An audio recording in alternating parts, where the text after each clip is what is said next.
And we're live. Roll up, everybody. Gather, come and join. One man went to mow. It is that time of the day again. I say it is that time of the day again. A lot later than when we usually convene. Hopefully, we get an audience today because, like I said, this is a lot later than I usually come on. Nevertheless, if you're around, come and join me. Better late than never, they say. So, better late than never. Your boy is here. Your man is here. Where are you? One man went to mow. The eagle has landed. Only water. Water. Only water. Where they see ma. Water. Water, water, water, water, water, water, water, water, water, water. Only water. Where they see ma. Hapa o naido. Hapa o naido. Hapa you don't come o.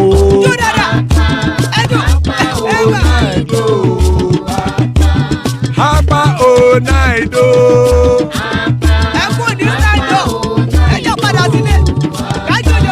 Oro kẹ̀kẹ́ kẹ̀kẹ́ ẹlẹ́mùyé o. Ilé sọ́dí àkẹ́kẹ́ rẹ̀ ẹlẹ́mùrè o. Bobby master kẹ̀kẹ́ rẹ̀ ẹlẹ́mùrè o. Chifu Faila ti kẹ̀kẹ́ rẹ̀ ẹlẹ́mùrè o. Eruku lẹ̀lẹ̀ ẹlẹ́mùdé. Eruku lẹ̀lẹ̀ ẹgbẹ́ ẹlẹ́mùdódò jàre o. Eruku lẹ̀lẹ̀ Ghana ti dé ẹgbẹ́ bọ́dì o. Ọmọ ẹlẹ́yẹ ẹ̀yẹ ẹ̀yẹ o ó dilé o. Olúyẹ̀lá ẹ̀yẹ o ó dilé o. Petro Sọ́nàmẹ̀ ẹ̀yẹ o ó dilé o. Petro Sọ́dúnkẹ́ ẹ̀yẹ rẹ̀ ó dilé o. Ẹlẹ́kọ̀ọ́ ọ̀run mú ìní o.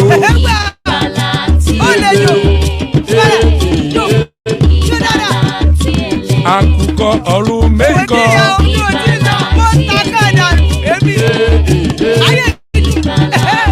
Ikú kò ní ríwà gbéṣe o.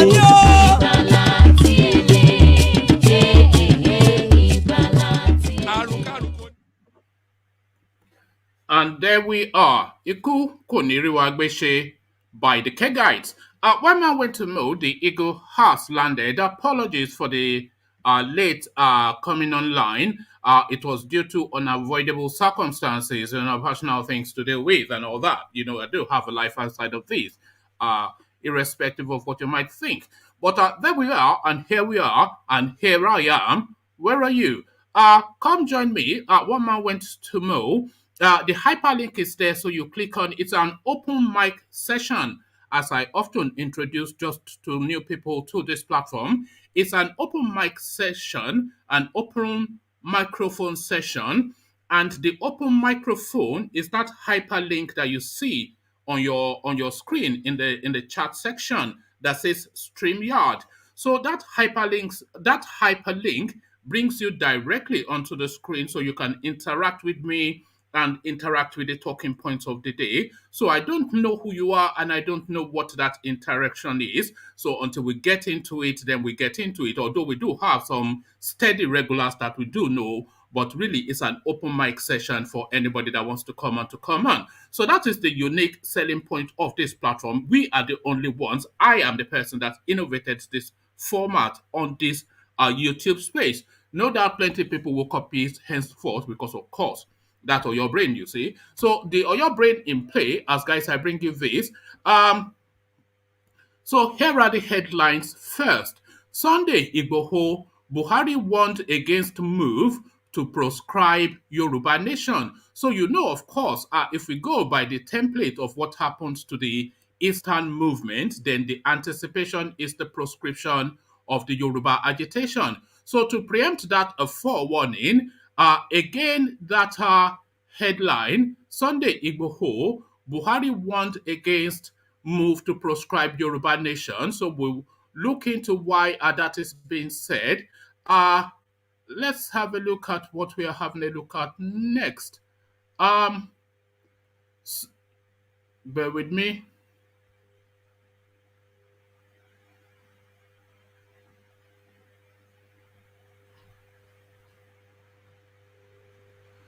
Okay, so we'll go to an international story next, but this has a Nigerian dimension. Afghan president Gani flees country as Taliban fighters move to take over Kabul. So we'll be exploring that narrative because, of course, there's a Nigerian undercurrent to that, given the circumstances that we're going through in that country at the moment. So we'll explore that. And then also there's a story that's just it's just a casual little story, but it speaks to a space that I want us to explore.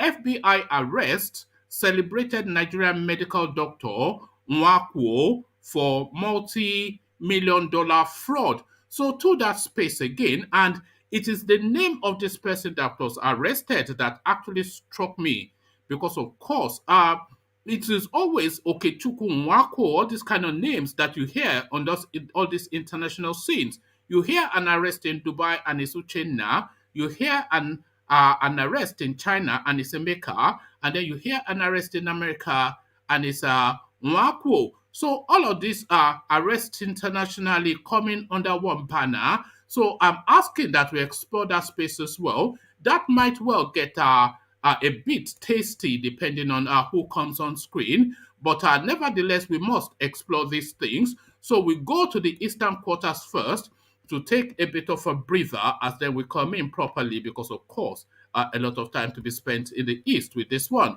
So let's come in via Python dance. Do I call? O Mary, Abakare, Mama Daora, Unabori Mary Nandi, win the war. Python that's one, Python that's two, now Python that's a three. Unabori Mary Nandi, win the war. Python that's one, Python that's two, now Python that's a three. Unabori Mary Nandi, onye du aimo o meri mo n'izu mbiro ya abakare mamanda ụra una bụghị meri Nandi win the war. Python that's one, Python that's two, now Python that's a three. Una bụghị meri Nandi win the war. Python that's one, Python that's two, now Python that's a three. Una bụghị meri Nandi win the war. Python that's one, Python that's two, now Python that's a three. Una bụghị meri Nandi win the war. Python that's one, Python that's two, now Python that's a three. Una bụghị meri Nandi win the war. Python that's one, Python that's two, now Python that's a three. Una bụghị meri Nandi. And there we are. Python dance one, Python dance twice. So no more Python dancing. Oh no, I wasn't intending to do that. So let's just get straight into it. So let's go to the Yoruba space first. Sunday, Igbo Buhari warned against move to proscribe Yoruba nation. Human Rights Writers Association of Nigeria, HURIWA, has again said the failure by the federal government to declare as terrorist groups Mieti Allah Cattle Breeders Association of Nigeria MACBAN and Armed Fulani Militia is unjust. HURIWA said the Buhari's government HURIWA said the Buhari government's move to proscribe the Yoruba Nation separatist group led by Professor Banji Akitoye and Sunday Igboho would amount to killing the housefly with a sledgehammer. The Office of the Attorney General of the Federation, Abubakar Malami SAN, had earlier declared that the federal government would explore all options within the context of the law to ensure a peaceful and united Nigeria. HURIWA cautioned against any move to proscribe the Yoruba Nation group as a terrorist group, even when such groups like MacBan that backs violent attacks of armed headsmen or that backs violent attacks of armed Fulani headsmen of farming communities all across Nigeria have all not been classified as terrorist groups by Buhari. The human rights advocacy, pardon me, The human rights advocacy group said the government may have kept mum on the heinous activities of headsmen, most likely because these favored groups are mostly made up of kinsmen of President Buhari and heads of all internal security institutions under the current administration. HURIWA recalled that on June 26, 2018, MacBan had described the attacks on some communities in Plateau State that led to the death of over 100 persons as an act of retaliation over the killing of 300 cows belonging to its members. HURIWA further recalled that on the 6th of January 2018, Fulani headsmen in Benue State who were accused of killing about 17 people in the state on New Year's Day, have explained why they attacked their host villagers. HURIWA noted that attacks in villages in Benue State since the start of January have left 73 people dead, with communities razed and buildings destroyed. The state emergency agency says 40,000 people have been displaced by the attack. The right group also pointed to the fact that Fulani headsmen have vowed not to vacate Ondo Forest when Governor Rotimi Akeredolu asked them to back in January 2021, with their leaders insisting they won't obey the governor. But the rights group, in a statement by the national coordinator, Comrade Emmanuel Onwobiko, and the National Media Affairs Director, Ms. Zainab Yusuf, said from the above historical trajectory, it is clear that MacBan ought to have been declared a terrorist group by Buhari. HURIWA carpeted the Buhari government for failing to declare as terrorist the armed Fulani militia in the forest of Zamfara who shot down a military jet belonging to the Nigerian Air Force. The rights group wondered why the Attorney General of the Federation and Minister of Justice is after the indigenous people of Biafra and Yoruba Nation groups, but has failed to take similar steps against his kinsmen who are armed and dangerous.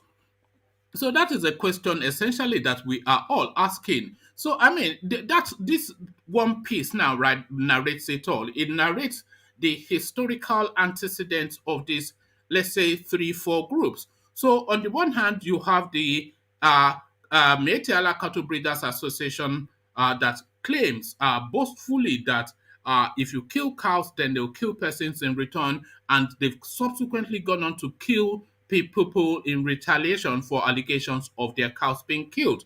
They did this in Plateau State and they went on national TV to brag about it. Nobody was arrested. The Fulani headsmen are savaging and ravaging everybody to the point of shooting down fighter jets from the skies. They are not classified as a terrorist group, but the IPOB movement asking just simply for a fair deal within Nigeria or the right to self-determine, they are savage, they are weighed upon, they are slaughtered, and they are categorized as terrorist groups. The Yoruba Nation agitation asking similarly that really this now thing that we were never signatory to has now run its course as far as we are concerned, and out of Nigeria we want. And in the dead of night, they send armed men to their quarters to savage and ravage, and now moves being made now to categorize them as terrorist groups. So now the apartheid system now in full fledged in Nigeria, the beginnings or is it even the beginnings of, is it not even now the norm now in Nigeria? Do we not now have a two-tier Nigeria with the southerners essentially now sub-citizens or protectorates of the Fulani hegemony? Is this not the situation that we find ourselves in? If you have views to the contrary, then I'd like that explained. Let's leave Nigeria now and let's go abroad to Afghanistan, because really I'm going to Afghanistan because what is happening now in Afghanistan is somewhat mirrors what is in the throes of happening in Nigeria as well. So in Afghanistan, of course, the Taliban have quickly flushed out the constituted government to now install their own form of governance. They've declared it as an Islamic Emirate, so it's now the Islamic Emirate of Afghanistan.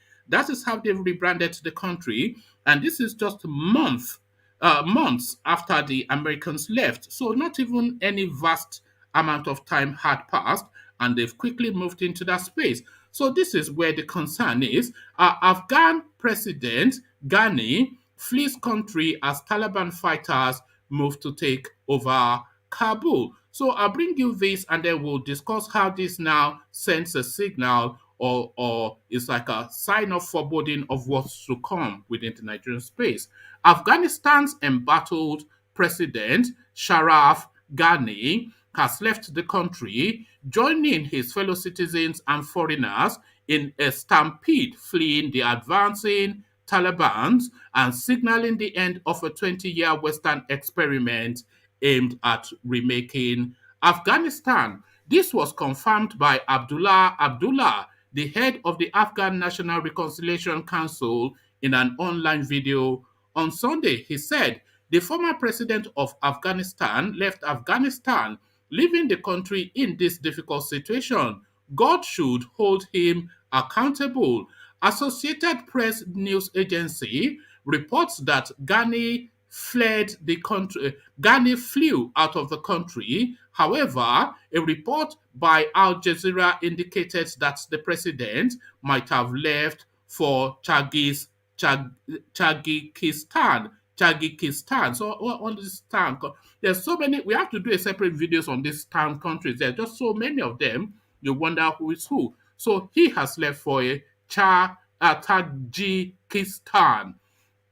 Abdullah said he wants security forces to continue providing security for Kabul and asked the Taliban to wait for talks before entering the city. But the Taliban, which for hours had been on the outskirts of Kabul, announced soon after that they would move further into a city gripped by panic throughout the day as helicopters raced overhead to evacuate personnel from the United States Embassy. Several other Western missions also prepared to pull their people out. Civilians fearing that the Taliban could impose a brutal rule rushed to leave the country as well, lining up at cash machines to withdraw their life savings. The desperately poor who had left homes in the countryside for the hope for safety in the capital remained in their thousands in parks and open spaces throughout the city. In a stunning rout, the Taliban has captured 26 of Afghanistan's 34 provincial capitals since August the 6th, despite the billions of dollars spent by the United States and NATO over nearly 20 years to build up Afghans' security forces. So look how quickly they crumbled. When did they pull out? It was what is his name that pulled them out, isn't it? And look what's happened quickly after that.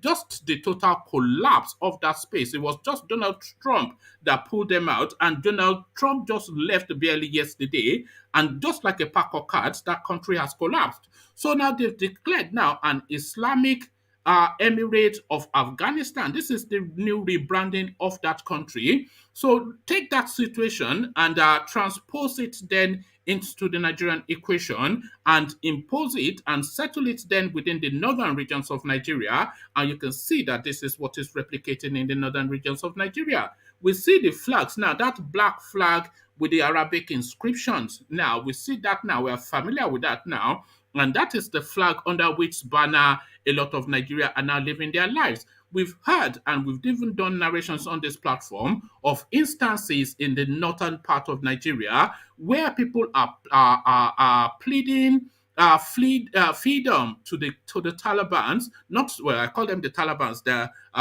That's a Freudian slip. Little as makes no difference. So they're pleading, they're pledging rather freedom to the Boko Haram, and they are paying taxes to the Boko Haram. So the governance that they have in a vast swathe of the northern part, in a significant enough of a number of spaces to be of concern in northern Nigeria, in that space, the form of governance that they have, the people that they pledge their freedom to, the people who they look to security, and the people who collect their taxes are essentially Boko Harams. So we're seeing now this replicating now. So they soon will declare an Islamic emirate or an Islamic republic in that space. And would they contain themselves within that space? Well, certainly not. They will then cascade and cascade. They'll sweep up the middle belt and then cascade into the south. So we've seen it now in Afghanistan, and TikTok, here it comes to a village near you. Here it comes to a village near you, unless, of course, Gani Adams is able to do something about it. Insecurity is alien to the southeast. This is Gani Adams. The Arian of Kakanfo of Yorubaland, Ibagani Adam, yesterday expressed worry over the insecurity challenges facing the Southwest, saying all hands must be on deck to curb the menace. Adams said this after a closed-door meeting with Governor Sheyi Makinde of Oyo State, where discussions centered on issues related to security and economy of the Southwest were discussed. In a statement by the Chief Press Secretary to the Governor, Mr. Taiwo Adisa, quoted the in a statement by the Chief Press Secretary to the Governor, Mr. Taiwo Adisa, quoted the Ibagani Adams as saying, I wrote all the Southwest governors to meet them on the security and economy of the region, and I am happy we have met now. I met the governor of Ekiti State 2 days ago, and now I am meeting the Oyo State governor. It is very important that we interface on the prevailing issues within our region, especially that of security. What we are witnessing now is alien to our history. Yoruba nation has been in existence for more than 8,000 years. I mean, the Western region. Ibagani Adams, who maintained that the content of the discussion between him and Governor Makinde would remain under wraps, said that the meeting was fruitful and that there was an agreement on how Oyo State and the entire Southwest would be at peace. He said, we had a fruitful meeting. I can tell you that we are on the same page, that Oyo State and the entire Southwest should be in peace and harmony. The issue of agriculture was also part of our discussion. The two governors have told me their own paths and strategies, especially on the basis of private initiative. I want to assure that we too will play our own part to bring investors to partner with them. We have more confidence to complement the efforts of the community. We have brought all the relevant security outfits together, hunters, OPC members, Agbekoya members. We bring them together so that we can have effective security in our environment. While he called for vigilance amongst the people of the state and the region, he said the issue of security needs a collective effort. He said we have to be he said we have to be vigilant. All hands must be on deck on the issue of security. So there you have it, coded words from Gani Adams, but I think, of course, we know the thrust of what he's saying. So to all of that, oh, no, I'm not quite done yet, because there was this story that I was especially looking to go to. Where is it? Oh, yes, so this is the one. So FBI arrest Nigerian doctor Nwakwo. So that's Nwaokwu. So Nwakwu. So FBI arrest celebrated Nigerian medical doctor Nwakwu for multi-million-dollar fraud. So I am going to this story because it is a recurring decimal now within the Nigerian space. Take FBI out and go to India. It is Okechukwu. Take India out and go to Dubai. It is Emeka. That's recurring decimal now. So we now have to go to that space and brave that question about the criminality in the eastern quarters. So let's use now this story now to as the intro to that space. The Federal Bureau of Investigation (FBI) has nabbed Nigerian medical doctor Patrick Nwakwo for his investment in multi-million-dollar healthcare fraud. Mr. Nwakwo, 50, was arrested July the 9th, barely 24 hours after the United States issued a warrant of arrest on July the 8th. The medical doctor, alongside his associates, Musa Banguru and Jonaya Napoleon, faced charges for conspiracy to commit healthcare fraud, conspiracy to commit false statements relating to healthcare matters, and false statements relating to healthcare matters. The court document reads, the trio was accused of selling fraudulent transcripts and diplomas, listing courses which unqualified individuals purportedly took as well as their grades. The nurses were subsequently employed at various healthcare facilities in Maryland. According to the document, the FBI in 2019 received information that Messrs. Nwakwo, Banguru, and Bankuru created illegal transcripts and certificates through a privately owned nursing school in northern Nigeria. From August the 8th, 2008 to June the 30th, 2013, Nursing School 1 was a nursing school in Virginia until it was shut down for violating certain state regulations by the Virginia board.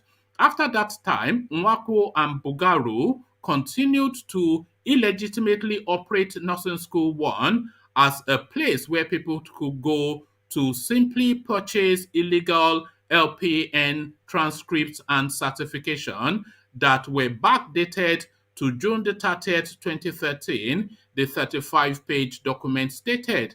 It said that each transcript purports that the student completed 1,700 hours of nursing and education before graduating from Nursing School 1. The document also detailed that the Nursing School 1 students paid between $6,000 to $18,000 for transcripts and certificates. In 2020, two separate FBI undercover operations obtained the fraudulent degrees, and approximately 175 of Nwakwo's nursing graduates have applied to the Maryland Board of Nursing. The arrest of Mr. Nwakwo and his cohorts yet again swells the ranks of Nigerians currently in the net of the FBI for various corruption cases. Former Ogun State Governor's aide, Bidemi Rafiu, Instagram sensation Abbas Rahman, aka Hush Puppy, and celebrated business executive Obiwana Okeke are notable Nigerians currently indicted for massive internet fraud in America. So now it's just that recurring decimal of Okechukwu all of the time. You know, anytime you hear these international stories, it is always Okechukwu of or a maker or all this kind of elements. So we want to explore that as well. So to that we go, and first we go to James. Good to see you, James, and then good to see you, Janle Koko. Good to see you, UK, and good to see you, Charles. So to you first, James. Good to see you, James.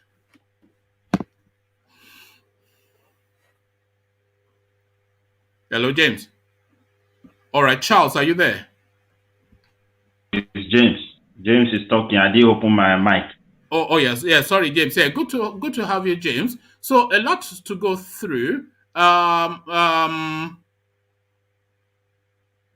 okay. I did not actually bring this, which I had intended to bring. Just bear with me one moment. This was what I actually Hello. intended to. Yeah, yeah. Just mute yourself again, everyone. Let me just bring this last one, and then we're going to it. So mute yourself, please. That includes you, Charles. Insecurity. Gani Adam convenes Southwest Security Meeting. So this is the space. The Southwest Security Stakeholder Group, led by the Are Onakakanfo of Yorubaland, Ibagani Adams, has concluded arrangements to convene stakeholder security conference. The conference is to find a lasting solution to insecurity in the Southwest. Ogun State Governor Prince Dapo Abiodun Alake of Egbaland, Oba Aremu Gbadebo, and Afenifere leader Pa Ayo Adebanjo top the list of prominent guests expected at the conference slated for August in Abeokuta, Ogun State. Special Assistant on Media to Are Ona Kakanfo of Yorubaland, Kehinde Aderemi, said the meeting, which is the fourth edition by the group, is a swift response to the various security challenges in the Southwest. He said, in view of the prevailing security situation in the Southwest, the Southwest Security Stakeholders Group has considered it necessary to chart a new course in order to review the security situation in the Southwest and further seek a better approach to reduce the spate of insecurity, including killings and kidnappings across the region. The meeting is the fourth in the series of meetings that had been held in the last year. Southwest Security Stakeholders Summit had been held in Lagos, Oyo, and Osun states, respectively, and Abeokuta, Ogun State will host the next event. He said that Professor Gbenga Akingbehing from the Department of Public Law and Criminology, University of Lagos, would discuss the theme stemming the tide of insecurity in the southwest of Nigeria, a criminology therapy. The SSG comprises notable sociocultural groups in the southwest, including Odua People's Congress (OPC), Vigilante Group of Nigeria (VGN), Agbekoya Hunters, and Konsaik, amongst others. Other notable guests expected at the summit include the Deputy Chairman of Afenifere, Oba Olaitan, Publicity Secretary, Yoruba Summit Group, Mogaji Boyega Adejumo, and Chairman Steering Committee Yoruba Summit Group, and other stakeholders. So the convening now, because there's all these meetings now, I don't quite know what purpose they serve. But to you then, James, good to have you, James. So to the, bear with me. So to the talking points, James, let's actually start off first with the warning issued now by the Human Rights Writers Association of Nigeria to Abubakar Malami, especially that he should not dare proscribe the Yoruba Nation movement, especially given the antecedents and the antics of Abete Allah and the headsmen. So the proscription of Yoruba Nation, James. Yeah, the proscription is an attempt to test the resolvedness of the Yoruba people, and I think for me, all this series of meeting is heading somewhere, is leading us to somewhere. Definitely, everybody is fed up.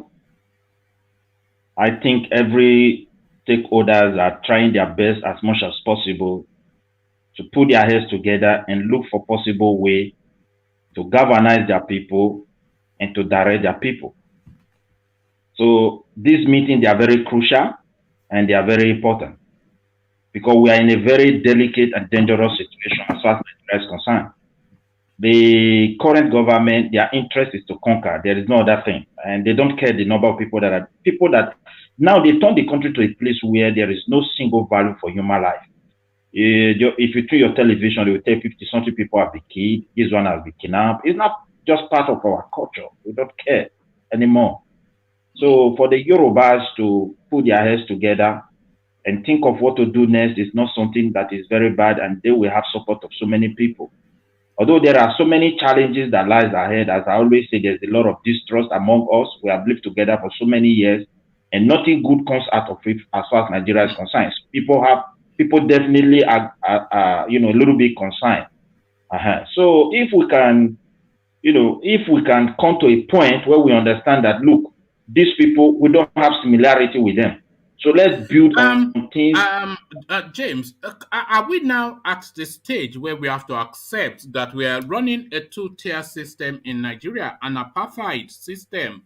You have them. It's a master-servant relationship that we have now in Nigeria, and some people are naturally, instinctually, and by application of the law superior to some other people. It's the superiority of the Fulanis now that we're seeing now as just the template of the Nigerian space. Because that article was saying that that article charted all of the atrocities of Métis Allah Cattle Breeders Association and Fulani headsmen. They've not even called them criminals, never mind terrorists. They just completely ignore that space. But the agitation now for fair and equitable treatment in the East and in Yoruba land, they are just savaging it. They've proscribed IPOB, and they are now trying to perfect the legalities of proscribing Yoruba nation. So we have a two-tier system now. So, and it's a master-servant relationship now that we have with the Fulanis. We have to accept that. The truth of the matter is that this master servant has been there for a very long time. For me, I think it is affecting the Yoruba nation currently, but we from Edo State and today the South South and some large part of Nigeria have been in it for a very long time. But it's very heartbroken that we have allowed this set of people without education or even formal knowledge to take over our country from us. And what is really giving these people the momentum or the strength is just part of the country. Where the Southwest, that does not mean they don't have the vision, they don't have people who want to betray the cause for political positions and all those kind of things. But however, Nigeria have reached a condition where we cannot lie to ourselves any longer. The country is not working and it is not going to work. The Northerners as a whole, however, they are also divided. But the way Buhari administration, what the Buhari administration is doing is no more than just to conquer everybody. Because even the immediate Allah, do you know how many billions they receive from? Apparently, they have enough. Apparently, they have an office in Aso Rock. This is what a lot of people are saying. I'm not sure how true that is, but that is yeah. They have office in Aso Rock. They have office even in your YORUBALAND in so many key areas there where they meet. So they have office in everywhere. They champion them. They protect them. You can't challenge them. They do whatever they want to do. So I think the Yoruba have to put themselves together and think of the similarity in the southern part of Nigeria and build on it. So we can tell them, look, we can't tolerate this any longer because this unity is going to save life. It depends how we approach ourselves with trust, and at the same time, we have to admit that indeed the Yorubas have made a lot of mistakes in the past, and they accepted their mistake and they want to correct it. That would be so welcoming, because we cannot imagine a situation whereby when you talk of doctor, professors, engineers, they are from a lot from Southwest. People from the north that they don't have certificate. Most of them, they are not the one ruling us. And if you look at the way they are ruling, you understand that these people are illiterate. They don't even value the land. All they want is power. They don't want any progress for anybody. If you go to the northern part of the country, everywhere there's no farming, there's no security, nothing is going on that is good. The suffering there is even more than the one we are witnessing in the southern part of the country. And yet they don't want to change anything. So it's very heartbroken. And I feel this Gani meeting is very crucial. They are pushing everybody to a very, But do you think that is all we do? Because anytime I do this every single day, and anytime I go to the Yoruba space, is that a meeting has been convened of the stakeholders. What about actually doing something rather than convening meeting? Let's actually hear that. Oh, this is something they did rather than a meeting has been convened by every time a meeting has been convened. How many meetings do you need Look, to my brother. have to perfect a plan and then actually do something? A meeting has been convened all the time. Yeah, you have to understand one thing. The situation is complex. It's not just like overnight something that we just decide to say, okay, we are in a critical situation, and they have to convene a meeting to create a unity. Yeah, Everybody but have to how be long? carried along. No, too many meetings. There's too many meetings. Too many meetings. Oh, Less well, of the meeting. More. How many times have you heard that the Fulani herdsmen conveyed the meeting? You only hear they them after complain, but they've they been don't and done. announce it. Yeah, They don't after they've announce been it. and done their thing, that is when Yeah. you hear. You don't hear their meetings. But all we ever do is convey. A meeting has been convened. All the southern governors have met and they've demanded the meeting, letter. You know, do something. Meeting, Yeah. letter. You To know, do a meeting something, has been look, convened. yeah, Tomorrow to I do will come and something, read it to you again. A meeting has been convened by the yeah. stakeholders. Look, One man, what do you expect them to do? now, Let us hear that they cornered some Fulanis in some forest and vested upon them the way they vest upon people. Let them go and do the body count there. Let us hear 3 or 4 instances of that all over Yoruba land. Let us hear that they cornered the Fulani headsmen where they're hiding in the forest in Igbo land and they vested upon them the way they are vesting upon people. Let them go and do the body counts there, and then that is what we want to hear. Not a meeting has been convened by the one stakeholders. man, A meeting most has of been. these meetings, they have a lot to discuss. First, Yes. how come we end up in this situation? You Ah. know, some of these meetings are very crucial. I still have to tell Ah. you, yeah, they are very crucial.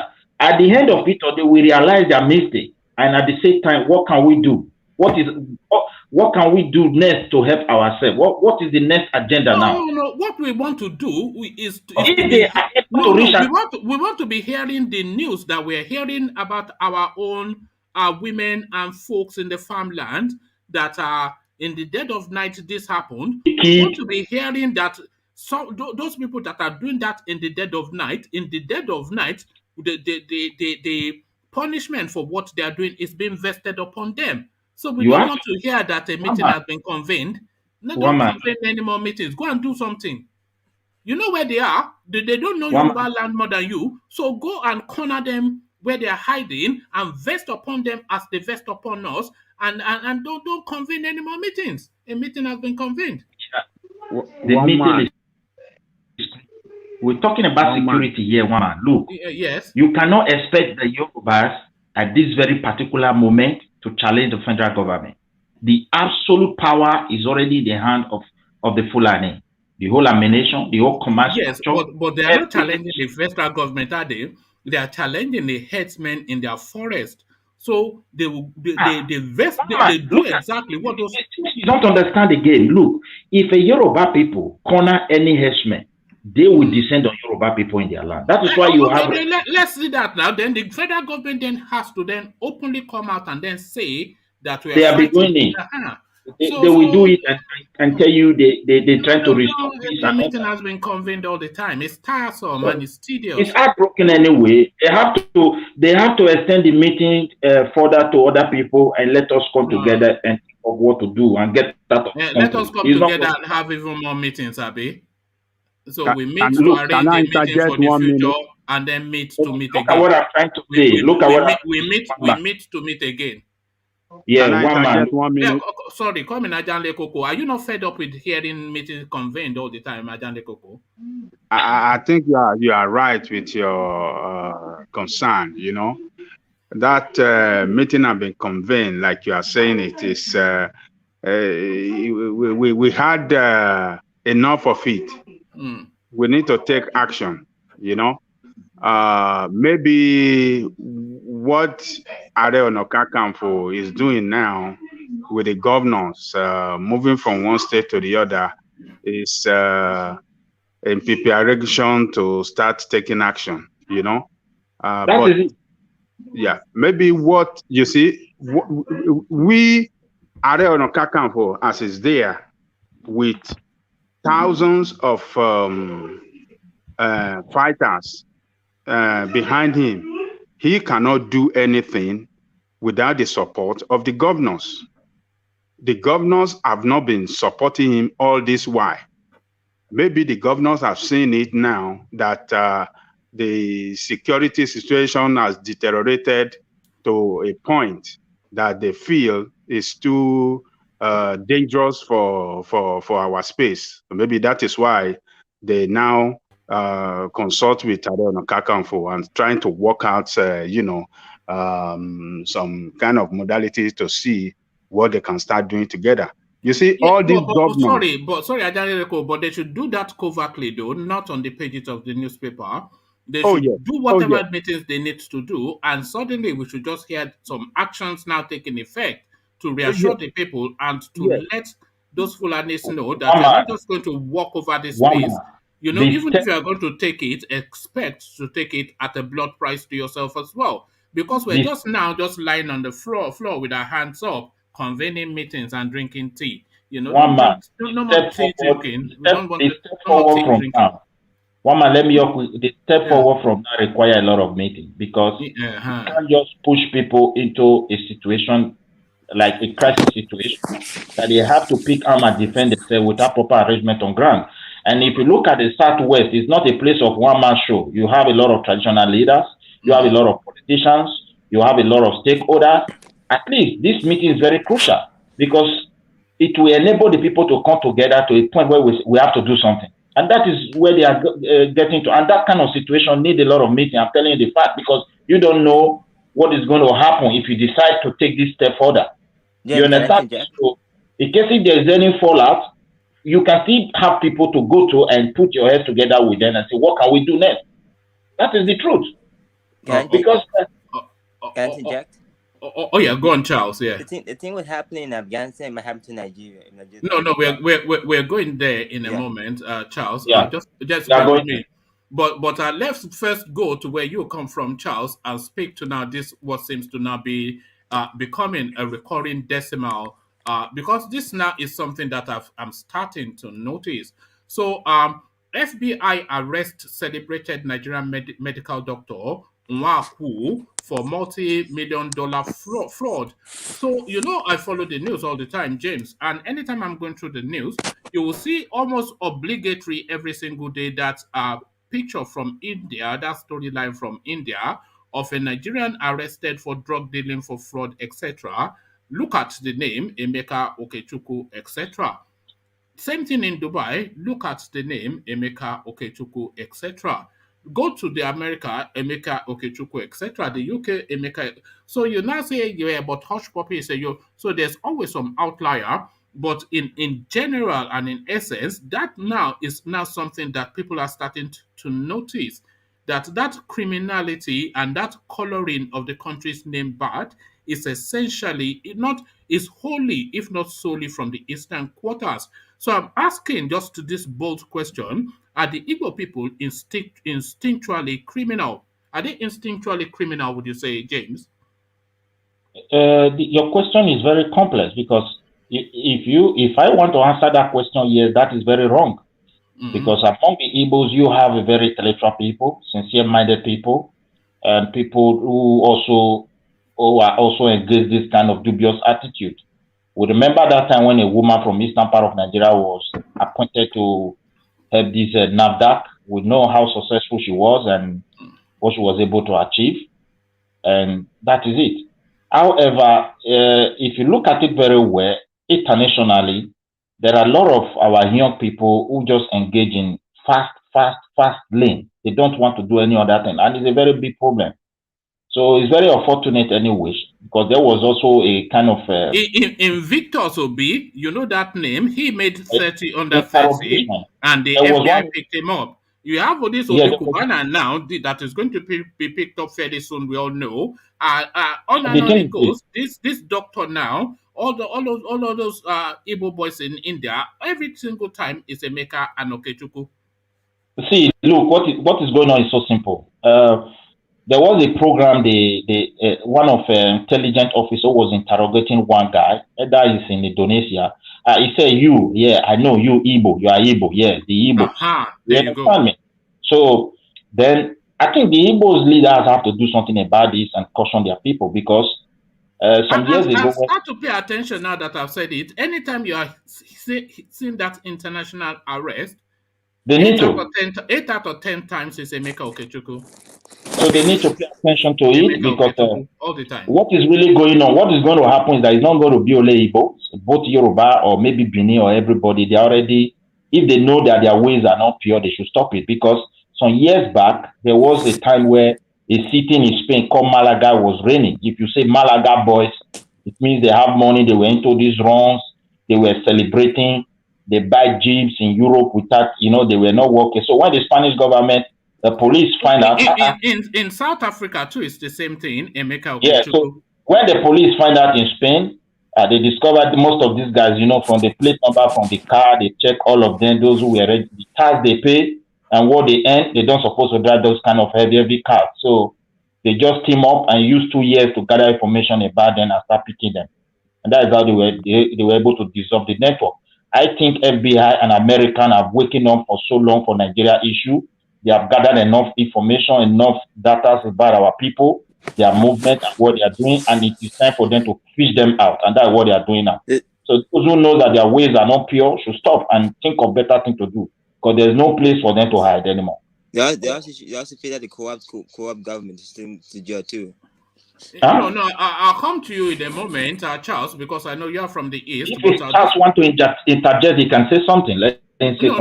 No, go on, Charles. Yeah, interject if you want. I'm saying they should elect the co-op government who steal money abroad. They should take them to jail too. Yeah, no, the government are corrupt, but we're talking about all this recurring decimal of anytime you hear of international criminality under the Nigerian banner. If you look at the name, it's always a name from the East. So we're asking if there's sad. Yeah, well, it is sad, but we are asking then just as a broad, just in broad strokes, are just the Easterners instinctually criminal by nature.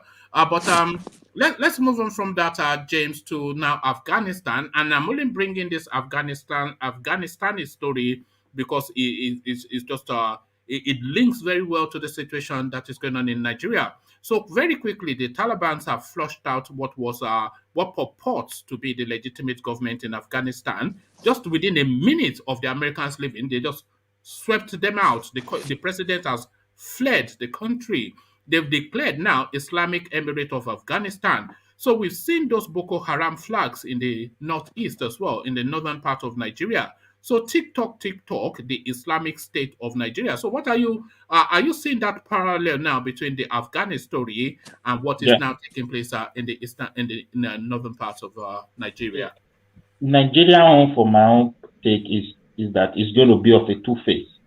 One, a lot of Boko Haram guys have they call them repented bandit and repented terrorist, bad guys. And we don't have database to check on these people. So now most of them have been recruited into the Nigerian army. Have you imagined a space in a country where they promote people, promotion of the military rank is based on ethnic line. So if it happens that among these guys, tomorrow they now have generals and they decide to seize our country, what will happen overnight? They will sweep everybody. However, with what is going on in Nigeria also, as I always said, we are heading towards a point where we'll be so surprised. One warlord will emerge either in the Yorubaland or within the South, and you will see the way it will sweep all these so-called politicians and all these our so-called leaders and stakeholders who are holding meeting without action. They will be so surprised how the entire region will fall into a hand of no people. So it's of two faces. What is going on in Nigeria? That's what is going to happen. It will happen overnight. Either it happen from the south or it will happen from the north. All right. Okay. Thank you, James. Stay with us. I'll still come to you with the other talking points, but I want to make the round so that everybody gets to talk. So I'll go to Ayo next. Ayo, are you with us? Hello, Ayo. I'm here, guys. How's it going? Good to have you, Ayo. So, Yeah. to the talking points, and this one somewhat controversial, but I'm asking that question just off the back of this FBI storyline. FBI arrest celebrated Nigerian medical doctor Nwako for multi-million dollar fraud. So that's itself just a standalone standard Nigerian person arrested yet again. This is Right. something, if you want to do 50 of this, you can do 50 of this a day. But then, if you do 50 of this a day of the Nigerian person abroad arrested, if you do 50 of them a good 35 or 40 of those storylines will be Okechukwu, Nwadugwe, Ndubisi, and all. So it's always largely wholly names from the East. So I am asking, just really as a throwaway comment and not really something sacrosanct, but are the people from the East instinctually criminal? Are they criminal by nature, would you say, the people from the Um, Eastern quarters? yeah. So I would say absolutely not. All And right. the reason I say that is, obviously, I know this is a very controversial topic, and it's pretty similar to people in the West categorizing Black people in general as being the criminal element and perpetrating most of the crime, whether it's in the UK or in the United States or in any other country. Now, it's easy to gather anecdotal accounts and try to channel them into facts. But we do have criminal elements within every single ethnicity in Nigeria. Sure. So maybe the ones that we tend to hear about the most frequently are people. Well, I won't even say it was. Why are you afraid to say it, No, Ayo? no. I Let mean, me land. Let me yeah. land. I still have my point that I'm trying to prove. Oh, Or okay. I'm trying to get across here. So I would say at one point, probably in the 80s and the 90s in Nigeria, the ethnicity that was probably stereotyped as the most criminal, were people from at the time Bandel or Benin or whatnot. They seem to. I don't know if anyone remembers what's that guy's Anini and all those people. So sure. Now it seems like there's a lot of castigating against a certain ethnic group, but you need to look beyond just Who is that? the anecdotal. Hello? You need to, yeah. Go ahead. Yeah, man. Okay, I thought you were talking to me. So yeah, we need Sorry, to look. Ayo. I think he was crossing over. He had it. Yeah, Okay. carry on. Yeah. No problem. Yeah, we need to look beyond the anecdotal accounts and look to the base reason why some groups may seem to have a propensity for, I don't want to say crime, but just, I don't know, maybe some sort of antisocial behavior. And I definitely would not categorize the Igbos as one of them. So for instance, if you want to take the African American,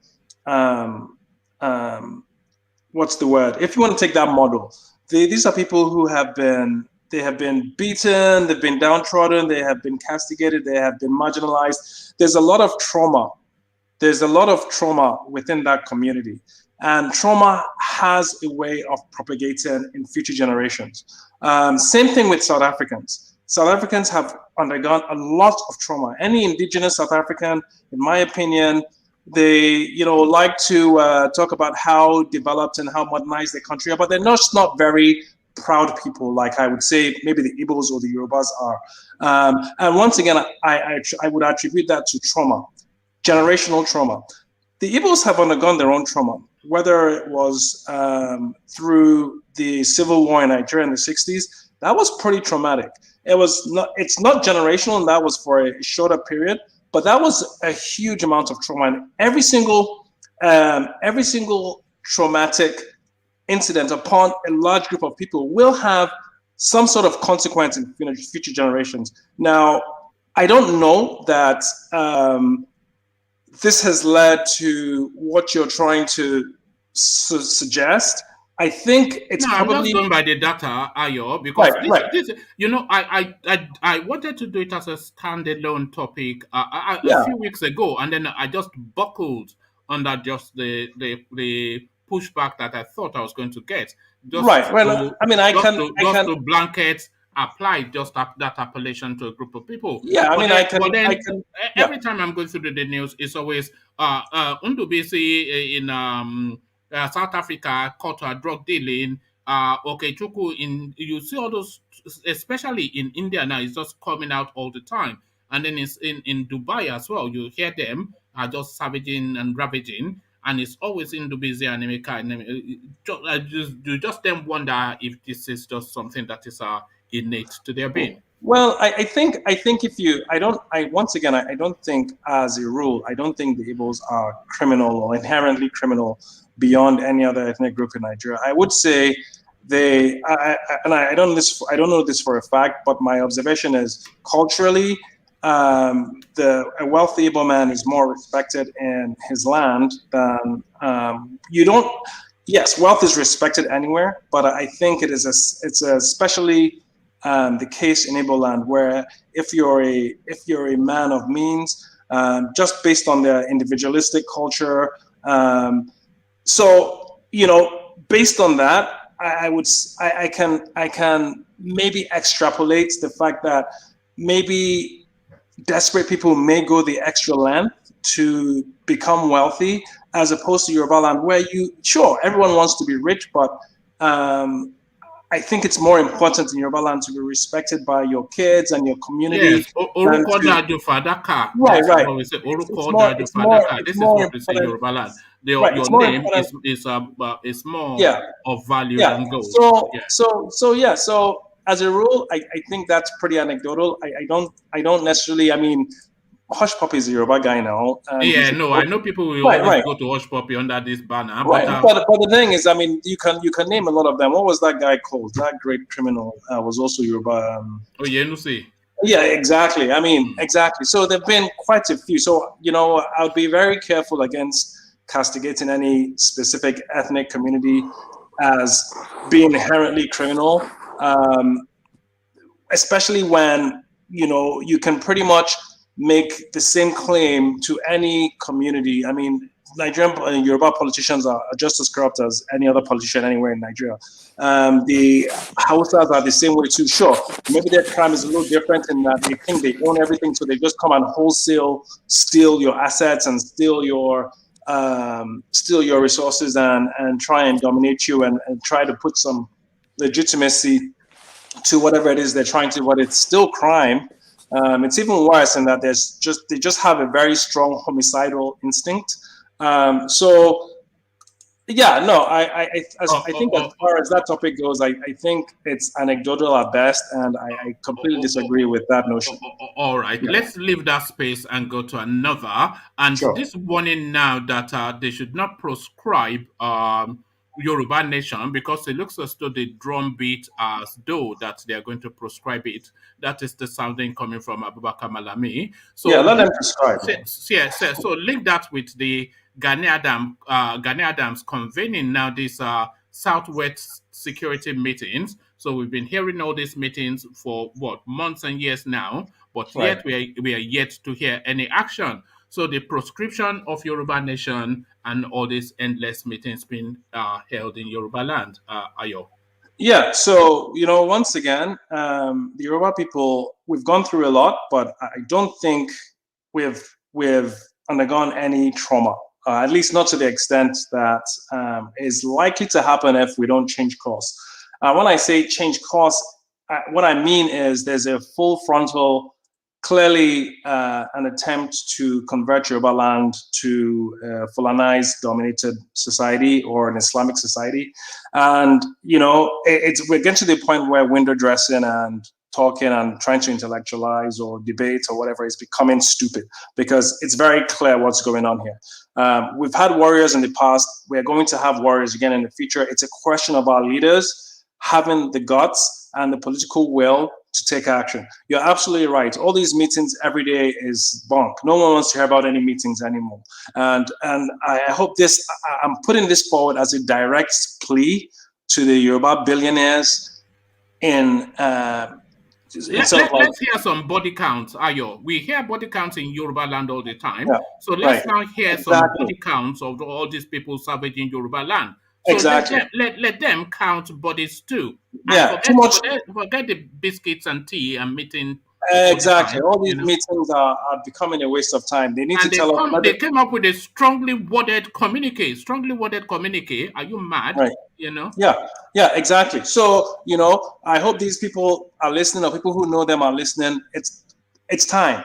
The Otedolas, the Adelekes, the Adenugas, the Ogunlesis, the billionaire Yoruba class, they need to do what they need to do to protect this land, because Yes. these guys are coming for it, and we're going to fall like Afghanistan. And what killed Afghanistan isn't the fact Thank that you. they're Go up. to that Afghanistan space because I wanted to link you to that. Right, Yes. right. Yes. Why Afghanistan fell isn't necessarily because they don't have the people. They are so demoralized. They've been so demoralized, so beaten down. They don't even have the will to fight. And that will happen to the Yoruba people if we don't start fighting now, when we still have some pride, when we still have a say, when we still have at least a military class that is willing to go ahead and defend our people, defend our land, and defend our way of life. This is what needs to happen now. It can't happen next year or 2 years from now. These guys are becoming a threat. The same tactics the Taliban used in Afghanistan, and these militia on motorbikes, is the same thing they're trying to do in Nigeria.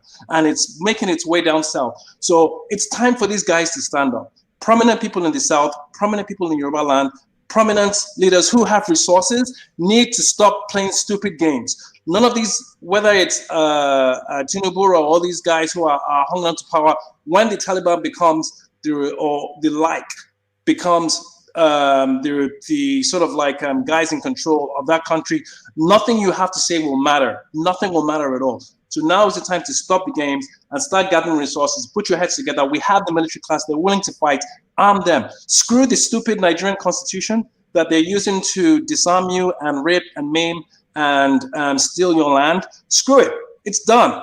Clearly, no one is coming to save you. Ayo, let's reverse the position. Imagine then there are reports in the north that some rascally rebel Yorubas are in the forest in Kaduna, savaging. What do you think will happen just as soon as they hear that story in Kaduna? Oh yes, exactly. So now they're going to sort of like be emboldened, because these guys are cowards, and that's why they always strike at night. At least up until this point, when they try and strike Yoruba land, they try and strike communities that they know probably have little protection. They strike at night. Listen, it's time. It's time. These guys are going to get emboldened by what's coming down from other Islamic states. It's time. The Yoruba nation needs to stand up. Sure, we can try and join forces with the Igbos and the rest of the South, but I don't know that we have the time to sort of like form a trusting, cohesive movement. We need to do what we need to do. They can do what they need to do. And then maybe down the road, we can join forces. But right now, it's super important for the Southwest to stand up, speak with one voice. Everyone speaks the same language in the Southwest. It's time. These guys clearly, what their mission, their agenda is very obvious for everyone to see, and Nigeria will become Afghanistan. And it will be too late at that point in time. It will be too late to try and, if we're waiting, I think everyone is waiting for the United Nations or some superpower to step in and say, no one is coming to save you. They couldn't save Afghanistan, and they were there for 20 years. That just shows you that if the core people that are affected aren't going to stand up and fight for themselves, nobody can fight for you. Not even $3 trillion worth of military might and intelligence and the strongest armies on the planet can save you if you're not willing to fight for yourself. And this is what we need to understand as Yoruba people and just general Southern Nigerians in general. No one is going to come and save you if you can't save yourselves. It's really that simple. I think Alexander Akashi agrees with your line of thought. This is what Thank you he's very saying. much. He says, I think this Taliban victory in Afghanistan will motivate Boko Haram because they would like to achieve the same. So this is really why I brought that story, of course, that the Taliban, just look how quickly they swept through that country. The president has fled. There are pictures of the Taliban now sitting in the presidential villa on the presidential seat. All the photographs are out there. They've essentially wholly taken charge of that state, declared now an Islamic Emirate of Afghanistan. So this is now the thing. All of the elites have fled the country. They are all on the borders of Pakistan. The ones that can fly out can fly out. All the international community have flown out all their personnel from that space. They are burning down buildings with sensitive documents as they are living. And then, of course, that's 20 years and countless billions, if not trillions of dollars are just as we were. This just sorry for the interruption. We carry on. Islamic Emirate of Afghanistan. So Islamic Emirate now of Borno, the next chapter in this now, what is essentially a religious, there's a religious fight, by the way, going on in the world. Would you agree with that, Ayo? Oh, absolutely, 100%. Yeah, so 100. Yes, Yeah. and they are going to take all the soft targets first, so that they Yeah. use that mass number to weigh against the superpowers. And the soft targets are places like Afghanistan, which they've taken very quickly. They are targeting Nigeria because they know if they take Nigeria, they take essentially the whole of Black Africa because the weight and might of Nigeria.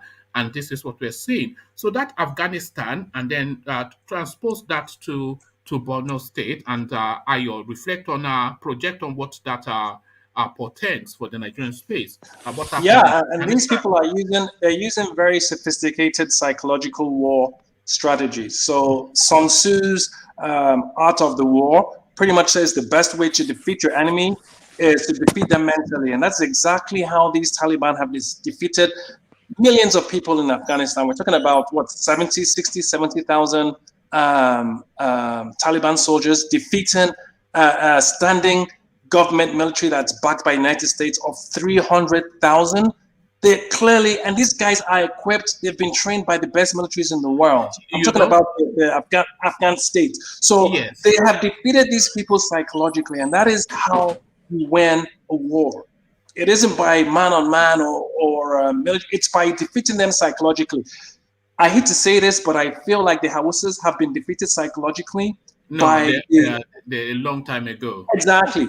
And they're making their way, they're trying to spread this psychological warfare throughout the north. When they're done defeating the Kanuris in Borno, they're going to move to the Tivs in Benue, and then they're going to try and do the same thing to the Yorubas and the Igbos. You know, they will take the Yorubas first before they attempt the Igbos, because they know the Yorubas, they align more with the Yorubas culturally, and they know that the Yorubas, they more try to intellectualize everything than fight back. But they know that the Igbo will first punch you in the face before it starts to speak grammar.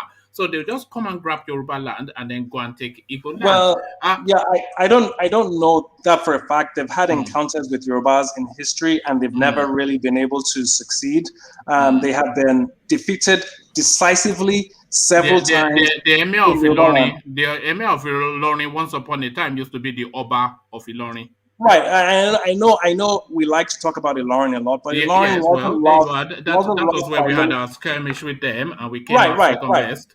But we need to understand that the whole Ilorin fiasco was not because they won; it was subterfuge. We had a traitor running that part of Yoruba land, and Afonja pretty much handed that to them.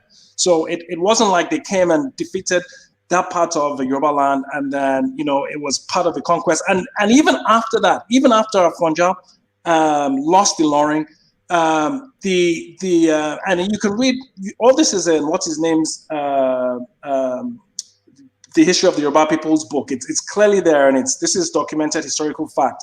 After the whole Ilorin fiasco, when the warriors in Ibadan went to fight these Fulani Usman jihadists that came down, they beat them so decisively. They went all the way back up to Sokoto, the Sokoto Caliphate, and did not come back down until 1962, when the British handed them power. This is how decisively they were defeated. So if anything at all, they have a history with the Yoruba people. In the past, historically, we've always carried a big stick, but not necessarily waved it to the point where anyone is scared. But we are good at organizing. Sure, we may not have the bragado and the letter writing, writing. But historically, as far as military conquest is concerned, we've been pretty sound at it. And I think the caliphate is fully aware of that, and that is probably why, if anything, they're going to leave the Southwest as the last part of their conquest. It's going to be the last. Sure, but they necessarily have to go through the Southwest, because I think they are looking to cascade into Benin, Togo, and then keep going on. No, they won't, because that is run by the French. They're not going to step a foot in there. They will not. You think so? That's not going to be an issue at all. Or they would have taken it already. It would have been easier for them to take all those regions if they could. The reason they're getting away with this is because they know that the Fulani and the British are, or at least have had an alliance in the past. God knows, who knows how intact that alliance still is. But in the past, they've had an alliance from the 60s, and that's why they feel like they have full reign, at least as far as the Nigerian borders go. But they will never step foot in Togo or Benin Republic or anywhere, because that is a completely different ballgame, and the French are not going to tolerate it. And just the existence of Nigeria is a poke in the eye to the French. If you sort of like trace back the history of colonization or whatnot, it's a poke in the eye to the French by the British. So that's a whole different topic, a whole different story. But there's no question that they're not going to be able to penetrate that axis at all. They're not even going to be able to penetrate Niger. Niger is once again a French colony, and you would think that, why isn't Niger overrun by Boko Haram? Wouldn't that make more sense to you? Do you know that 6 out of every 10 light bulb that is switched on in the entirety of France is powered by Niger Republic? Yeah, because they have the uranium. They have the uranium. A good 70% of the uranium that powers the nuclear power stations that power the entirety of France is from Niger Republic. So a strategy, if they take Niger, that means they switch off the lights in France. That is the thing. Yeah, exactly, and they won't, because once again, it's a whole different axis, a whole different category of a superpower that they'll have to deal with, and they're not ready for that. But anyway, in summary, what I would probably just say at this point is, in the southwest of Nigeria, I think the writing is on the wall. It's pretty clear what these people's agenda is. It's pretty clear what needs to be done. We need our prominent, whether it's the rich, whether it is the influential, whether it is the extremely, world-renowned, we need to come together and screw the Nigerian constitution and protect your borders. These guys are going to try and infiltrate. They're already sending Fulani headsmen in as a soft sort of like, go test the waters and see how far we can penetrate with this thing. They haven't been able to get too far. The next thing is they're going to try and mount an assault like they have in Igbo land, under the guise of, we're trying to subdue these separatists, Igbo, and that's probably why they're trying to prescribe the Yoruba nationals as whatever it is they're trying to prescribe them. And it's kind of a joke that they're prescribing IPOB as terrorists, and now they want to prescribe Yoruba nation as terrorists. But we have Boko Haram, who are actually the textbook definition of Islamic jihadists, terrorists, and Miati Allah. But those ones aren't terrorists. So this is no longer a joke. And Otedola Adeleke, Adenogas, Ogunlesi. Forget Otedola. Otedola is a businessman. It doesn't really care about you. These are international people. They don't care about. Don't care about all that kind of stuff. They might be international people, but I'm pretty sure. Every Yoruba man has. I never intend to live in Nigeria again, but I still have a very strong affinity and affiliation to my people back in my homeland. Even if it's just to go on vacation, I'm pretty sure every Yoruba on the planet feels the same way too. So. Hopefully these guys will wake up and stop playing silly games. There is no such thing as a one Nigeria. The agenda of these Islamic Fulani terrorists is pretty clear, and we have to fight them full frontally and stop trying to hide behind some silly debate and political correct reason. And enough of the meetings. Enough of the meetings. We want to hear they've done something. No more meetings. Thank you, Ayo. Exactly. Ajale Koko, to you. Thank you for holding. Ajale Koko, are you with us? Oh, yeah, I'm here. Yeah, good. So to the talking points, the Yorubas convened yet another meeting to issue yet another strongly worded communique. So we've seen enough and heard enough of the meetings and the communique, and we'd like to hear some action. So this is what we'd like to hear as Abubakar Malami moves to proscribe Yoruba nation. And of course, we are talking about now the FBI after yet another Nigerian under yet another Eastern name. We're speaking to that now controversial, just musing on the thought that the Easterners instinctually are criminal by nature. So to those three first, Ajane Koko, good to have you. How are you, one man? I'm good. Everybody. Okay. Which one am I speaking for? Let me speak to about. Go to Igbo land first, and just to get rid of that one, and then yeah. Okay. You mean okay? Those it's unfortunate that our young people, the economic situation in that country have pushed them, to the point of looking for all means for survival.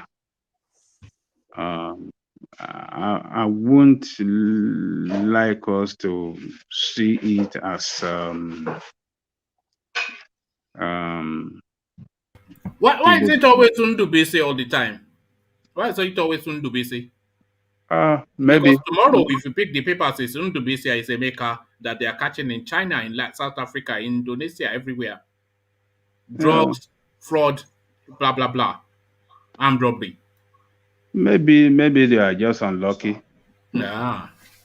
I want to believe that all of our young guys are into this dirty way of making money. Yeah, because the economic situation is so bad and it's so tempting that university graduates with master degree does not even have future in that country. You see doctors. Look at the doctors. How do they call them? The resident doctors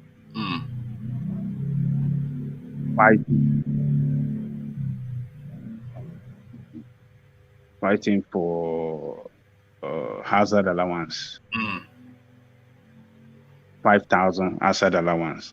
All right, Ajande Koko, I see you don't really want to be drawn into that space. So let me take you to a different space. Let's speak instead to Yoruba Nation. Because, of course, if the Human Rights Writers Association are coming out to warn against proscribing Yoruba Nation, then they would have gotten the sounding that they are moved to proscribe it. And the Attorney General, Abubakar Malami, he is signaling in that direction. So then going through the trajectory of insurgency and terrorism within the Nigerian space. So they've charted the antecedents of Mieti Allah. I wanted to say Boko Haram. That might well be a Freudian slip because they are more or less the same thing. But they've charted the trajectory of Mieti Allah. They've charted the trajectory of a Fulani militia. They've then charted the trajectory of Yoruba Nation and Biafra Nation. So the Metis Allah, the body count is there for everybody to see. They've gone on national television just back in 2018 to say that because 300 cows were killed of theirs, they've then wanted to kill in equal measure 300 cows of theirs were killed in Plateau. They then wanted to kill in equal measure the same amount of people. This they said on national television. I think it was actually Maupe Ogun that was doing that interview. So we've seen them boast all the time about their killings. And the Fulani headsmen, of course, nobody needs to be told their antecedents. So the Nigerian Writers Association are then drawing that parallel. These are people now that are savaging and killing all over the country. You have not even said boo to them, never mind calling them criminals or never mind then extending that to terrorism. But then here you are now trying to perfect the law to proscribe Yoruba nation. So to that space, and the response, of course, of the Yoruba nation to all of this is to convene yet another meeting and issue yet another strongly worded communique. So juxtapose the two, Ajanle Koko. Okay. Before I go to that, let me still speak on those Igbo guys being caught here Yeah, and well, there. you don't want to say it now, so It's when you just read, it's just unfortunate that we have our young people. They've been pushed to the limit. I mean, they just want to survive, and that is why we see them engaging in this kind of illegal way of making money. I mean, Hush Puppy, that one was a international fraudster too. So any fraudulent way of making money is you know, well, is are we just, really calling Hush Puppy a fraudster, or are we calling him a genius that has just misapplied his talent? Because there's a distinction there. A genius misapplying his talent rather than a fraudster, because first you acknowledge the genius of him, and then how is he applying it for good or bad? So that is really the Hush Puppy question. I'm not quite sure. I think it's just too loose and lazy to call him just a criminal and dismiss him as that, given the processes he goes through to carry out his activity. Is he a genius or just misapplying his talent? Is the question for Hush Puppy. he's not a genius. It's just a You criminal. don't think he's a genius? No, The way he does that, what he does no, no, it's internationally. no. I mean, you defraud people of their fund, maybe their savings and the money they have saved. Multi-millionaires is defrauding Yeah, internationally. Registered companies that are listed on stock exchanging. This is what yeah. this boy from Motion is defrauding, and you're saying he's not a genius? Well, hold on. He's talented guy. He is talented. Let us recognize that. But how did he use his talent? And that is what I'm saying. He's a genius Yes, misapplying his talents. yeah. Yeah, Look, if we were that to is be in different this from country, the Igbo guy that's just robbing the place. look. You see what I believe that United States will still use Hush Puppy in some kind of way, to reveal how he's using all these the skill that he uses, in getting all this thing done, all those scam and all the rest he was doing. I believe they will sit him down. They will let him, teach some of their people they have in that department, on how to scam people so that they can get more skill Intelligence. from intelligence from him. So, but look, when you use your talent in such a bad way to harm other people, we cannot define you as a talented person. We will define you as criminal and a fraudster, and that is what he did. He scammed people. He took people money from their account, savings account, from companies account. I mean, you don't want such thing to happen to you. A lot of people that happen to, they kill themselves. Some people kill themselves. Some people, committed suicide, because they lost all their savings. So it should be defined as criminal, and it should be dealt with according to the law. It should be dealt with. So the same thing with all these Igbo guys, for whatever they have done, they should be dealt with according to the law. But it is Nigeria that pushed these people to doing all these things. It wasn't happening you don't see all these things happening in the 70s. You don't see it happening in the 80s, where there was job everywhere in Nigeria. Look, in the 70s, if you get house from your house, you get out to look for job, you will get job on that very day. Whether you go to Do, bank do, do, or do, anywhere, who you will commits get without knowing anybody. sorry, Adam Lekoko, who commits armed robbery, but largely in Lagos State? When you hear the armed robber, whose name do you usually hear? I don't know the statistics. I don't want to Where is speculate. Uche now? I don't know. I don't know. But okay, let's leave that space because Yeah. I just wanted to go to that space today just to product it a little bit to see what reaction it gets. But let's leave that space then Yoruba land, the proscription of our Yoruba nation, and the tea drinking that is the response of the Yoruba people. So they are looking to proscribe you, and you are drinking tea and eating biscuits. You see, like we have said before on this platform, that this administration will not stop to proscribe or to continue their illegal action to suppress the voice of dissent and a group of people or persons that criticize them or oppose them. They are not going to stop because they have a mission, they have agenda they want to fulfill, and they will do everything to fulfill that agenda. So I will not be surprised if they proscribe Yoruba nation tomorrow. But Baba Akintoye said that they will take them to court. Would that make Professor Akintoye then an outlaw if they proscribe Yoruba nation? Would then because of course it's the arrowhead, so if they proscribe it, then he becomes almost automatically an outlaw on the run. Yeah, you are right. But they said they're going to challenge them in the court because that action it will contravene the constitution that give people the freedom of association and freedom of speech. So they will challenge them. We have said it. This administration is, it's a government with people of the same criminal ideology. They don't believe in constitution. And that is why they will fail at the law court when they are taken to law. The person in charge of the to guide the administration on constitutional matter, the Attorney General, he has a mission too. They don't believe in constitution, in doing things in a constitutional manner. So they are going to fail. If they proscribe it, they will be challenged. That means, they have used it against the media. They told the media not to report anything about terrorists. That one is in court. The media houses are taking them to court, that they should be able to report terrorist activity that is going on in the court. I mean, in the nation.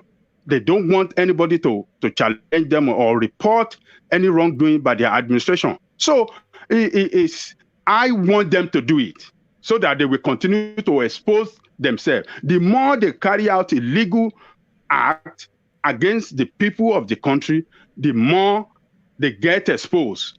So international community, we have our people all over the world that are campaigning against them. And, that will expose them more. So, but I believe they are not going to succeed. It's just a matter of time. It's just a matter of time. This government will crumble. They don't have anything. This government will crumble. They are 6 years into it. 6 years and 4 months now. They've got roughly 18 months left. They've been doing all these things. They've been institutionalizing all these agendas pretty much from day one. And all our pushback, you see what you're saying now is tantamount to what I'm saying as well, that our response is tea drinking and letter writing. So this now, just your anger now is just, that's just really the Yoruba response. Essentially, they will convene a meeting and issue a communique. So we're issuing communique again that the international community it is against the law, but they just carry on doing these things. So really, is it now time for us to be taking some sort of action, any sort of action? I want to agree with you that it is time for us to start taking action. So start showing to them that we are not going to take this kind of mess from them anymore. You see? But the problem we have are our political elite. The political elite are after their political position. They want to protect. Yes, I think that is what political... I think that is what Ayo was referencing, that they should come out. Yes, you see, the political elite are the problem. Our problem all over Nigeria. Let me say, all over our southern states.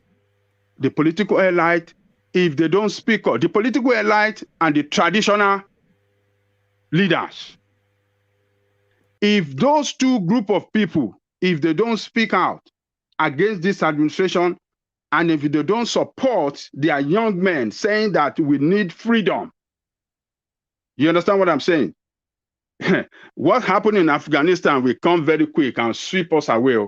It's just going to be a surprise, because already these criminals are around Abuja. They are in Niger State.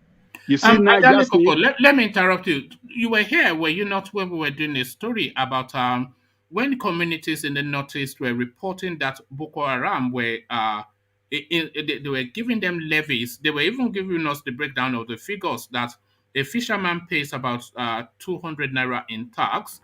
The XYZ pays, the farmer will pay both in 500 and 2 bags of yam. If you are using the road, then you pay road tax to Boko Haram. So they're already instituting levies and taxes in parts of the Northeast. So that was why I brought that Afghani story into the mix. Afghanistan President Gani flees country as Taliban fighters move into Kabul. So the Taliban fighters move into Kabul. Boko Haram, of course, they will hear this because, of course, that is their space and they hear the news too. So are they emboldened by this? And are we seeing this now repeat within the Nigerian space?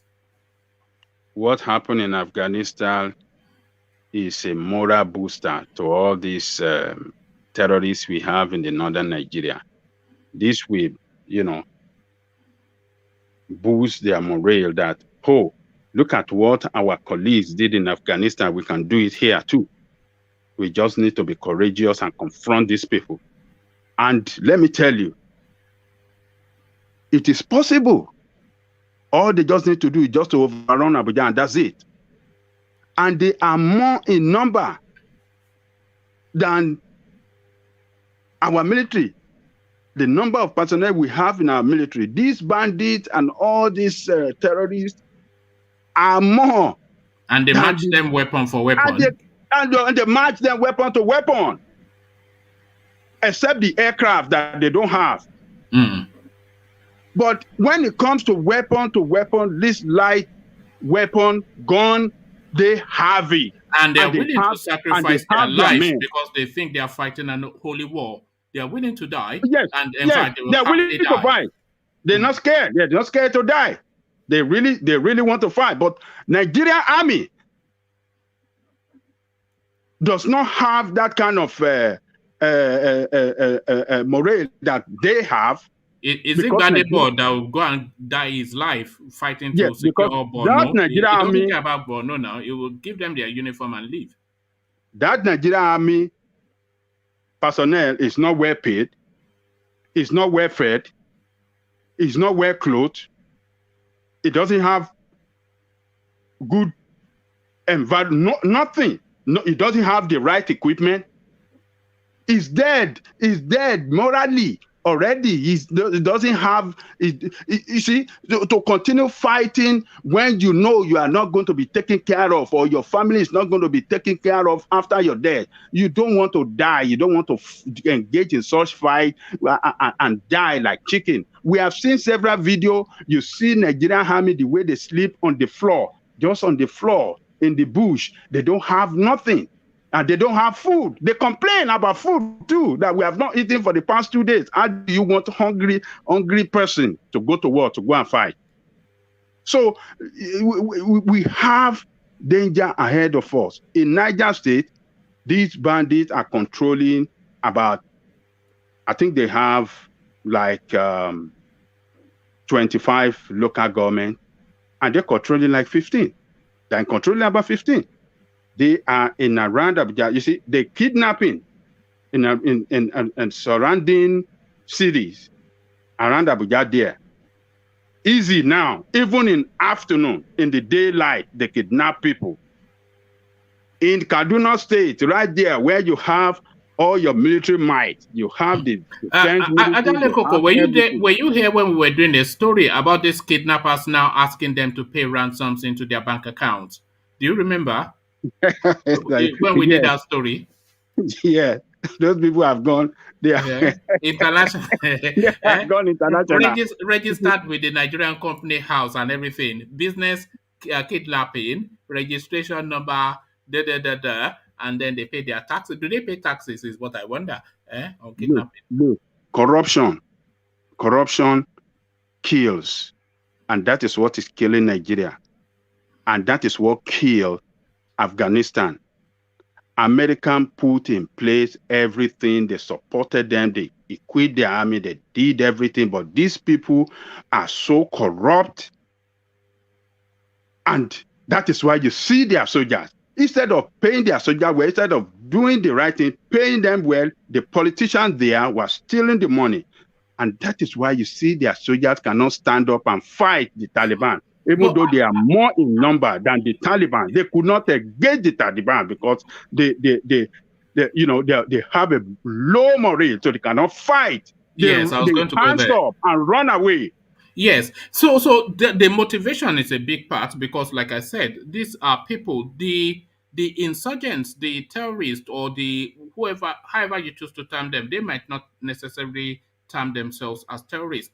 They see themselves as fighting holy wars, so they are more ferocious in fighting. They are more daredevil, and they are a lot braver than the paid person that is just working in the army as a career. So that's the one thing. But what really surprised me, all through the years, we hear all of these trainings that the Americans say that they're giving the Afghani army, that they're building an army there, billions and billions and billions of dollars. They will show us all these army drills with the American sergeant backing orders at these Afghani troops, do that they have dressed up, in fatigues and whatnot, and they are rolling on the floor and pointing guns and all this kind of demonstration that we see. Countless billions, they give them all this equipment, and I don't think it's been 6 weeks since the Americans pulled out, and within 6 weeks, the president has fled the country in Afghanistan.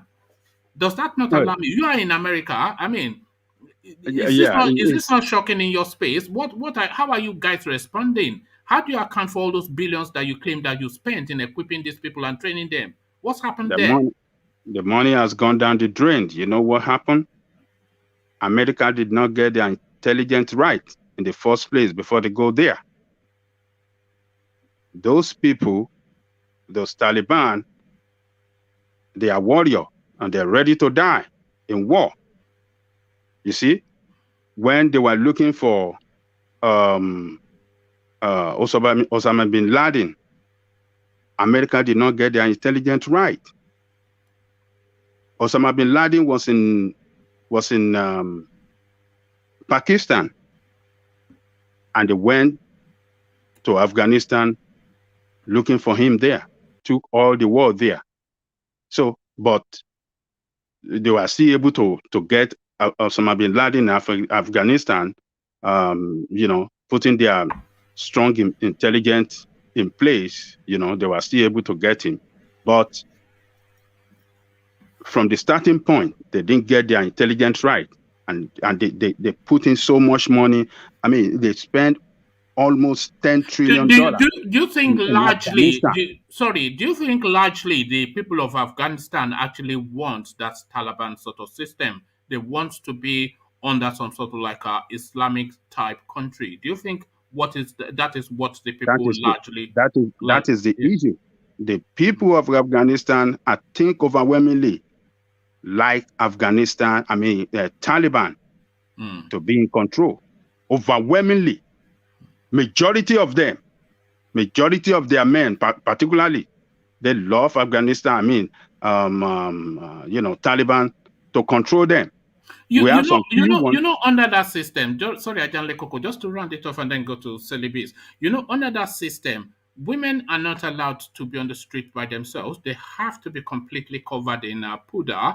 If they do walk the streets, they have to walk with either their father or a male, somebody escort, that or not an escort in the terms of, but some male to superintend them. So this is no schooling, of course, for girls. This is the system that they had under the Taliban. So this because an extreme, like a Puritan sort of a version of Islam. This is what they are going back to. Yeah, that's why I said, look, they don't want Western dominance there. They don't want Western culture to dominate their culture. I mean, to dominate their culture, to dominate their way of life. And, they detest it in entirety. And that is what, gave them that strong heart to fight against America everywhere. It engaged them everywhere in all their cities, around their country. The Taliban were fighting all. So America cannot continue to be there, except if America want to bankrupt their economy. America cannot continue to be there. So that is why America withdrew, because these people, they never give up. They've never been conquered in history. No nation have conquered them. When the Russians tried and failed, the Russians run away. Even the British came, they run. They are warrior. And now the Americans. They are warrior. Do we have that warrior spirit in Yoruba land? Do you think? I know how you like to romanticize that we do, but do you? I know you speak more to reality, Ajanle Koko. Yorubas are warrior too. Do you think so? Yeah, let me tell you. Let me tell you something. You remember the word Ojo? Do you know what the word Ojo means? Yeah, Yoruba, they are Ojo. Yoruba, okay, Shojo. You see, what's Yoruba like? What's Yoruba by culture? I mean, by tradition, we respect our elders so much. We want to listen to our elders. We want to, the king and and those that we look up to as our leaders. We look up to them first. You see, once they come together collectively and said, "We are behind you," that's it. Yoruba are warrior by history. You go to our history, we are warrior. We don't. We are known for Egbamio. We are known for Egbamio, though. Are we not known for Egbamio? No, we are never been conquered. I mean, all the Oyo Empire extend to Ghana, extend to all the way to the Republic of Benin, to Burkina Faso, to all the. You see, that's. I mean, we are warrior. We are not coward. Those people that came, this Fulani, this violent trespasser, they just come, they just savage and run away. Those one are cowards. They are not warrior. You see, I think when it comes to real, fighting, the fighting spirit, we have it, but we like our leader. Woman, can Even the area. Hold on, for to get it clearer to you. Yeah. If you listen to Are Onakakanfo himself, yes, he always says that he cannot do anything except the Yoruba leaders give him go ahead. So that is the culture. He cannot do anything. There's nothing he could do if Alafin does not give him approval. He cannot. He's responsible to Allah. So we have that, that cultural thing that we look up to. We still respect it till tomorrow. So we have not counted enough bodies then in Yoruba land. But no, that is not the issue. I have told you the problem we have are our politicians. Our politicians are the one even holding our traditional king back. You see, if a politician get up today and then said, which I feel maybe that is what they are trying to do with Are Onakakanfo, because since he assumed office, they have never met him like this before. They don't even recognize him. But now they are inviting him to their office for them to talk. I think it gets into that Do stage you where not they think? think, Sorry, do you not think this is just posturing? Are they not just posturing to the space? Because if they are really looking to use their realm of, they want to use Gani Adam for any meaningful purpose, they will meet with him privately and quietly, strategize a position, equip him in whatever way he needs to be equipped, and then the first thing we'll be hearing that anything is going on is the actions that he will be taking. It's not meeting publicly at State House and then calling a press conference to issue a strongly worded communique. It's just these meetings and letter writings, it's just starting to grate on my nerves. well, you could be right, but politicians, the way they do their own thing, they will always do things to show to people that, yeah, they are working, so that they can continue to get support from people. So there are certain things that they will do behind the door that nobody will know, but they would like to show off that we are making efforts so that they can use that in their political campaign and to assure their people that they are not just sitting down there doing nothing. So All right. for Can I political interject? reasons, they will show up. You know them, politicians. All right. Thank you, Ajale Koko. Let me go quickly to Charles, who is about to leave us to go and do his evening prayers, I think. So, Charles, to you, thank you for holding. Yeah. You know what the talking points are, Charles, but let me take you straight to the space that I think might well interest you the most. FBI arrest celebrated Nigerian medical doctor Nwapu for multi-million-dollar fraud. So that is just a recurring decimal within the news space, especially as it pertains to Nigeria. It's always Okechukwu, it's always Uchenna, Yeah. it's always Emeka. South Africa, Indonesia, India, Dubai, everywhere. You hear those names and then you hear the word arrested. So by instinct, I'm saying, do the Igbos just gravitate towards the ease of just making money Yes. illicitly? Yes. The Igbos some of the Igbos like to make money by doing evil.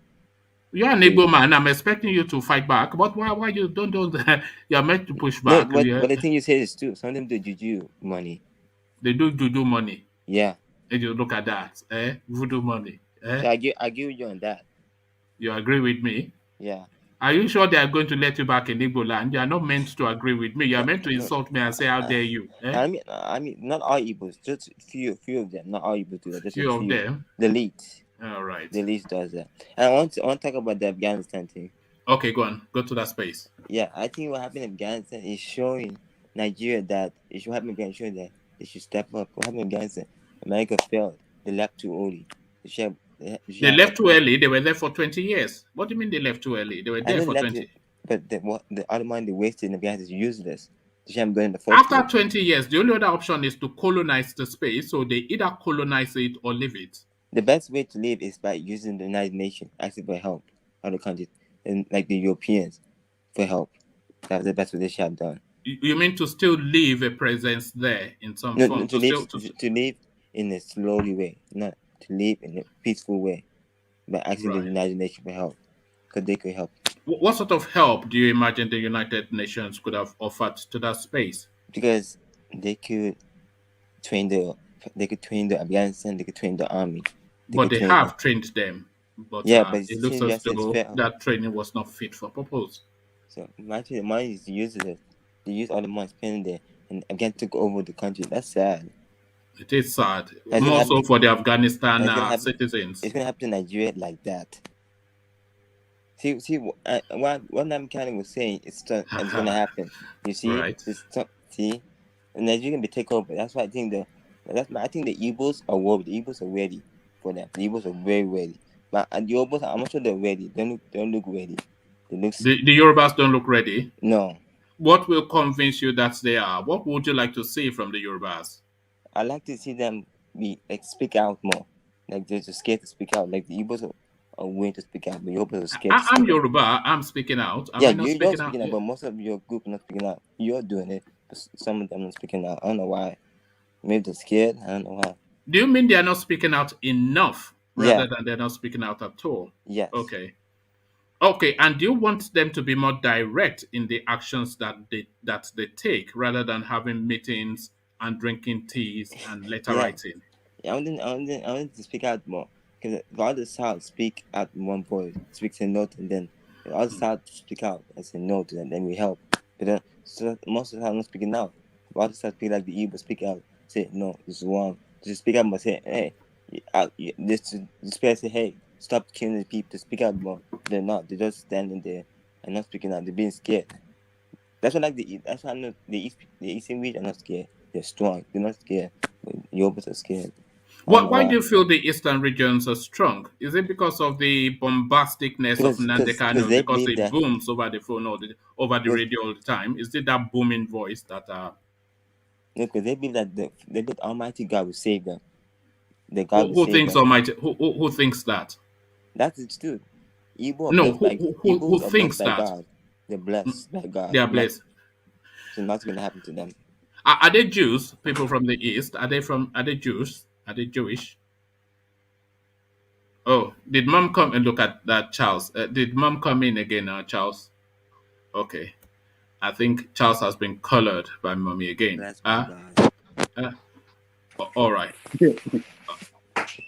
All right, Charles. Is there anything else you want to add, Charles? Because I think mom wants you for prayers, doesn't she? Do you want to? Do you have to go and do prayers with mom, Charles? Do you agree with that? Do I agree with what? I didn't hear you say anything. I was calling you out just now, even Yeah. teasing that your mom has come in. Do you agree that the Igbos? Do you agree that the Yorubas are scared? Well, I wouldn't disagree rather than say that I agree. So that's not to say that I do not agree. So I'm just in between there somewhere. That's why you should help your people. You should help them. I should help them in what way? They have to speak out because you will do good. You should be the leader. No, I'm just a noisemaker. But thank you for the compliment. That's Charles, a so good advice by Charles. So one did, man, you have to join Yoruba Nation. That's what Charles is telling you. imagine me, I'm too fat to be running, you know. Imagine me trying to run from some waywardness of some army You trying don't to need kick. to be running. You just be doing like what you keep doing. When the army wants to kick your face, Koiki is in London now. With the You have last to time, form alliance with Koiki so that you be. One no, man, no, I've reached out. one man, why are you so scared? Because I value life now. I'm a Yoruba man, you know. Yoruba Londoner. I enjoy Amala too much to put myself Me, at risk. There is me nothing. is There a is nothing. Yoruba Londoner. There is nothing too. There is nothing too much in that. There is nothing much in it. It's just for you to know you are field craft, know how to organize, be disciplined, and you do. I was involved in so many of them, so there is nothing too much or difficult for you to do. It's just Don't that you worry. are scared. My own part is to blow hard on the internet. So I'm just a blow hard. I'm just a loud mouth. That's just my own. That's a space I occupy. So I leave the Internet warrior. internet keyboard warrior. This is it. I'm just a keyboard warrior. Thank you. So Charles, do you have to go do prayers with mom now, or did you really want? What else do you want to say to the No, that's space, what I want to Charles? say. Huh? That's what I want to say. The Okay, Yorubas, so you wanted to speak to the Afghanistan space. yeah, the Yorubas should fight for the freedom as the Igbos. So they should be Freedom strong. from what? The Yorubas are not enslaved. What are we freeing ourselves from? If everything they should fight, it doesn't matter how you should fight. No, but what are we freeing They should get ourselves arms from? ready. They should get everything ready. All right. Okay. Not to left alone. They should be ready because the war is coming. I see it. The war is coming. How do you know? How do you know that? Because the French can take over Nigeria like that. You're gonna see it happening. You're gonna see it happening. All right. God bless Nigeria. May God bless. Oh, look at that! So you see now, you are meant to say, "May God bless Biafra land." You see, you still don't have, you have not perfected the language yet, but it's always a delight hearing from you. Thank you, Charles. So now let's now go from Charles now to Sally Bees. Sally, do we have you? Sally Bees. Yes, I'm here. Good to have you, Sally. Yeah, you know what the talking points are? The Yorubas convene yet another meeting to talk about security. And then, of course, very soon they will issue a communique warning that they will do this and do that. never haven't done this or that in all the years that these things have been going on. They also want to the space that do not proscribe Yoruba nation, citing examples of the atrocities of the headsmen and Allah. And we went to the story of the FBI now coloring yet another Igbo man, and we're speaking to that suggestion that the Igbos is instinctually criminal. So to those three first, and then we'll go to the rest. Good to see you, Celebes. Yeah, good to see you. I missed you. Missed you all. Missed you Where have you guys. been? You went? Engineer, you don't even. You I went to speak on the Nigeria? program all the time. Anjale Cook, all of you, and Ayo. Definitely, I missed you guys. So I'm busy. so sorry. Yeah. I'm handling so many issues in the courts, so that's why. And that's why after you, I need to speak quickly because I need to attend court tomorrow by 10. All right. Thank you. Okay. You explain what you have done in court. Actually, let's go to engineer first. Then, Celibase, with your permission, because I don't want to hold. No, I want him to hear what I'm saying, because okay. there's something I want go to on. say that will also interest him. Okay, go on. Yes. So to the first question, which was about the meeting with your people, was it Afenifere or Gani No, Adams? it's Gani Adams meeting with the state governor and Pa Adebanjo, and then they are speaking about insecurity, and then telling us that they have a plan and this, that, just the usual hoo-ha that you hear from that space. Okay, but you see, the thing is, first of all, they've labeled it under a very generic topic, and generic in the sense that they've labeled it as insecurity, which is really very ambiguous. In a way. But do you not think that they necessarily have to do that? They can't just narrow it to say that they're discussing Fulani. They can't say they're discussing Fulani. This is the problem. We're having problem of frills. Even we, who even come out to like activate issues. We're suffering from frills. We're suffering from shields. We're suffering from shadows and things like that. Why can't you just simply call a spade, just the way it is? I mean, all the trajectories are actually playing towards our own destruction, yeah? But we are making excuses all the time for something that is so, like, someone said, I can't remember, I think it was Ayo who said, we can read the handwriting on the wall. So if we can read the handwriting on the wall, what is this playing out? Nobody's going to tell you a story that, hey, will they come attack on us tomorrow? Or will they come kill all our people, carry on our wife and all of our children and all our daughters and so on? No one is going to give you that. I mean, yes, we get that when armed robbers sometimes want to attack an area, but nobody's going to tell you, say that today, the Taliban were waiting patiently and they were acquiring their weapons. They were doing everything they would do. The same thing, the same way, and in the same manner, maybe in certain other levels, the Fulani is doing exactly the same, even if not more. They're using the cattle to try and, reroute and surround everybody. They're also using the Metiala. They're when last did this government give money to Afenifere or Hanese? Remember a time when they gave them 100 billion? That was a couple of years ago. That's what I'm saying. Yeah. But when last did they give money to Afenifere or to Hanese or any other groups in the south? When last did they give money like that? Even any substantial, apart from maybe the ones that pocket them, line their pockets and they go away. Perhaps I'm being anecdotal because I have no proof.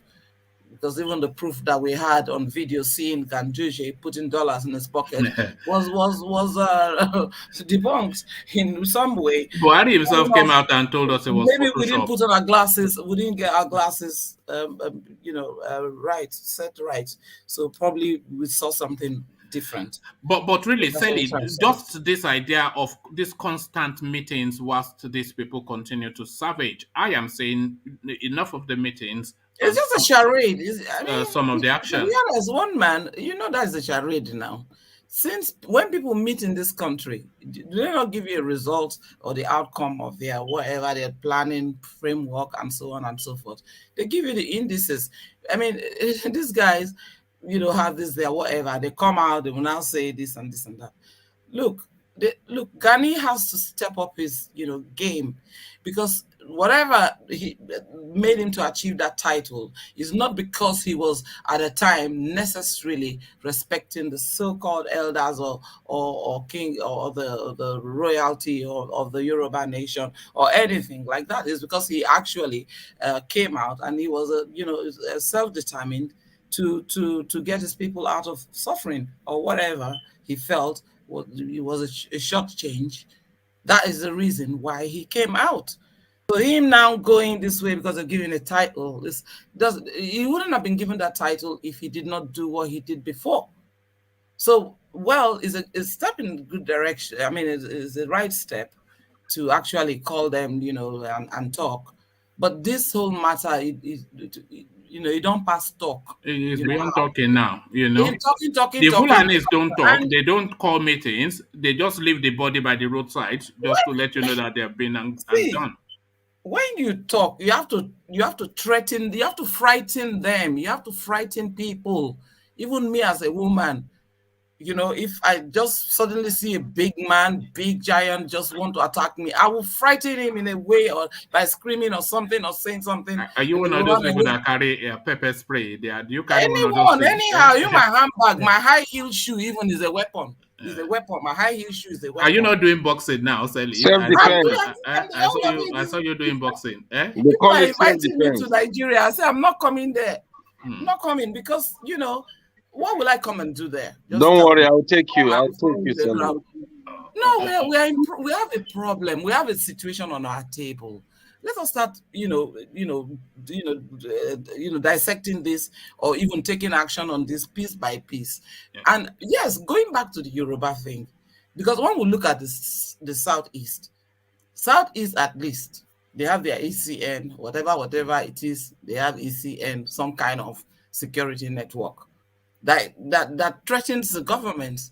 So at least they have something to stand to, to kind of like back them up, some kind of system, even if it's just they're using their hand, at least they'll be training, like this boxing I'm doing now. They'll be training and all those kind of things. Nobody can come and try you. And the women too, Igbo women, they are very, very strong and they are ready to fight. You understand me? I know them. They're very strong. All of them, they're trained. I remember one time at Unijust, there was this girl, Chinwe, my friend, my neighbor. I always get on with her, So there was a day me, I had one beke, and the girl just said blow for me. I said, oh boy, I just take off because I wasn't thinking. You took off, you didn't fight back. Girls, you are Jebota people. Well, no, we just fight, slap, small, but the way she said the blow for me, I was like, I go kill you today. I have to run for my dear life. So what I'm trying to say, the Yorubas, right? How equipped are they? The Southeast has a lot of backing, I'm telling you. And apart from that, even the South, we have some backing. I mean, there are some backings. We know that. I don't have to say. There's some kind of backing anyway. Even if they've given up all their arms, there's some one or two pieces of things that maybe still lying around somewhere. Maybe they can clean it and use it again. But Yoruba, what do they have right now in terms of, Yeah, they have letter writing and meetings. So they really need to have that, because Amotekun is defunct. Before it even started, it was defunct. It's a failure on arrival. They just had those beautiful... No, it's not a failure on arrival. It's still in situation. It's just not weaponized. And if it's not weaponized, it's not weaponized now. Yeah? How are they doing? How are they because the IGP is refusing to give them the license to weaponize. So this is the thing. So how are they going to... Then all the rich guys there, Tidola and all these people that we're calling, they don't know that, in a side way, they can find a way. Because when they can't get illegal weapons when they legally constituted organization. Let me tell you, these people are not joking. When they are really ready, you will start seeing all these people will be the first to go down before everybody starts, finding their way out. All right, they will get the biggest guys first, And they will never get the $10 because the $10, people like $10, Dangote, all this kind of what's that man for London Show, whatever. These people, their citizenship, their nationhood, their place of residence is on an aeroplane. These are international people. Look at when NSAS broke out. The next thing you heard was that Tinubu was in France. These people, they're not, But even if they run away, they have their estates.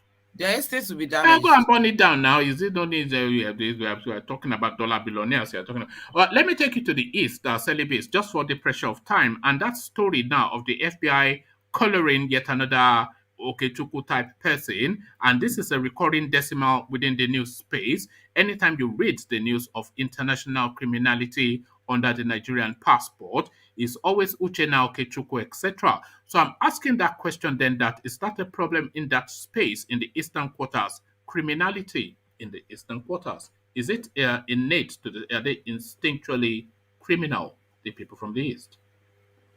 Well, like I wrote down in the chat before I joined, I was in the chats, writing and writing. So perhaps I don't know if you read any of the stuff that I wrote, but what I was trying to say was I'm even vexing with you because Oh, there's you no are not need from to the east now, you are south south no, now. no, no.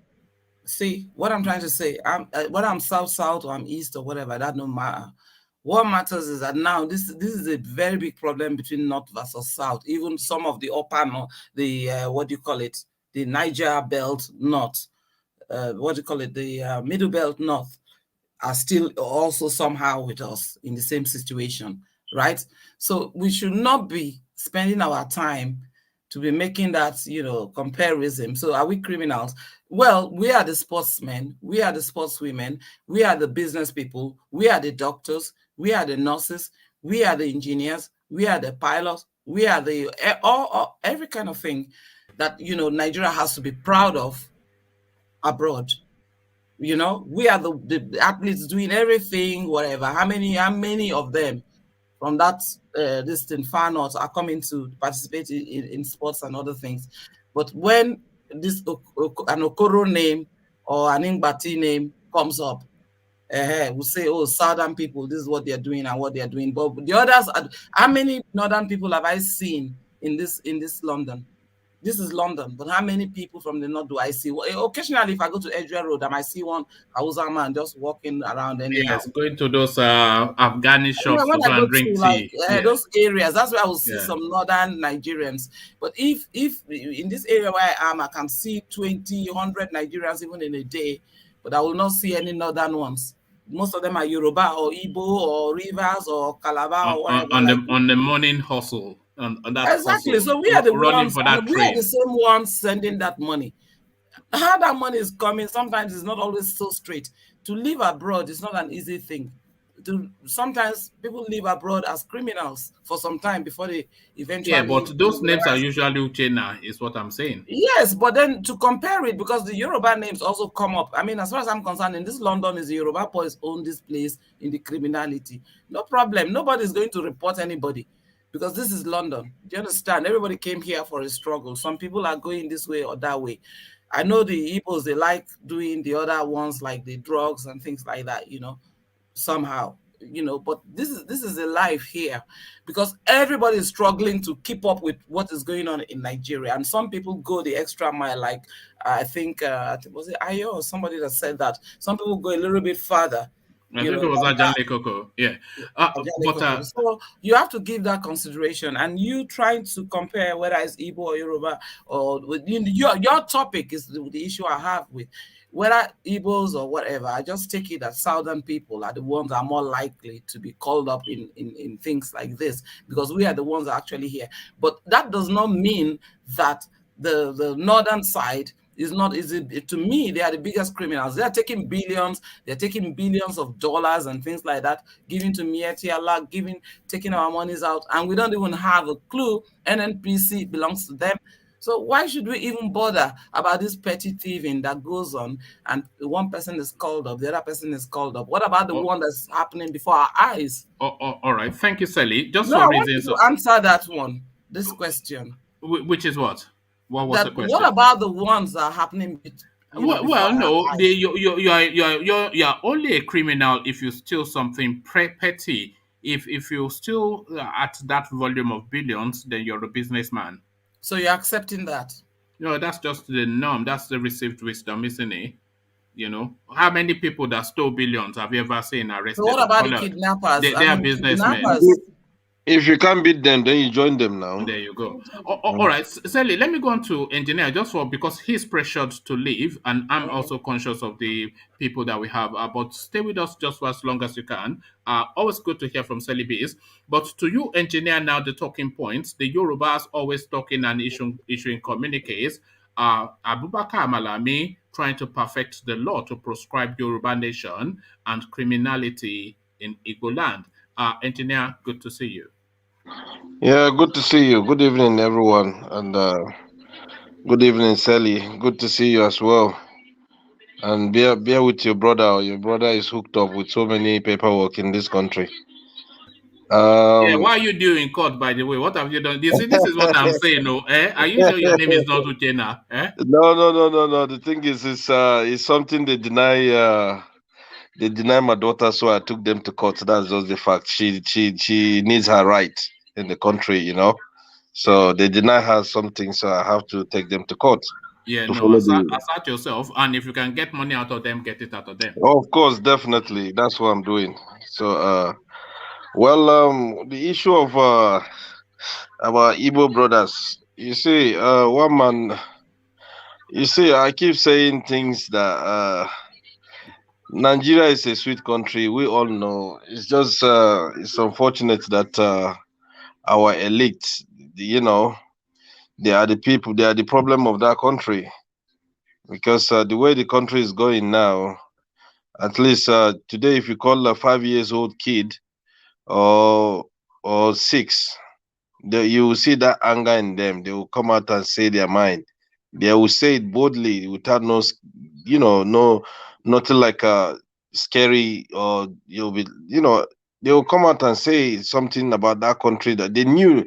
Everybody knew that the country is in a mess now, and it's such a shame that the level of how they allow the Fulanis to just be going. Engineer, drug Yeah. dealer caught in South Africa, Pretoria, Okechukwu, caught in India, Delhi, Uchenna, Indonesia, Emeka.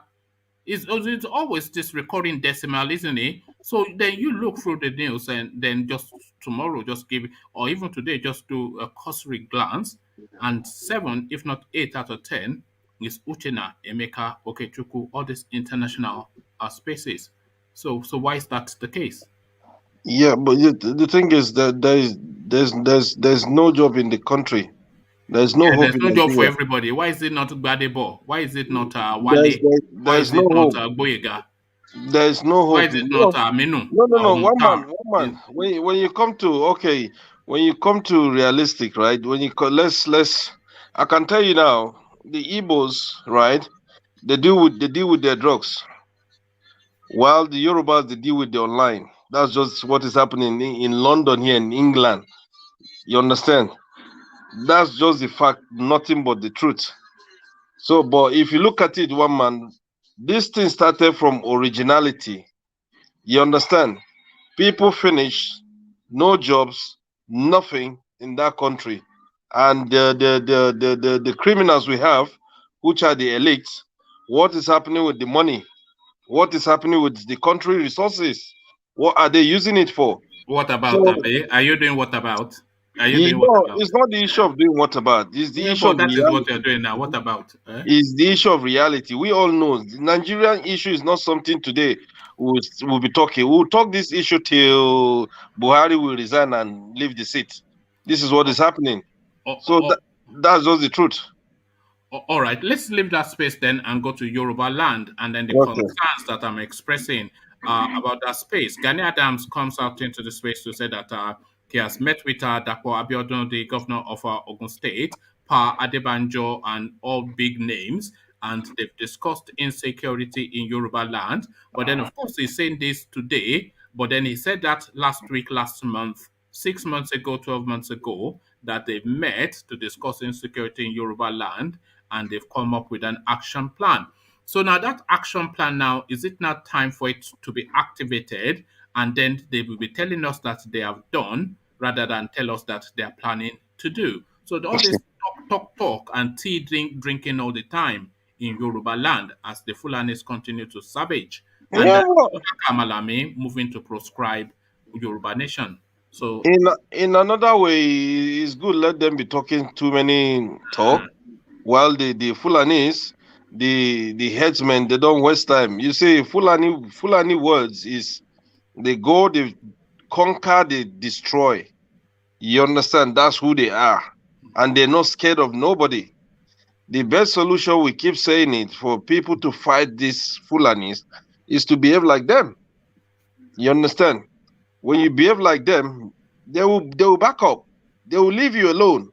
But if you end up keep coming, deceiving people, talking, oh, we are having a plan A, we are having a plan B, we are having a plan C, you're just wasting your time, because at the end of the day, their families do are they not. think that these Fulanis don't read the newspaper just to Of read course, when you are saying I'm planning to come and save Tuesday, oh, I am coming to fight you? Is that what they are doing in Yoruba land? They are no. The sending thing letters to is, the north that the thing wait is, until Tuesday, this we is come what to is north. happening with the Fulanis. Nonsense. This is what is happening with the Fulani. If any Nigerian elite stand up to give a little bit speech on air, oh, we are planning to do this against, or blah blah, against Fulani, that's when the Fulani will triple themselves and they will go and do worse. You know they will Right? come after Gani Adams soon. He will get the Uh, Igbo treatment. remember, Bene is just around the corner. He will go and stay there as well for his own Yes. safety. You understand? Yes. Because I don't know if you watch an interview with Benue State Governor, Yes. right? What did he say? You know, sometimes he said, oh, the guy just zero his mind. He said, you know what? That was the last couple of some months when he said, yeah, Fulanis are our friends. Let's give them the land. They clearly said it to him. Honestly, they That they interviewed want him. all his land. I should have sent the link to you. You need to see him talking with passionate. They said to him clearly, listen, we are, if you like, blocked everywhere, right? You are safe, but the rest of the people, they are not safe. We'll come and massacre them, whether you like it or not. For you to say you're not going to give us a land there, we will continue massacring them. That's what they said to him clearly. He came out, he gave his voice on air. So if you're in that position, what will you do? Engineer, can I interject 1 minute? Go on, You Ajale. see why those people are talking like that? It's because they have the backing of the presidency. That's why they are talking like that. Of course. If the governor or their security, their local security are giving weapon to, they will engage them. They are not; those people are not warriors. I'm telling you, they are violent trespasser.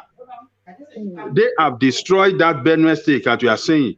Look, the population of Benue is about around 7 million, but the people in displaced camp in how do they call them?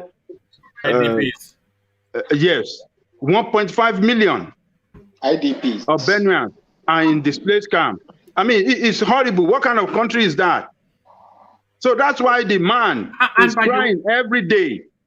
No, That's why the governor is crying every day, because he has been speaking. He has gone to the Master Rock to beg, to ask for assistance. Nothing is coming.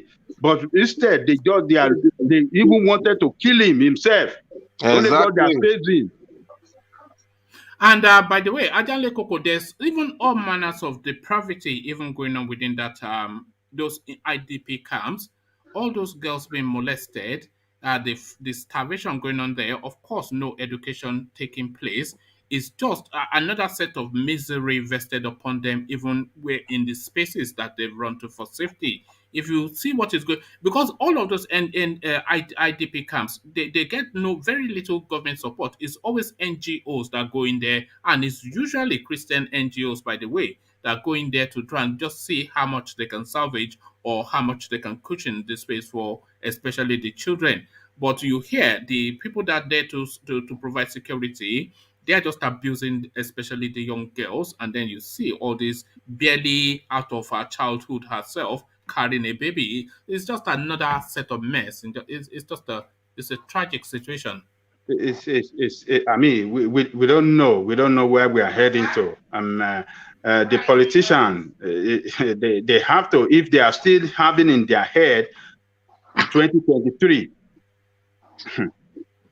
that position for 2023 is what they are jostling for, all of them. So we don't know where we are heading to. I won't be surprised if we wake up tomorrow and we heard it on the news that Abuja being overrun. I'm not going to be surprised. It's possible. It's possible. It's possible. I don't think they will overrun Abuja under Buhari, but they will as soon as you have your Yoruba man or whatever in charge. Then they will just overrun it. Why do you think they will not overrun Abuja under Buhari? Because Buhari is, if you remember, under Goodluck Jonathan, when they were negotiating with Boko Haram, then they appointed Buhari as their spokesperson to go and negotiate for them. Yeah, I could remember that. So they have a lot of sympathy for Buhari, and they would loyalty. Loyalty. They have loyalty for Buhari, and they don't want to embarrass him. But as soon as Buhari is out of situation, then they will just, as soon as Buhari is out of situation, things will escalate in that space. Yeah, they will bombard that area. Yeah. They will surely do it. Yeah. Yeah, but back to your engineer. So your thoughts then on the proscription of Yoruba Nation. What are you making of that? The idea that they are going to proscribe the only thing I will say now, and I keep saying it, Yorubas, they are the engine key to Nigerian success at the way it is now, because they communicate, they understand themselves compared to any other language in Nigeria. And if you look at the most Yorubas people, they are most professionals, they're most people in the higher stage that they communicate and they understand themselves, regardless they come from maybe different part of Nigeria. As long as they call them Yorubas, there's something about them that if they speak to themselves, they understand themselves. So those are the people now I can say they are the hope of that country, Nigeria, and after them followed by the Igbos and any other language in that country. That's all I can say regarding that aspect. All right, thank you. And just a quick word then on the Afghanistan space. Afghanistan, of course, nothing to do with Nigeria, but does it?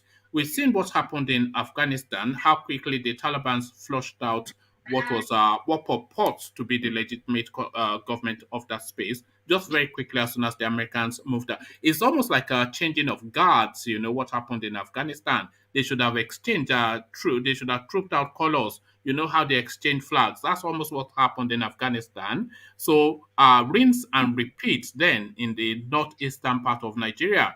We've seen often instances of those Boko Haram flags all over the northern part of Nigeria, that black flag with the Islamic insignia on it. So now, are we now seeing essentially what happened in Afghanistan repeating first in the north and then sweeping up the entirety of Nigeria? So are you apprehensive that might well be the case?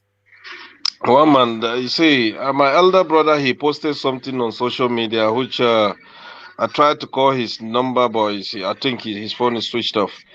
All this killing that happened in the Plateau State, like the North Plateau State. Yeah, the 27, yeah. Yeah, he posted something that if the two religions in that country, both the Muslim and the Christian, is preaching peace and harmony, so what is going on with the people who are worshiping that religion? You understand? That they need to come out to speak to the president. It's high time all these religious leaders that we have in that country to come out and speak. They shouldn't be keeping quiet and watching people, dying like a chicken. It's very, very sad. Well, man, let's be honest to ourselves. What the hell is going on in that country? It's something, if you look. Nobody knows. I'm not even sure Buhari himself knows. We keep giving him these attributions that he has this master plan. But I'm not really sure that man is even 100% on top of anything. He just hides away in Aso Rock and is just waiting for his time to run out.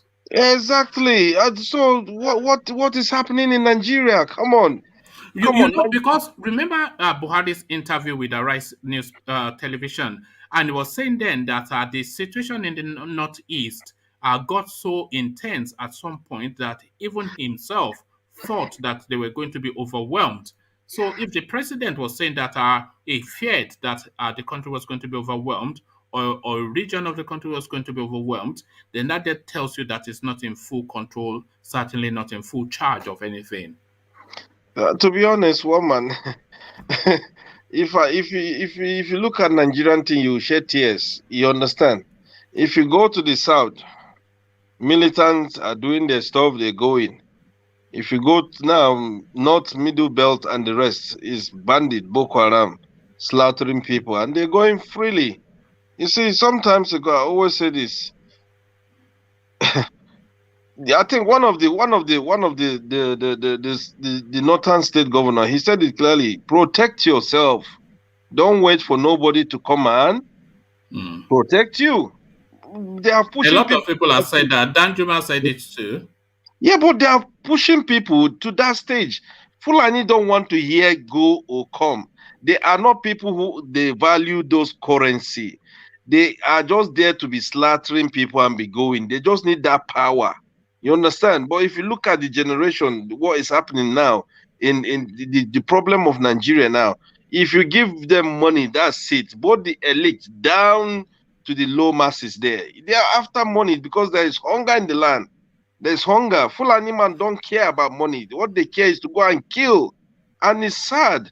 It's really sad that we have a professionals, so-called people who call governors and the rest. What are they doing? You understand? So as some time ago, someone said it in the platform. They need to chase them one after the other. They should kick them out. Let them go and meet their baba in Abuja there and stay there while people protect their land. And this is what the Igbos are doing. This is what the IPOB they are trying to do their best for their own people. You know, you can't rely on criminals that you know. There was a video now. I think somebody sent it to me, but I think they don't want to upload it on air because they have given warning. You need to see it. You will shed tears. Imagine. Don't send it to me. I don't like to see it. I don't like to see all those things. No, it's just you Yeah. need to see how the militants they are shooting on one-on-one with Nigerian Navy. You'll be like, what is going on? Is this become a Nigerian movie or American movie?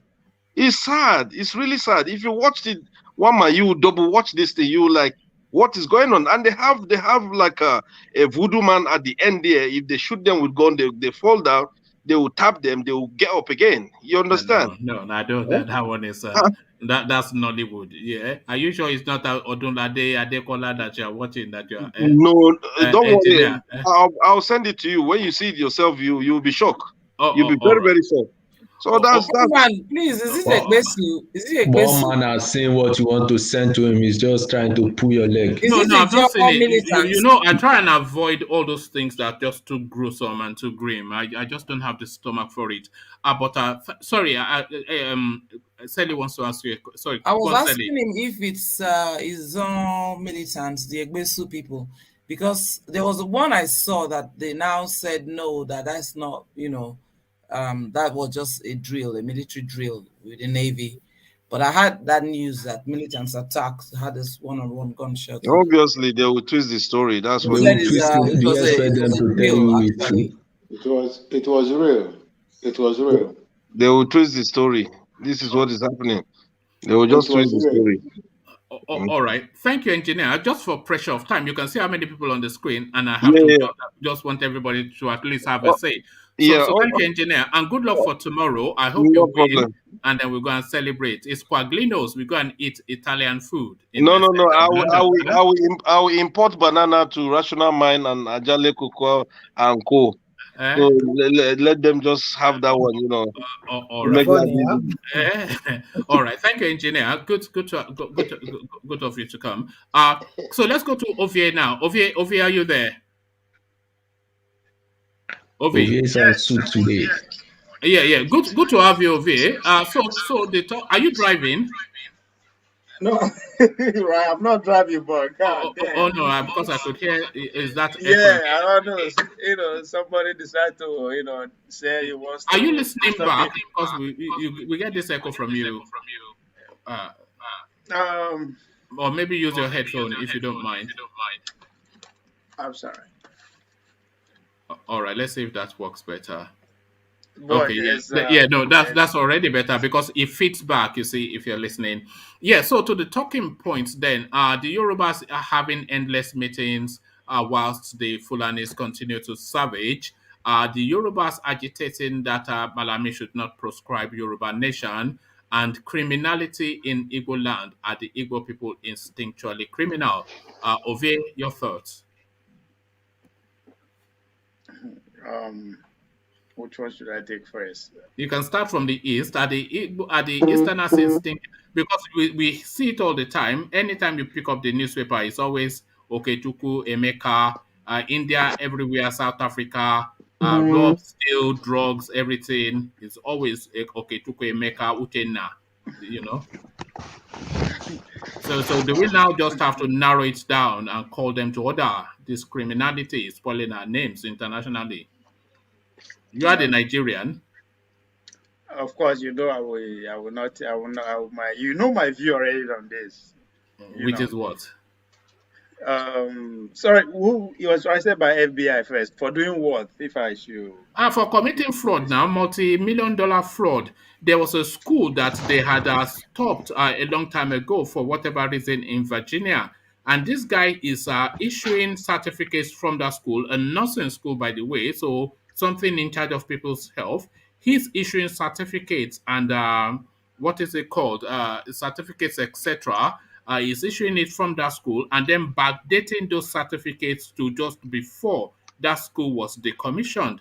So the FBI then went in and they registered under his banner, and then he took them through that process, registering them and backdating it to before the school was decommissioned, and then issuing certificates backdated and issuing all manners of things back. So it's just it's just that instinct for criminality, and you always hear it constantly and routinely. So issuing transcripts as well. It says the trio were accused of selling fraudulent transcripts and diplomas, listing courses which unqualified individuals purportedly took, as well as their grades. The nurses were subsequently employed at various health center facilities in Maryland. So this is the thing, and it's always Okechukwu. It is all. So you can take that story, go to India, it's the same thing. Take that story, go to South Africa, it's the same thing. Take that story, go to Dubai, it's the same thing. Uchena, Okechukwu, Emeka, Ndubisi is always these names. This is just a color me bad. Are they coloring us bad? Are the Easterners instinctually, they don't have that propensity towards criminality? Is the question of you.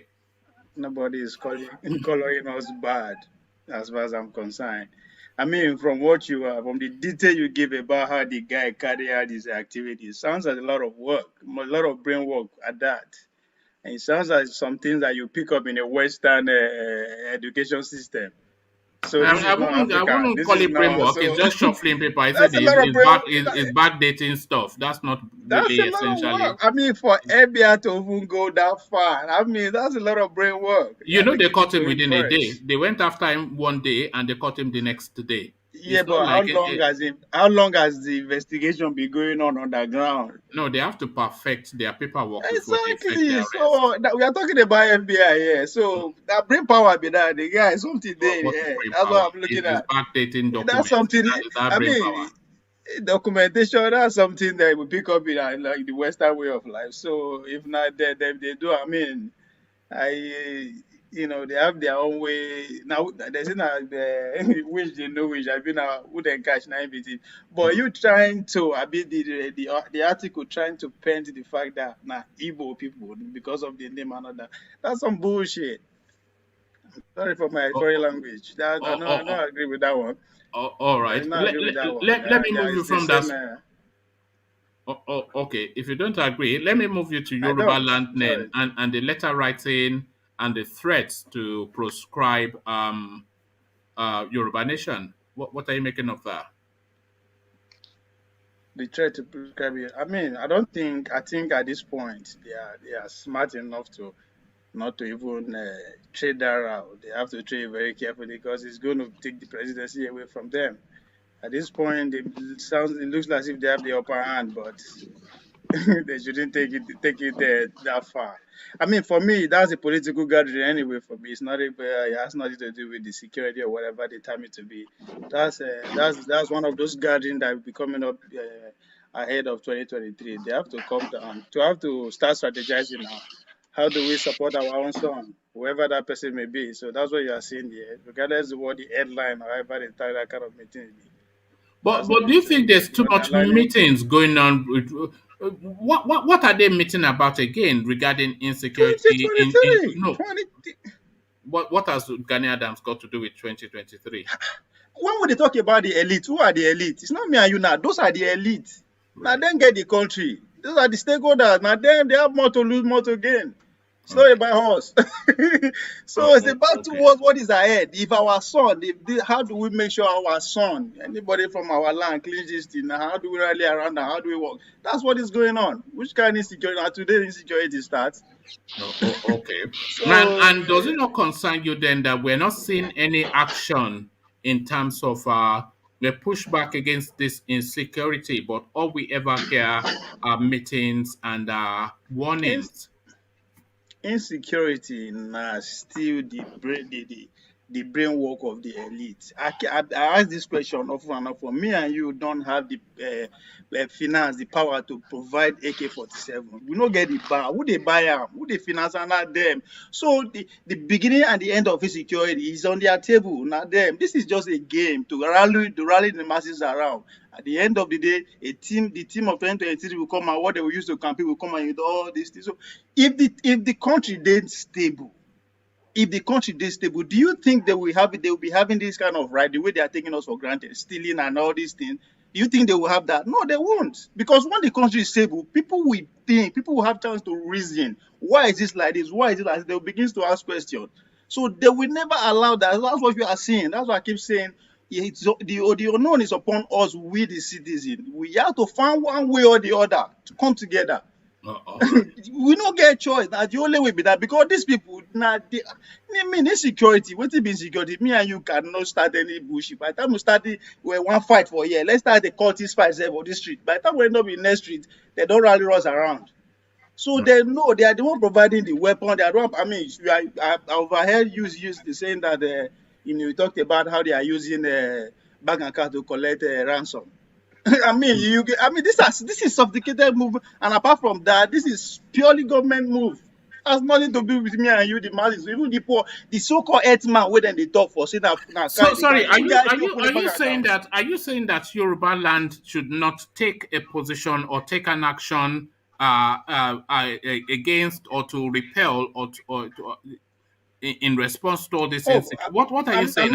I'm not clear on what I'm you're not saying. saying this not about what decision are they taking now today. This is not new now. I'm just saying that meeting, whatever they are having. And does it not concern you that no action is being taken? Does it not concern you that no action is being taken to repel this just constant savaging by these headsmen? I have gotten to a stage in life that concern, not be concerned. I'm thinking of solution. I'm providing solution. I won't give myself a tag with that. As I said, I know the issue. I know where the problem is coming from. I know where the problem is coming from. I know via attack. Those men they are more powerful. They are godlike. So this fight is beyond one individual, one messiah. It has to be a collective. It has to be a collective effort. It has to be a synergy between the masses. And I keep saying that because we too the flex, there's too much enjoyment. That's why we never arrive at that point yet. Until the hunger don't reach every news and as in people they feel and will not get choice again. I don't need to tell my neighbor, say, man, at the way it is. So he or she will understand. So at this point, why I go to worry when I know what they happen, what the cost. I know they worry at all. Is that I think, what can I do while I'm still breathing? Okay, what can you do then? What can you do about the savaging that is going on in Yoruba land and indeed all the southern regions? what can you do? What is the solution for you? The only way my own little capacity is to offer my own village community, when I'm a village community, education and way to exploit the opportunity that I never had when I was there. Education. Somebody, the When I Fulanis mean are surrounding your community right now. You are talking about education. What is When the I say immediate solution to the security, to the insecurity situation in this see, in that the is the southern region? problem. So forget Immediate. There's education. nothing Education is 10 immediate. years time.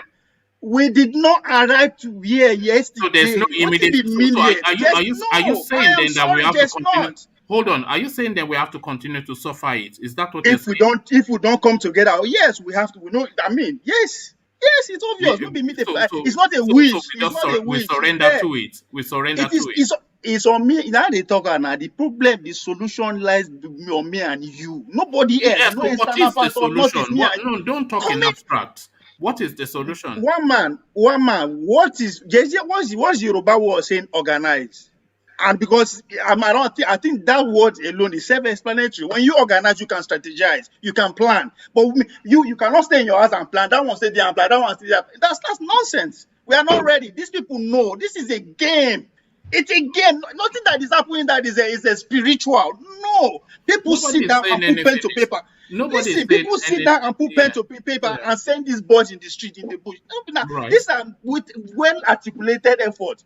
We just sit down, they wish and pray. Everybody, no. Until we come together, me and you will not fight anybody. I can't fight anybody. You can't fight anybody, but we can.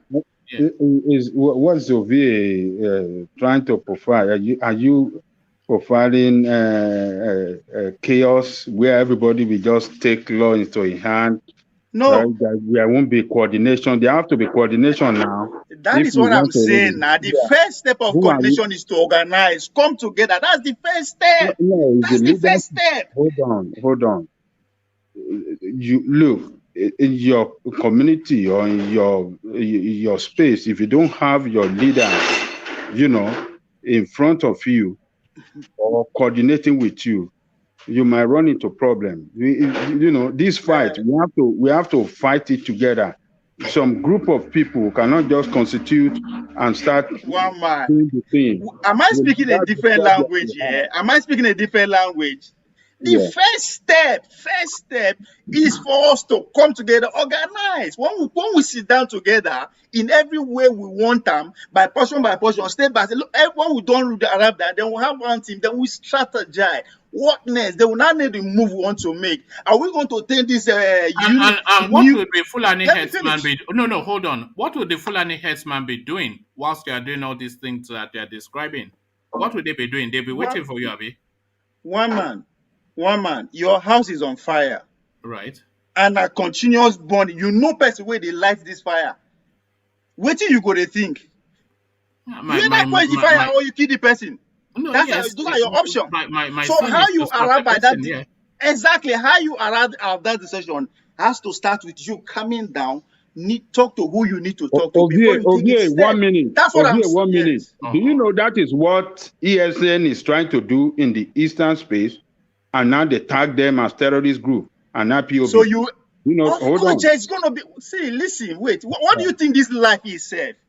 Yeah. It is not free. They will come. These people are eating chunk. They feed fat. You think they will just sit down and wait for you to plan and come and take over? No, they will also come after you. That's why I said it is beyond one person going. It has to take. We have the number on our side, but it's just that we are not together. Let me just ask you one. They are not going to sit down and watch us plan. Let me ask you one last time, and then we'll just move on. What do you think should be done in the immediate to put a stop to the immediate threat that is the Fulani headsman that is savaging the East even as we speak now? So what should be done in the immediate to put a stop to it? Because as we speak now, they are savaging. So what should be done in the immediate to put a stop to that? For me, I don't believe the Fulani man is my problem. All right. Okay. Me. Personally, I believe the elite in my community are my problem. Why don't you just Fulani man is a sin. No, I just answer you now. If I not, just answer you. I don't believe they are my problem. So all right. You've answered the question. Let me just move on. Yes. So the elite in your society are the one killing your people in the villages and all the rest of stuff? No, they are the one that sell us out. Oh, come on, Fulanis. VA. You don't have to agree, but that is my own view. That's how I see it. So I've they are been the living with ones the Fulani man for years. So the people, the people in the elite in your village and your state are the one that call Fulani to come and kill you, come and kill your people. Is that what you are saying? If you want to put it that way, fine. But they are my representative. They are the one that's supposed to protect my environment. They fail. Those are my leaders. Okay, forget who is responsible. Forget who is responsible. No, forget who. Oh no, the situation. So you say Fulani. Forget who is responsible. You are accusing Fulani man. No, forget who is responsible and forget all these abstract things that you do. I'm telling you that the situation is immediate and right now. So what do you do to put a stop to it? Never mind if it is your elite. Never mind that the Fulanis have their plan. Never mind that you have to strategize and come and do X, Y, Z. The situation is immediate and right now. So what do you do to put a stop to it? One man, so yeah. I overheard you so many times saying that there's no way me or anybody can procure illegal weapon. And I'm not licensed to carry gun in Nigeria to fight those people back. Right. So what do you want me to do? It is my leaders, for God's sake. I don't know how you want to paint it. Those are my problem. Those are the people who are sent to Abuja, people who are sent to Benin. Those are my problem because they have the monopoly of security in my environment. I don't have it. Security is purely handled by the government, by our leaders. This is a security issue. So you are asking me to provide solution. I cannot go beyond that. That's why I'm saying once we tackle them, trust me, once we tackle them, the peace that we are looking for will reign. Trust me. All right. Okay. Look at it this way. Look. That Fulani man at the helm of Afia is the one in charge of the security. You know that. You're right. Okay. Yes. Okay. And the people, those elites you are talking about in your own space, have called on him to give them approval for the security men, the local security men in your own space to carry arms so that they can fight these people. He didn't give it to them. So how do you want to hold your own people responsible for what is going on, for the insecurity you have in your space? Because the man at the top is the one in charge, and he didn't want to give your own people at the local level, he didn't want to give them arms to fight, to defend your space. So why do you still want to blame your own elite? One man, sorry, Ajale Koko. What do you want me to do? I should carry gun and go beyond those guys and fight back? Is that what you are expecting me to say? No. You are saying you are blaming the elite in your area. And that's what I'm pointing out to you, that you are blaming wrong person. You're supposed to blame that person at the top who is in charge of the security and who did not give the people. Can I buttress of you? Look at that Motekun. Look at that Motekun. Do you know we have been asking? No, wait. We have. Ola, let me finish. You will speak. Look, the Amotekun we have in Yoruba land, we have been calling for this government to give them, to approve the governors to provide arms for these people so that they can flush out these people in our bush, in our farms, and force them out. This man refused. He didn't do it. Can I come in here? What do you want us to do? Can I come in here? So I cannot blame my governor. He doesn't have the power left. Okay. No, sorry. Sorry, Vin. Okay, hold on, Vin. Let Ola come in first. Then we hear from Vin. Ovie gets the right to reply, and then we'll move the conversation on to Vin. So Ola, you were about to interject. Okay. Let me support Ovie view partially. You see, one thing is this: Femi Falana has revealed something about all these governors. they are members of the police service council. The president, for example, should not be able to single-handedly select the inspector general of police. But over time, these guys delegated their duties. They just left the president to do whatever he likes to do.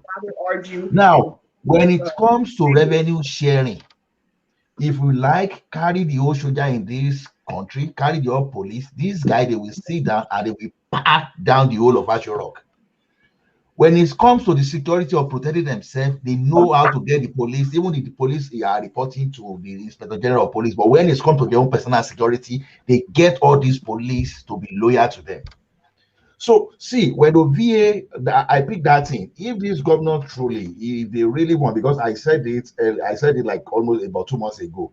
If these governors really want to do this thing, they can just get about 10 of them to put their life on the line, like this Benue State governor. See, these guys, they are more focused on the next election than all this protection. I see, they will still make part of this noise. They will try to do something or pretend to do something, but they are not eating the thing the right way they are supposed to eat it. That's the problem I have with our governors. So, okay, look at Amosu. When Amosu bought how many guys, about 1,500 AK-47, I can't remember. He should have left that thing for the next governor that was coming, but what did the guy do? He just carry everything, carry the police. And this guy was quite aware that all these S-men were terrorizing both Ogun State, Oyo State, and everywhere. So, see, these governors, if they really want to work, they can, when the thing borders on them. So, I agree with Obi on that. All right, let's hear from Vin, who also wanted to come in. So, Vin, you come in, Ovie response, and then we'll come back to you, Vin. I support Ovie absolutely. If you look at the Constitution of Nigeria, self-defense is enshrined in the Constitution of Nigeria, no matter how bad the 1999 Constitution is. Self-defense is guaranteed by the Constitution. What we see today, like Ovie said, the right to bear arms is not. The right to bear arms is not. You have to be licensed by the Inspector General of Police to bear arms. I'm coming. I'm driving towards that. The governors are the chief security officers of the state. They can pass the law through their state assembly to empower their people to bear arms. But the governors you have in South in general are cowards. They are afraid of what is going to come after them. If you look at one of the most outspoken representatives you have in the Senate, in National Assembly, is Senator Baribe. He has been canvassing for self-defense as well. If you will allow the Fulani people to bear automatic rifles that is meant for the soldiers, why won't you allow other people to carry? Hold on. They don't allow the Fulani headsmen to bear automatic weapons. They carry those weapons illegally. Yeah, one man. What I'm saying is this: you have your state assembly. You have your state assembly. Your state assembly that empowered to, outlaw open grazing can as well empower their people to bear arms, like Ametokun. Hold on. Only the Inspector General of Police or somebody higher, or maybe the defense or even the presidency itself, can authorize the importation of arms. So you cannot you cannot form an armed agency within the Nigerian space without the sign off of the Inspector General of Police. You have to be licensed to bear arms. The Fulani headsman is not licensed to bear arms. So, and that is why Buhari said at some point that anybody carrying guns, they should just shoot them. This is the thing that Ajanle Koko is saying, that without that approval, the South cannot arm itself to defend itself. and that approval to arm yourself to defend yourself has to come from the Fulani hegemony, and this is why we find ourselves entrapped. So this is the situation. This is the reason why I am telling you, you have 17 southern governors. You have 17 southern governors. If they are able to speak in one voice, it speaks volume. Look, let me tell you, if the North will allow their own people, the federal government will allow the northern part, an ethnic, extraction in the North to bear arms, to kill other people. So I will sit down there. They are not allowed. What do you mean? Who are they allowing to bear arms? Who are the federal government allowing to bear arms? You have seen statements coming from them that they should bear arms. That who should be? They should allow them to bear arms. Who is the federal government allowing to bear arms? You just said now. So who are they allowing to bear arms? You see, my brother, the body language is there. No. Forget the body language. Who are they allowing? Who have they licensed? Okay, let me put it this way. The federal government has guaranteed that the Fulani herdsmen should carry weapons. Because if they don't... Where was that guaranteed? If they don't, the police will not be seen frolicking with them. You have seen videos. The Fulani headsman is carrying arms illegally, and one himself has told them to shoot them on sight. If you keep interjecting me like this, I will not. No, but you are making a falsehood now. You're making a false statement. What I'm telling you, haven't you seen governors rallying with this herdsmen with this AK-47? Yeah, because they're trying to negotiate themselves out of a situation. But they are there carrying those arms, and the Inspector General of Police is seeing them. Right. What should they do? Let me say something here. Go on, rational mind. I think that this whole thing with Fulani people carrying arms or not carrying arms, I think it's a complex matter in the sense that if you look at it very well, they have an umbrella body called Miyetti Allah. Miyetti Allah has a militant wing among them that even procures this AK-47 or whatever AKs they get it for them legally. Agreed, like one man said, there are some of them carrying it illegally, but there are some who have license among those what's it called? Those how do you know this? Yeah, Miyetti Allah has a militant wing that can procure guns legally. Legally, yeah. How do you know this? Where you get? Do your research that? Do your research. No, I don't have to do my research, but because I'm convinced to the contrary. I'm not aware that there is nothing impossible in Nigeria. I'm not saying what you said is false. It's true that some of them they bear their arms illegally, but they go under that Miyetti Allah umbrella that they're member of the Miyetti Allah. So if you're that member of that Miyetti Allah, if you bear arms and you are being caught or whatever, they will free you. But then it's political in the sense that they have a way, even though when you are caught carrying the arms illegally, you are covered under them. Thank you very much. You are covered under them. So, but then the thing is this: it is illegal for them to carry it. But some of them who bears the arm, they carry it legally. They have license from the IG of police. To carry AK-47. Yeah. There are some of them. Yes, not all of them. Maybe not all of them. I'm not convinced of that. One man. These people are being protected. They are being protected by the same law that bars you from bearing arms and ammunition. I'm not aware of that. No. I'm not aware that the Fulani headsman. No. By saying I'm not aware, I'm actually saying that it is not true. That's just me being polite. I have a question. I have a question. Yeah. Please, Vin, can you? Sorry, Vin. Let's hear from Ike. Yeah, if you're right. My question is this: Ike is my daughter's name. What makes the Aboki in Lagos that will be pushing his cart have a form of dagger or sword attached to when he's moving, and that same principle stops you, that is a Yoruba, from taking that same type of dagger in your agbada? And when police catch the two of you, the Aboki will be left saying that it is part of their cultural heritage, but you Yes. that is putting your old that put your old cutlass in your trouser, the same law says that you are guilty. Right. But the same law, there's two elements to that, what you just said.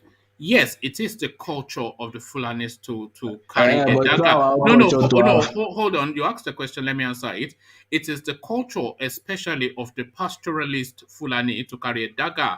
And they carry it, one, for personal protection, and two, to cut vegetation for their cattle. We We all are know not this. talking about Oh, pastoralists, no, one no. man. Hold on. But it is the Do you have pastoralists no, in no. this Lagos town? Can I answer his question? So they have that culture amongst the pastoralist Fulanis, but to carry a dagger in like an urban area is illegal. So it is illegal for the Fulanis, irrespective of if it is cultural or not. It is illegal for the Yoruba or the Igbo man or anybody to weaponize on the street. It is illegal. So now, if the police catches you and you say it is your culture and they let you go, but they don't let the other guy go, then that is a matter of poor policing. That is not a matter of law, because the law prescribes that if you are carrying that dagger, you should be arrested, irrespective of a Fulani or not. So if the police are letting the Fulanis go, then that is poor policing.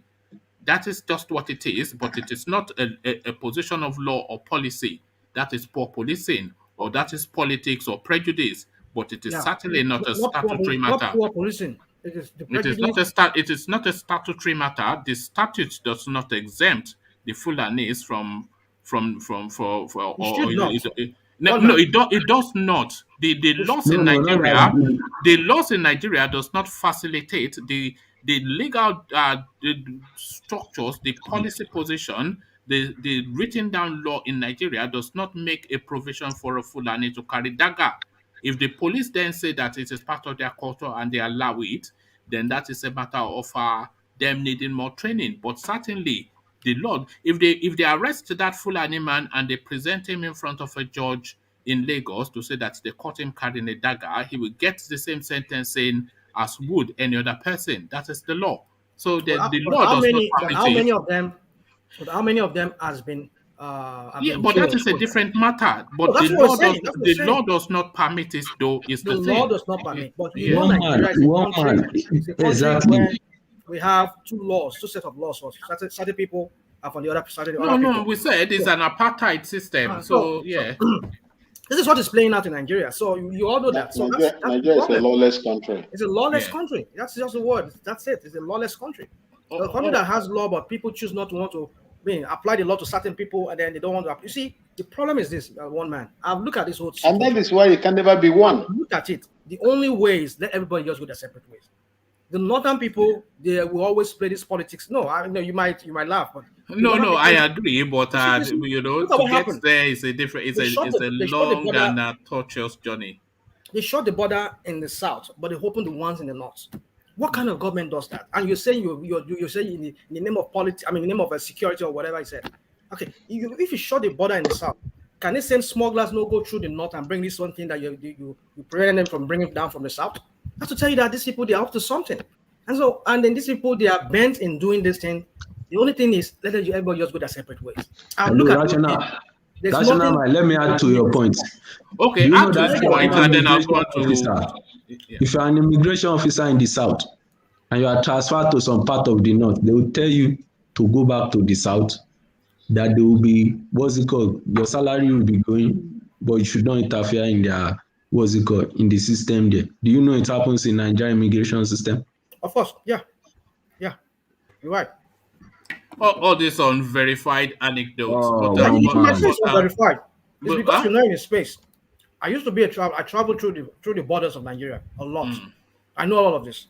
You get it? So you might say, well, it's not verified, like you said, but some of us. You are right. You are right, my brother. You are right. You are absolutely right.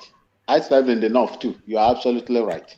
Okay, let me come to you then, Vin. Thank you, Vin. Let me come to Vin. No, let me conclude my point. I just attack him. I just regarding where there are two laws in Nigeria. There are not two laws, but there is what I call the Fulani privilege. or the Fulani Hausa privilege, or that their culture, there's a privilege to it. I mean, a clear example is that if you come towards our own side, come towards the north, even our own campuses, you will see you will see mosques everywhere in our village, but how many can you count in the core north?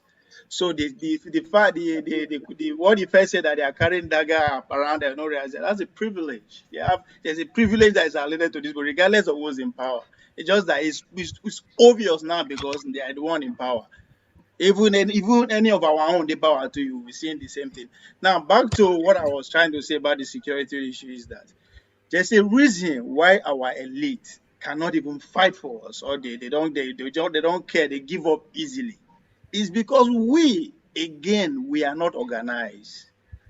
Our individualistic is killing us. These same people we're supposed to go make scale for us. These same people where they go give our constitutional money to take care of security and nothing, they go pocket them. Once they come back to our constituency, guess what? We they praise them, we they go meet them secretly. My son needs school fees, so my daughter they here, I need job. Rather than coming together as one question and say, come, the millions that you are allotted to your constituency this year that you were given, how you take spend them? Mban, we will not ask. We will find out they will take meter as in. So the problem, they understand our psyche. These people are smart. They are our leaders. They understand our psyche. So for them to even go challenge the status quo on our behalf, it's not worth it to them.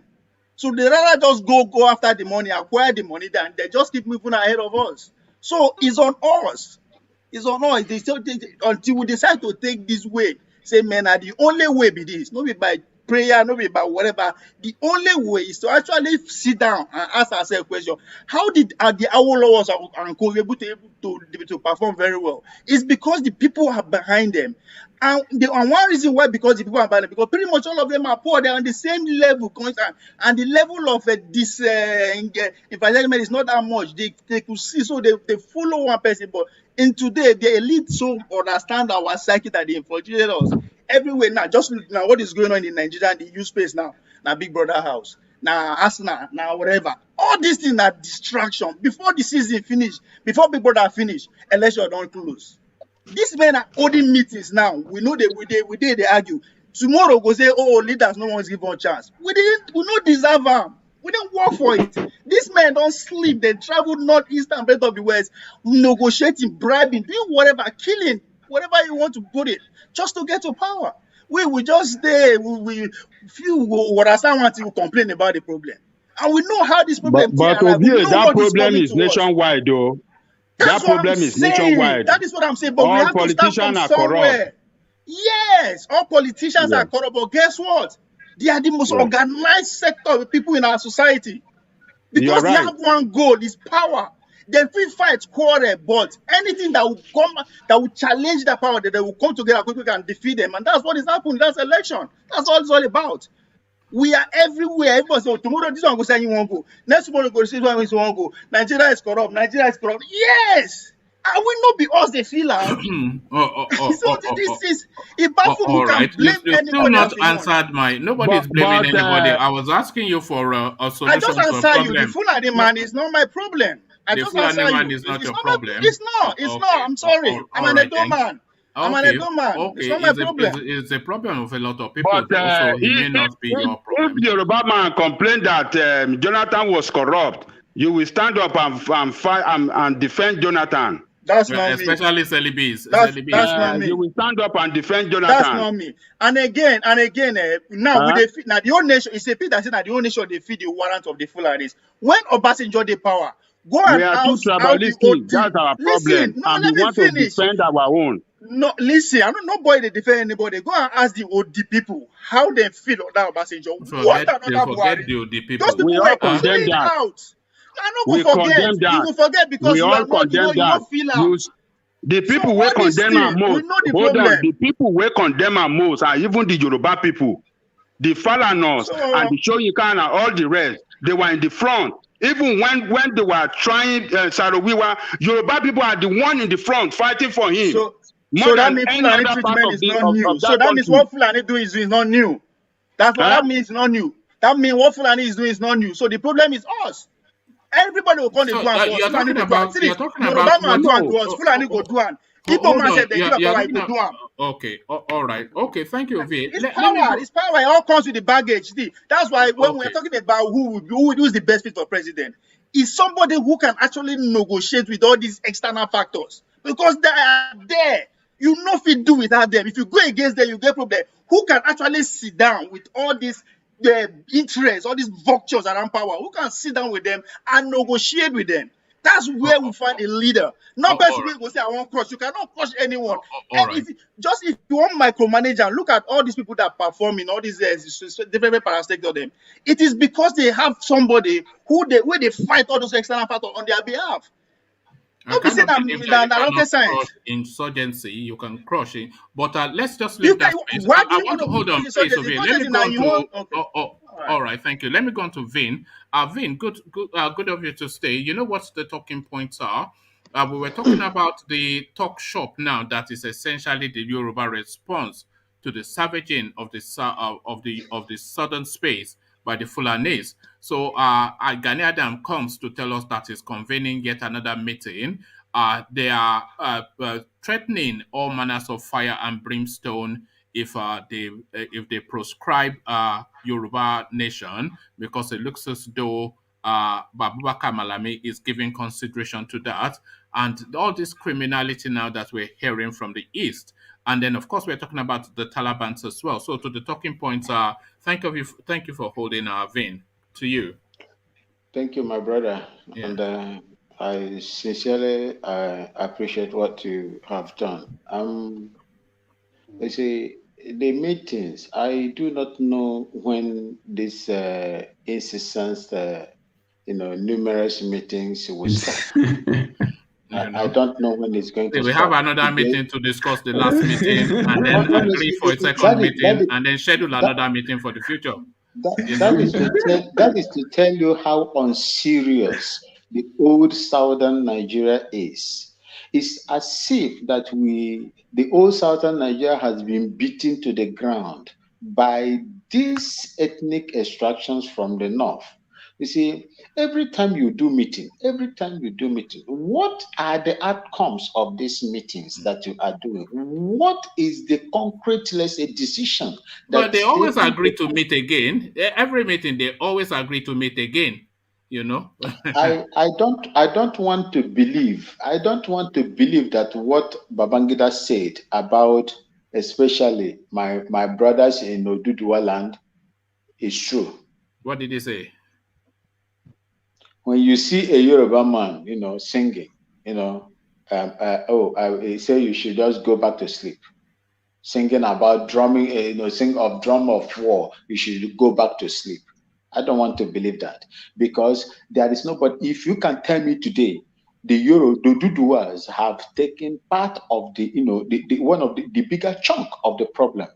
Is it not Yoruba? Is it not Yoruba people that send him out of power? Do you think Yoruba people are cowardly, Vin? Is it not Yoruba people that send him out of power? I'm coming. See, what is happening is what I'm saying is this. It's like I don't want to believe that Yorubas are coward, and when they drum the sound of war, you should go back to sleep, according to Babangida. I don't, because if you look, part of the Yorubas land now, they are refugees in Benin Republic. It is a shame that we are making meetings, whereas our kinsmen, our comrades are as refugees in Benin Republic, driven away from their ancestral land by aliens that we don't even know where they come from, that come from Futajalon to this per se. You sit in your ancestral land, the gods are there, then strangers will come and chase you out of your land, make you a refugee in another person's country, and you sit down there every day, you are making meeting. What sort of useless meeting is that? That is why they have seen us how prone and how cowardly we behave. And that is why they are doing what they are doing, my brother.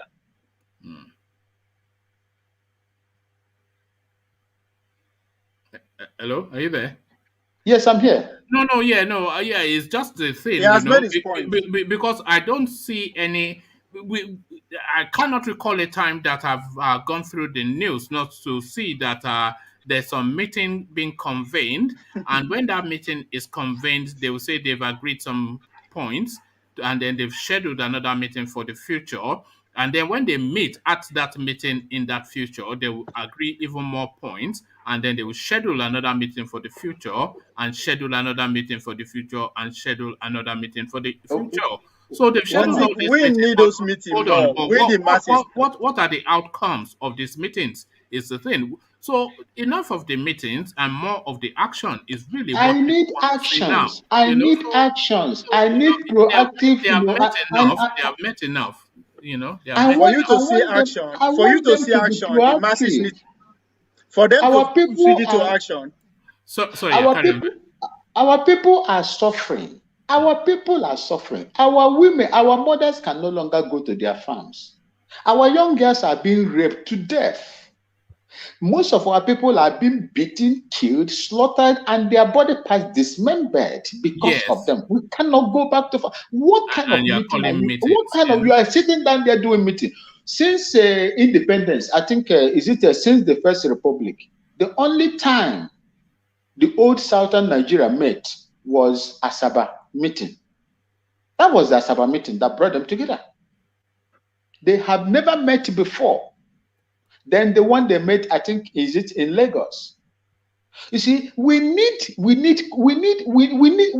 them to speak out and take concrete decisions concerning what is happening on this environment where they are, called security chief security officers.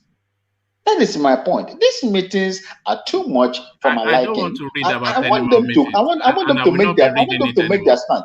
If the federal government is not ready to do anything to safeguard the life and property which they have failed, one man, do you want to tell me if it were Obasanjo that was there or somebody from the south that were there, and these things are happening? You have relinquished on the, your constitutional mandate of saving property and lives. Do you think that man will be there? As long as the North have almost half of the representative in National Assembly. Look at how the North weighed against Goodluck Jonathan. I have never. The only other time I've seen something like that is when hyenas are scrambling over a carcass. They tore him to shreds. They ripped him apart. He didn't even do anything. Imagine if Goodluck Jonathan was in situation doing all these things that Buhari is doing. They would go into Aso Rock and Goodluck Jonathan will not spend 2 months on that seat if he flouted or behaved the way this current president is behaving. They would have impeached him because they have the number in National Assembly. All right. So, sorry, Ovio, you wanted to interject. Yeah, I said you're complaining about the meeting. They are not swinging into action because we are not holding meeting. Trust me, by the time the masses started holding meeting, they will start acting. How would the masses hold meetings? Well, our Eastern quarter that shows us how. The Eastern quarter display a little bit of a meeting the last weekend, and it sounds very loud. They sit at home. Just 1 day, not even 1 day, 12 hours. That's the starting point. That's the starting point. Yes. Yeah, you see, you said something very great. You see, if our brothers in Oduduwa land would do half or 1/4 of what the Easterners are doing. The Easterners are not doing anything, they're just noisemakers. Why I don't think so. I don't think so. Why? My brother, I don't think so. How have they moved? Hold on. Sorry, Ovie. How have they moved the needle in any way in the East? If you look at what is happening in the Southeast, the Southeast youth led by Mazi Nnamdi Kanu, right? They are very, very strong. The only thing is that they are fighting like orphans. No. Sorry. My question, Vin, what change? How have they moved the needle in any way? What change have they effected in all of the years that they've been doing these things? I do not know if you have seen the settlements, the Fulani herdsmen had all over the southeast. All over the southeast. I don't know whether you've seen it. Right. I saw it. I did not. I didn't see. I didn't see it in YORUBALAND too. Yeah. I didn't see it in Mazinam Kano's broadcast. I saw it in Mayegu General Mayegu's diary when he was showing it live during his broadcast. They were all over the southeast with their cattle, and our people. You remember what prompted the ESN was when they openly raped an 18-year-old girl on camera. They raped him, they raped that lady, and that lady was killed later on. She didn't survive it. And that was one of the things that made Mazen Nnamdi Kanu to float. And the governors did not say anything. Even apart from that, I'm coming. No, they've not done anything. It's essentially they've not done anything. Hold on, Ovie, please. Yeah, go on. What's that? Sorry, Ovie. Yeah, go on. What was that achievement? That achievement, they were able to keep the Buhari government on their toes for this long. Two, the power of cohesion. These people have never been this together. Right. For the past, let me say 50 years. The needle? How have they moved the needle? Start. It is a start. What have they started? The reaction of the state will tell you the magnitude of what they have achieved. That's cohesion is what has been missing. They have found it. All right. What has changed in the Nigerian space? It's a step. It's a journey of 1,000 miles begin with a step. This is a start. How have their lot improved in none of the times that they have been doing this? Do you know? One man. For Nnamdi Kanu to still be in jail and therefore for this cohesion, for this support to still be going, that is an incredible achievement that has been missing for long. And guess what? If they can stick together and keep going like this, you will see the effect on the long run. It's nothing. The Igbos have always been that way inclined, by the way. Now you are seeing action. You are seeing action now. They have gone from Bible. They've always been one man. Now you are seeing action. You are seeing action now. Sorry. Yeah, Ovie, let's hear from Marvin. Ovie, look, let me tell you. You said the Igbos have not done it. Look, let me tell you. If not because of the support the Nigerian government got, Pa Adebanjo said the same thing that I'm going to say today. If not the support the Nigerian government got from the Yoruba, the Middle Belt, part of the riverine area, the Britain, Egypt, Russia, that war. I'm coming, bro. I'm coming. That war wouldn't have lasted for 6 months. Well, it did, so yeah. Okay, because do you know? Let me tell you, if you want to capture a particular person militarily, there are two things that we use to capture them. One is cut them off of information, communication. Number two is food. And that was the reason why they captured Biafra, because they were cut off. Yeah, no. These are the two things. We hear that almost every day we do a session. So, yeah. They are still doing the same thing today. If you look at what is happening today, they are the only people that are standing toe to toe with this Mieti Allah. In what way? They have virtually chased them out of Southeast. Who told you that? You see the movies, you see some of the videos that are coming.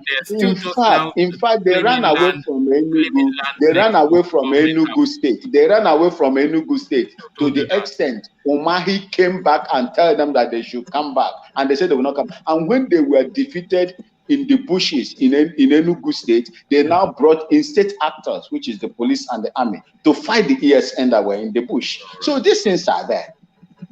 These things are there. If other people are doing the same, if other people are doing the same thing, if other people are doing the same, in fact, there was a time when they were chased out of Oshogo. There was a time when they chased out of Oshogo. The compensation something. These are just fables that you hear on Radio Biafra. You know, all these fantastical stories, tales by moonlight, It is not. Once upon a time, campfire stuff.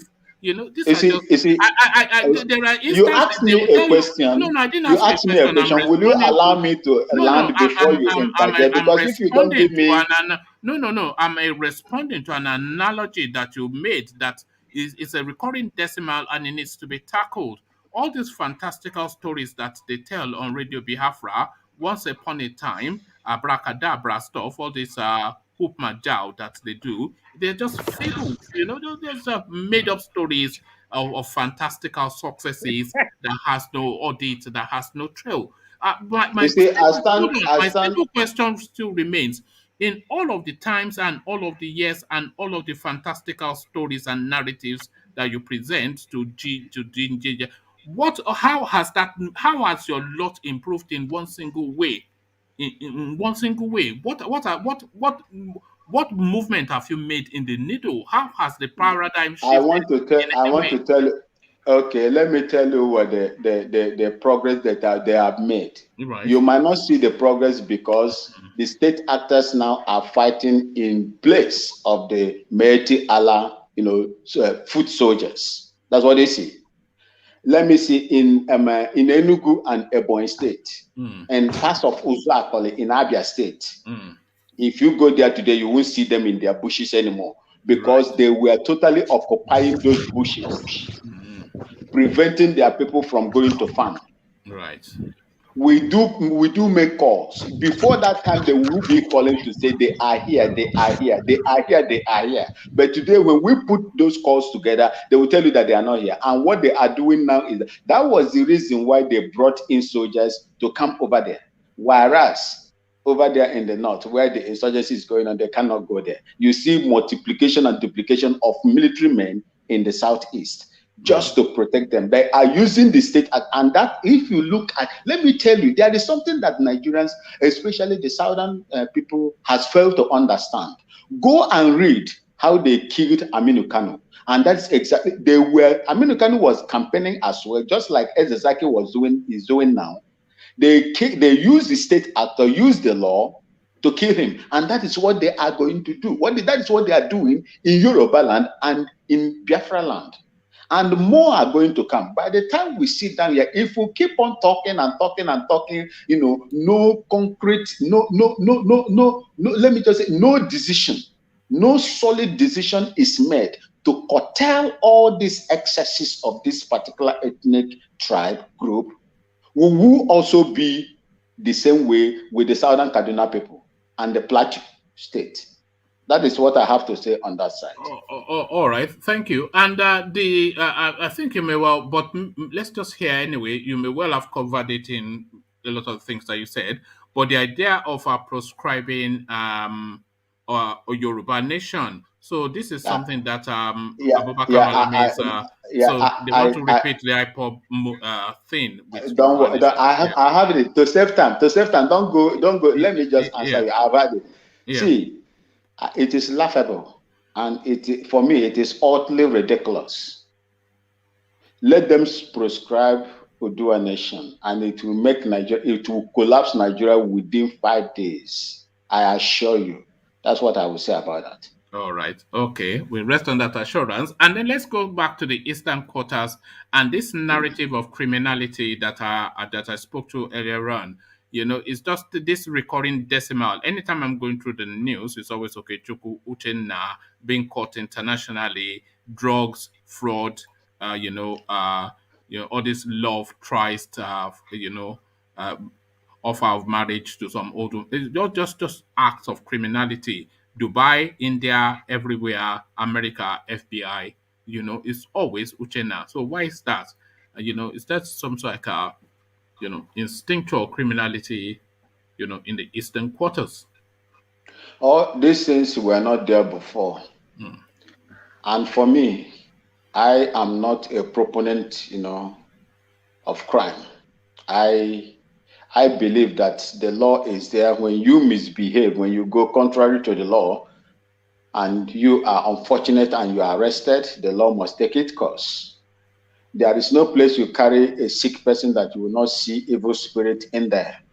If you go to YORUBALAND, they are there. If you come to my country here, Ghana, they are there also. If you remember, you are in US. I don't know whether you heard of HFC. Is it a HCF or HFC? Bank fraud, the biggest bank heist in the world of about 2-point-something billion. It was caused by a Ghanaian by name, where they call Adobolo. So there is no place you go that you will not see, people committing crime. It is not exclusively to the Igbo people. So that's what I would say about that. Anybody that is caught, on the wrong side of the law must face it. If it is capital offense, you have to face it. If it is, sentencing, you have to face it. That's what I have for us to generalize this, the Igbo people. No, I've been to South Africa before. I stayed there for almost Yes, 9 to 1 all the year. criminalities being reported, were they not when you were there? Who were the criminals there? If Who were the you go to Nigerian that, criminals? the last cause of the xenophobic attack before this particular one that happened there was caused by Tanzanians drug laws. If you, I will send you a video. I will send you a video of eyewitnesses that were there when those things happened. They are not Nigerian. They are not South Africans. I mean, they are South Africans that were telling the journalist, BBC journalists also, that those guys were Tanzanians, not Nigerians. But the only thing is that there are so many Nigerians. The population of Nigerians in South Africa is so much and they are doing well. And one other thing that triggers most of those things, even here in Ghana, is jealousy, and so on. That is what is triggering most of those things, because Igbo boys, once they make their money, some of them are all over doing businesses and doing things, but there are bad ones among them as well. As much as this life is concerned, there are bad ones all over.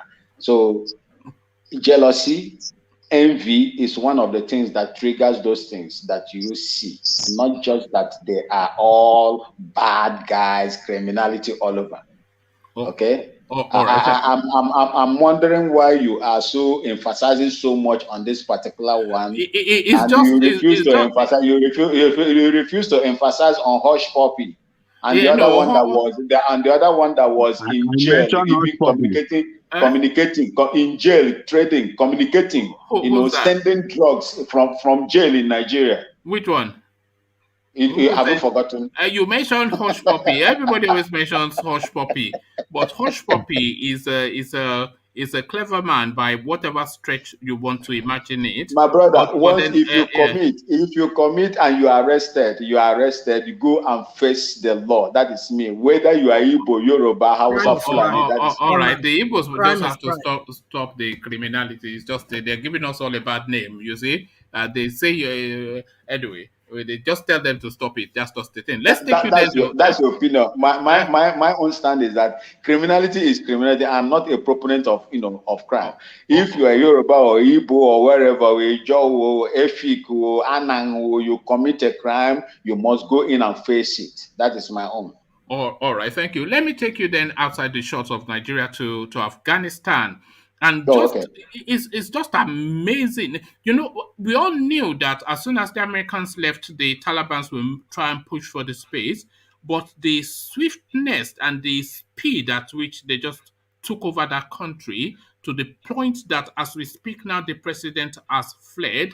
And some of the photographs coming out of that space now are the Taliban's now in the presidential office with their feet on the table and sitting in the conference rooms. So essentially now they've declared Islamic Emirate of Afghanistan. So just how quickly that happened. So just juxtapose that with the Nigerian situation now and what we're seeing in the Northeast. Is this just signs of things to come in Nigeria? So from the Taliban to Borno, make that link, Vin.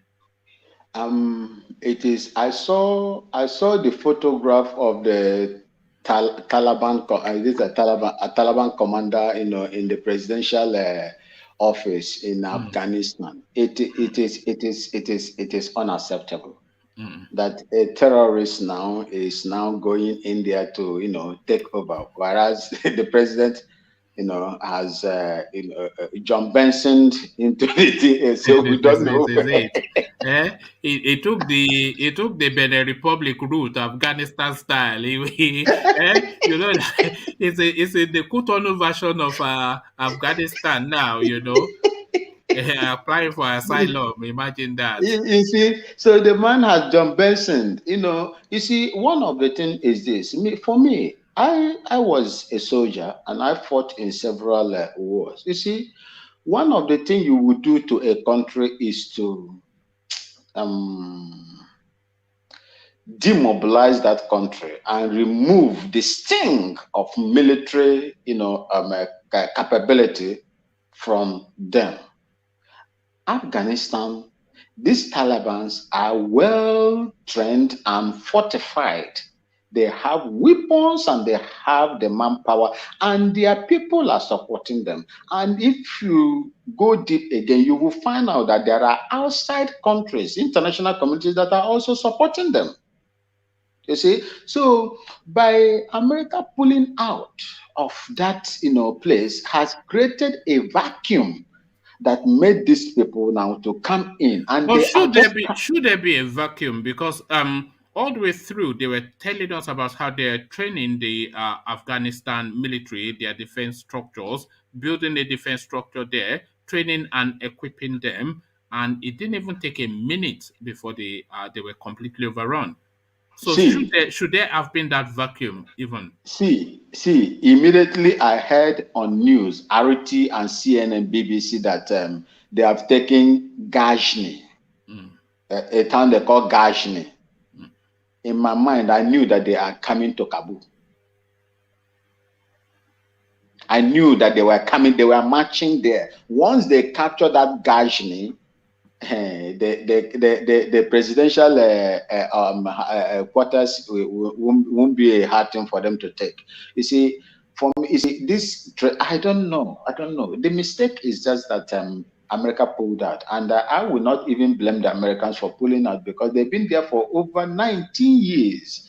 And if you can't just imagine or quantify the amount, of money and the human resources that they have lost in that war for over 19 Should years. somebody be held to account for this? Because I'm really rather bothered. Not that the Taliban took that space, but just how quickly and easily they took it. Should somebody, especially, and I'm looking in the direction of the Americans, should somebody be held to account for this? They went into that country, held it, smashed up the place, held it down for 20 years. Now they've pulled out because they've said they've had enough, and they've put them exactly back where they were before 20 years ago. Nothing effectively has changed. They claim they have trained all these soldiers and equipped them. There was no resistance, and the Taliban just casually strolled into the presidential villa and put their feet up on the desk. Should somebody be held to account for this? Should heads roll for this? I mean, this is unacceptable. You see, there is something I'm trying to figure out here. Are we sure that the soldiers, the Afghan soldiers, are not sympathetic to the Taliban? Yes, that is what I think as well. Because there is no way, if you look at the taking over from Ghazni down to the other places, and before they now come to this presidential, there was no, let me just say, no resistance, no resistance that there, that I see militarily, that I saw from the government forces. So that's make me to feel that if these people will have it's so easy to just enter, outrun these people and get into this place there. There are moles and they are just being sympathetic to these people and they just give up everything. And if you look at it, there is no too much war or fight that happened in all the areas that were captured before they entered the presidential office. It's just amazing. So now, do you think Boko Haram will be emboldened? Because, of course, they follow the news just like everyone else, and they've seen the success in that space. Do you think this will ginger them up even more? Do you think they'll be emboldened by this? And how do you think this will translate within the Nigerian space? What's happened in Afghanistan? Do you think this is a booster, a morale booster for the Boko Haram and the insurgency in Nigeria?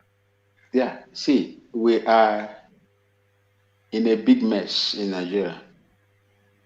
If you look at the wave of things happening in the northern part of Nigeria. I think you have in the news when so many of them, their commander is surrendering. There are so many of them surrendering to the Nigerian army. There is what we call in physics. There is what they call a latent heat. There is latent heat. There is something. They are surrendering, but current is still passing through that circuit. You see, what I'm looking at now is that there is a strategy for them to just lie low, integrate, and know what they have to do. That is my own. You see, I don't know. I might not be, to resurrect in 2023. Yes. So as you can see, but the Nigerian government has come up to deny it that some of them has not been enlisted into the. But we heard, you and I heard that they were enlisted into the armed forces. I don't know whether in the military or the Navy or the Air Force or the police. You see, so nobody knows where they were enlisted, and some of them were sent out to for training and so on and so forth. So I do not know the intention of these people now to begin to surrender by themselves and to be reintegrated, and nobody is going to charge them. That is what really agrees me. If these people, they would have killed 20, 30 people individually, good. And then they just say, okay, I've had enough of the killing. Do you see they give them packets of Indomie? Do you see the packets of Indomie that they pack? Yes, look at people that could not. A nice package. Even their commander that could not even speak good English. Look at the placard they were carrying. I don't know who wrote those things for them. Yes. I don't know who wrote those things for them. You see, it is a strategy, and we wait to see how it is going to pan out, my brother. We are in a big mess. Thank you, Vin. Vin, stay with us. But one more thing. Ovie does this session which he calls one-on-one with Ovie, where he just takes out one of the people that come here regularly, and just you have a one-on-one session, and you get that even more space to expand on your thoughts. So Ovie will discuss that with you in the private chat if you want to arrange that with Ovie. And it's still on this platform, but it's not, rather than you having this mass of people, it will just be you and Ovie just exchanging thoughts and just exploring each other's minds. So Ovie will discuss that with you in private chat. Thank you. Stay with us just for as long as you can, Vin. Let's go to Rational Mind now, who has been waiting patiently for his turn. So Rational Mind, thank you for holding. And you know what the talking points are. I don't have to recount them. So just share your thoughts with you. Rational Mind. I think you might have to just mention one by one. Yes, we were going to the Yoruba space, and that's just endless meetings of let's drink tea and have biscuits, and then issue strongly worded press statements that we have warned them that we will do this and do that, and they will schedule another meeting to schedule another meeting, and then reschedule a meeting, and then meet again. So just endless meetings, no action in Yoruba land, as Abubakar Malami continues to perfect the legal framework for proscribing Yoruba nation. So start with those two first. So my take on that is this. You see, some people were saying there was this rivalry between Sunday Igboho then and this Gani Adams. Yeah. Gani Adams. The rivalry was that it's like Sunday Igboho was kind of like acting in his own capacity. I mean, acting like what Gani Adams should have been doing was what Sunday Igboho was doing. And then there was this jealousy of some sorts that was reported in the media and I mean by people or by some internet platforms like yours. So which I think to some extent I think there's an iota of truth in that. To believe that there's a kind of jealousy between Are on a Fuati and this man Sunday Igboho. So why I'm bringing that in here is that you see Sunday Igboho is an action man. He believes in action.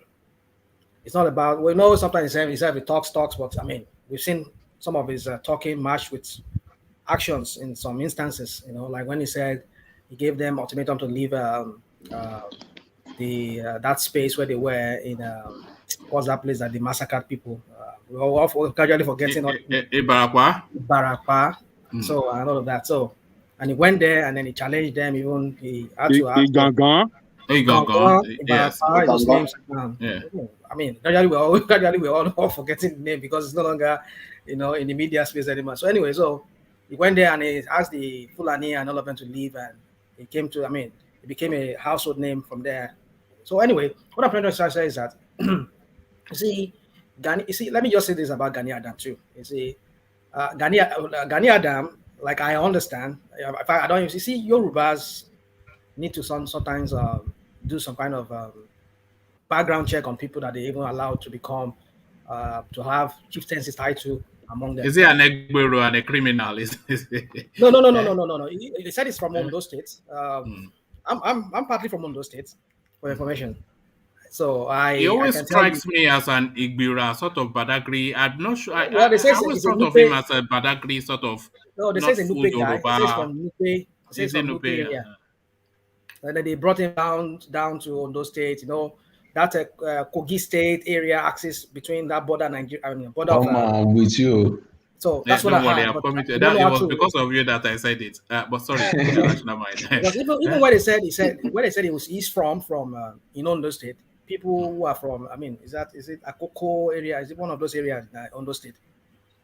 Even people can tell you the stories of him. They say his father brought him there. His father is a foreigner. No, those are the stories they tell. So sometimes I wonder how Yorubas have let me just go there. So what I'm trying to say is that when you see the real Yoruba person, I think you can tell perhaps through their actions. But I want to believe he's really a Yoruba guy. But what I'm giving all this background to this whole thing before I go to my point is that I think the guy sometimes is just all about talk. We know the role he played in during Goodluck Jonathan's time, when this man was this guy that is there today, how his posture towards him when he was pro Jonathan, that is Gani Adam was pro Jonathan, and then he was like telling some Yorubas not to vote for Buhari, So he has always been in politics of some sort. So now, and I see every time when people talk about this Yoruba nation agitation and everything, it's kind of talk is just like it doesn't talk with action. It doesn't match his action. His words with action.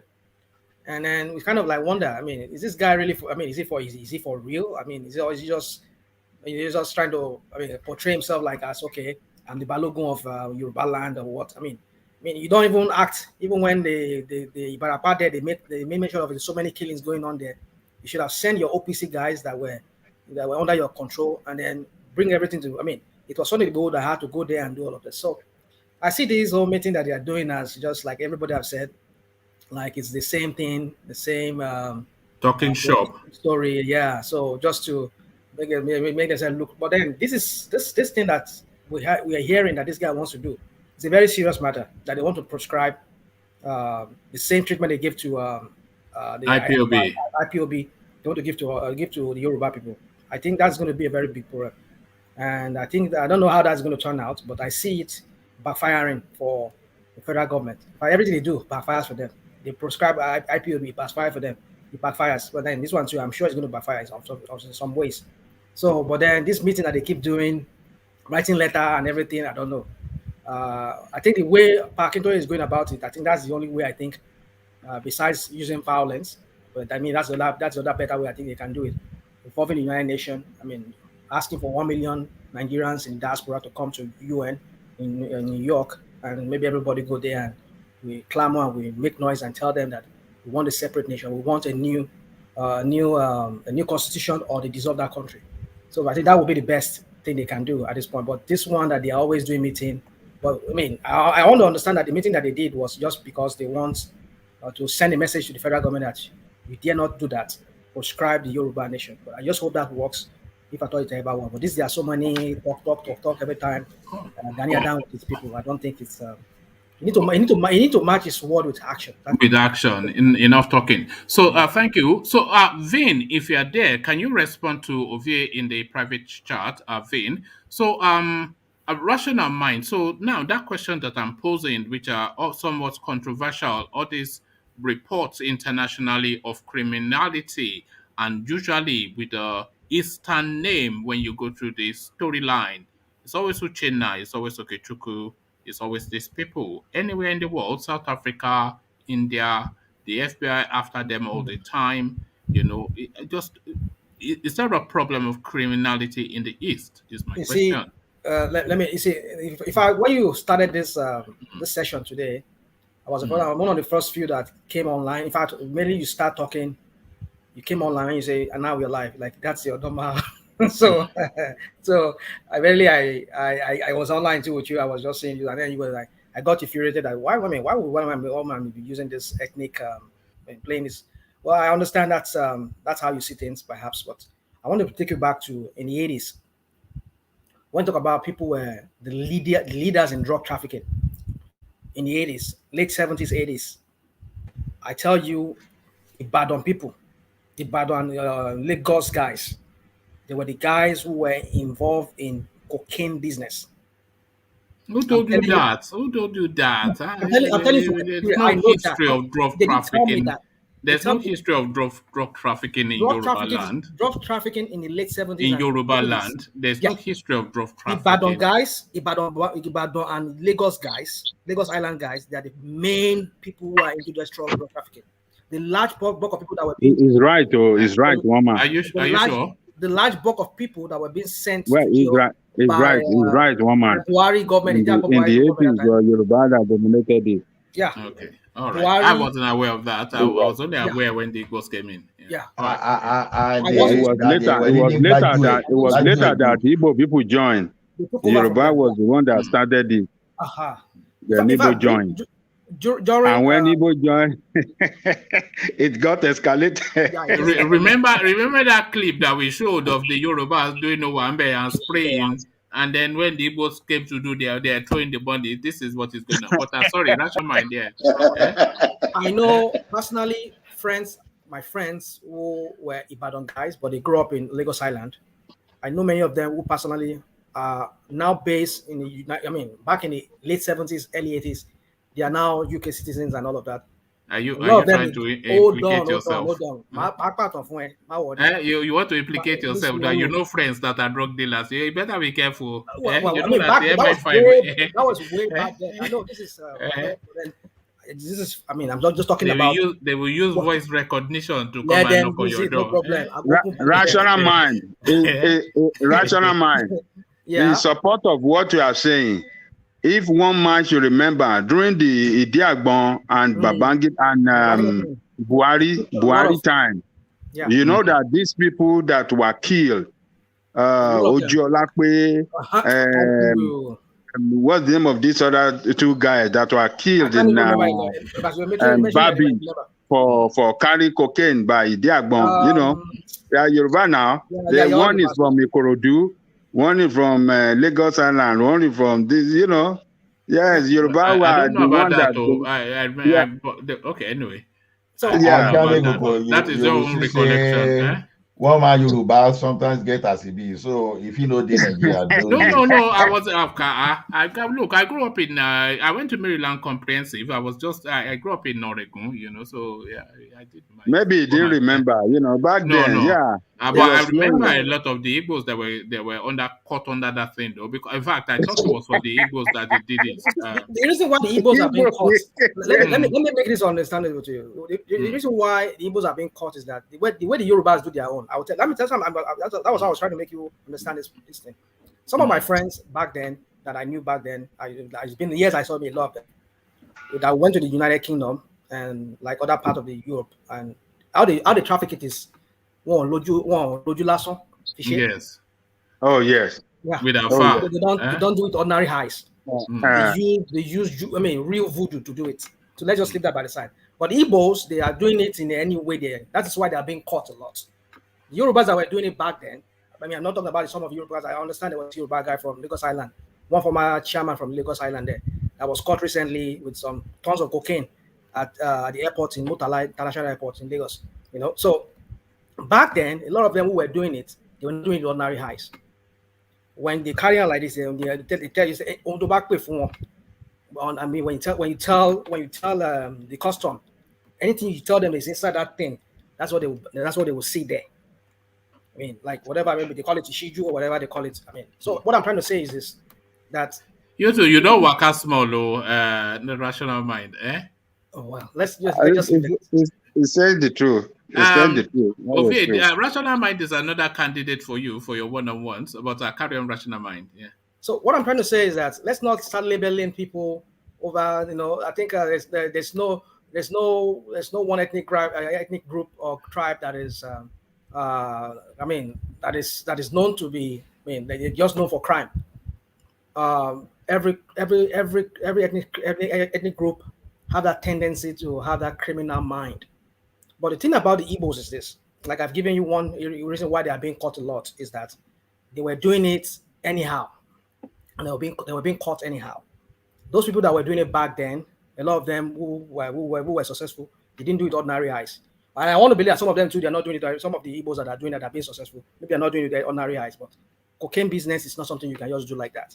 It's either you know somebody within the custom there at the airports that will be able to give you pass, just go like that, or you use real voodoo to do it, whichever way. So let's just leave that. So another reason I see about this whole thing with the Igbos is this: you see, Igbo culture has this competition. There is every year at the end of maybe. Do you see the sort of houses they build in their village? They never live there, but mansions just grotesque usually, but just yeah. During December time or towards that December period, Christmas, a lot of them go back to East. They want to show themselves.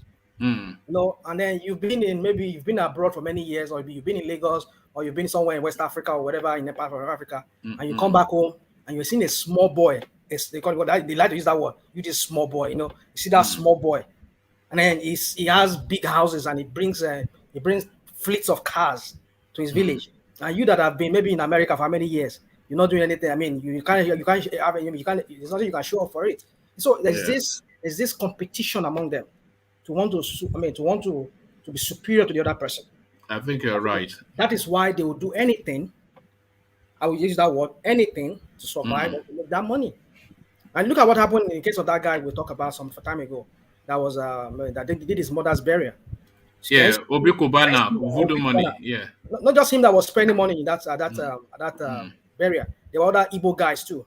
They were all like competing within themselves. I get money past you. They were just slamming themselves with money. Anybody that can slam more money they will respect. So that is how the Igbos are. That is why there is this so much love to be rich by any means among them. So I'm not saying it's a bad thing to be ambitious, but the ambition sometimes leads them to doing anything to get money. And I remember when I was in Lagos, sometimes some of my Igbo guys were telling me that, look, Yoruba people, why the law of Yoruba people are not are so poor is that we Igbos, we do anything and we can just I know Igbo guys, they can just sell ordinary this fairly used clothes. What do they call them? This fairly used clothes. Yeah. They can sell like on Yaba there, that Yaba they'll be selling it there. And then you see them before you know you get a big shop. He has opened 3 shops, he has opened 4 shops, he has boys, he has apprentice, That is, some of them are very industrious like that. They know how to do this. You know where I wanted what my thoughts when I was putting this story forward, and I was expecting a lot of pushback and people calling me an ethnic this, that, and the other. But that space that you just mentioned now, rational mind, was really more or less my thought. That they have that competition in that space, which you rightly said is usually around about the Christmas and the festivities that they have, because they are very festive people and they go big at that festivity. And it is the biggest boy in town that is usually the language. So they want to have that bigger house than Uchenna down the road, and they will get that bigger house than Uchenna down the road by any means. When they come into town, they want to roll that fleet that is bigger than Emeka's fleet, and they will do anything, absolutely anything, for that to be the case. So that was what I was speaking to, and I think you captured it. You see, one thing about the Yorubas is that I'm not talking about. Let me just talk about the new. I won't say the new generation Yorubas. Yorubas born like in the 80s, and even like up to 90s, and even to the present. The Gen Zs. I see them to still also act. What I'm trying to say is this: that there is this love to be rich. This love, I mean, this everybody is now bling bling. Want to be rich, yeah. So, but I see the Igbos doing it more because it has always been their part of their culture to want to be better than the other person within their village. Now, even Yorubas now, like I was saying, I was using that as an example of Igbos used to say when I was growing up back then. We say, Yoruba people, why they are always looking like they are wretched, they are poor, is because we Igbos, we come to here and we kind of become better than you Yorubas because we are very industrial, and which is it's a fact. They will do anything. They could do anything just to survive. They could even sell just ordinary pure water, and before you know it, they're having 3-4 shops. But sometimes, if you find out, if you investigate those 4 shops, or not just the pure water, the other things they might be doing on the side might maybe. Do you think they are largely fetish? Do you think they are largely fetishistic as a people? Are they I would say it's 50-50. I would say it's 50-50. Some of them, they are savvy. They are just business savvy. They know how to do business. Some of them, they no, but just as a culture, do you find them somewhat okay, let me say this. Let me say this. After, towards. I know we all have voodoo, so but more so them. Do you think they are all fetishistic? I would say this. After, like in this, I don't know of now because back then, like late 70s, 80s to like mid 90s. Igbos are very fetish. Some of them who are still rooted in their fetish stuff. They still believe, they still have some kind of things that they do on the side. You might not really. That's one thing about Igbos. They don't really show their fetish. Their fetish nature. Their fetish. National mind. Nollywood too much, you. Nollywood too much. You mean from what I'm saying? Yes. No, well, I'm telling you, Nollywood too much. Now, Nollywood make people they think that thing. Yoruba and Igbo, they are fetish, but not as pronounced as. That's who we are. Everywhere, both our bookies get out. Fulani get out. Is there any black society that's not fetish? Yorubas carry their own for head. They carry their own for face. Yoruba people carry their own for face. Well, you say yes, they get Ogunyuwa and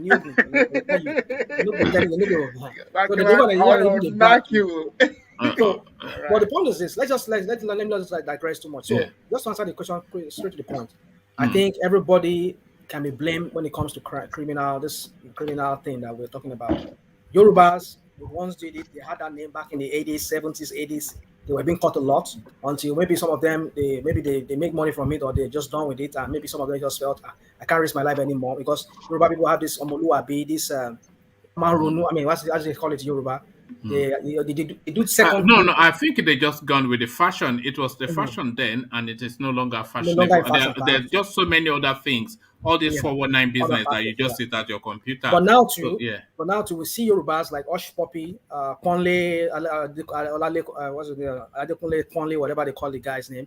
That was also with Osh Poppy, and all of we have so many. Many of Yoruba names. In fact, let me give you this statistics. If you look at how many guys that were being displayed on when EFC catches these Yahoo boys, I tell you it's 50-50. If you look at the names that usually you see on the list, you see Igbo boys, you see Yoruba boys being mentioned. Sometimes you even see Yoruba boys even getting more than you see their names appearing more than the Igbos. Yoruba about 80% in that Yahoo business. Like I even tell you some parents that even used to hate their children. So starting from Bajue, all those Silesha people and Adwekiti people there, where we say that they do 419, all those Bajue, all those stuff. So no, but those are more civilized sort of. Bajue is not more civilized, so Bajue is not civilized. But let me say this.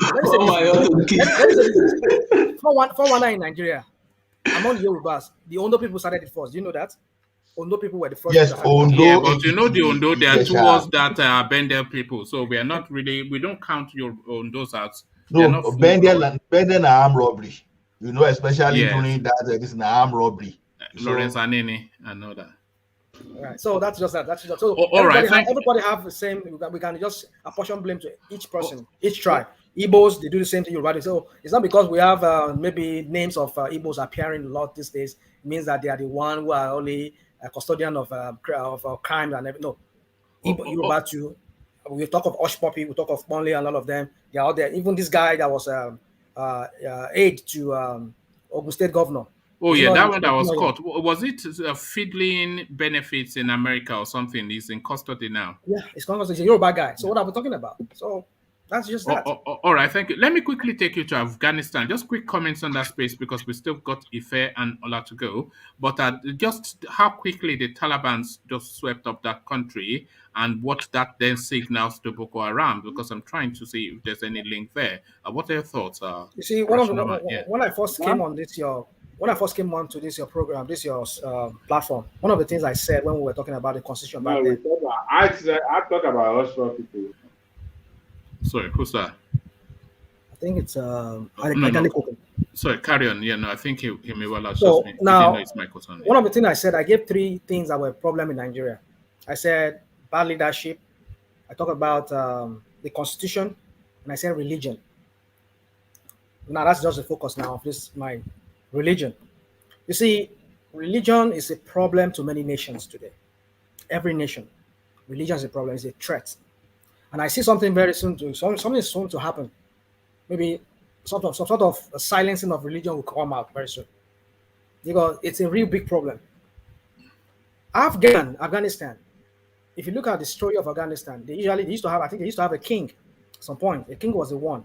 Was it a Shah? They had a Shah, did they not? Yeah. Well, I think Iran was a Shah. Oh, all right. Was a Shah. But then they had their own king too. I think that king was toppled too. Yes. He was overthrown. And then the whole Islamic nation started. So even look at Pakistan. Pakistan was almost in a total anarchy until the Bhutto reign came in and all of that. So it's any state that you have this Islamic thing going, it's always a threat. Even the Saudi, the royal family. When this guy was alive, Osama bin Laden, he said that he was going to topple that. He was going to replace that Saudi family or royal family. That they're all a bunch of criminals, and you're going to introduce real hardcore. That's why even though we know Saudi Arabia to be a Sunni led for the major part, they are all Sunni there. He says he's going to introduce a real hardcore hardliner kind of Sunni version into that country. So you see, this religion, especially, okay, let me give you an example. Look at what's going on in Plateau State now. Because hearing that people that killed those, that's what they said. They labeled them that they also were Christian extremists that killed. I don't know if I'm right, but that's what I heard. That killed those 22 Muslims that were going to Bauchi State or where we're going. So you see, religion is becoming a problem, and it's time that they need to understand that religion needs to be kicked out of politics. Everybody, tell people, practice your religion. Don't promote any religion anymore. Either Islam, either so-called Christianity or whatever they call it. Don't promote it. If you say is that not the essence of religion, to win souls?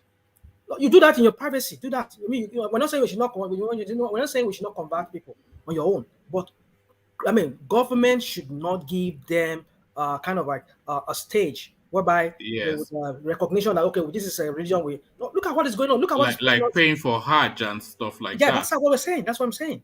Yeah, let them practice their religion, but don't let them come into political space. I mean, don't mention them. Don't mention Christianity in political space. If you're a president, you want to go to your Hajj, just keep it to yourself. Don't blow trumpet about it. If you are whatever you call yourself, a so-called Christian, you want to go to Jerusalem, put it between. Just don't blow your trumpet about it. Don't say, okay, at the end of one festive period, or want to do Eid al-Fitr or Eid al-Malud or whatever, and then everybody come to, and then you bring in all the cameramen. Don't promote all those things. That is the problem. And now look at what is going on in Afghanistan. I saw images coming out from there. They've taken over the. I think somebody mentioned that, and I saw it too. The presidential villa. Presidential villa.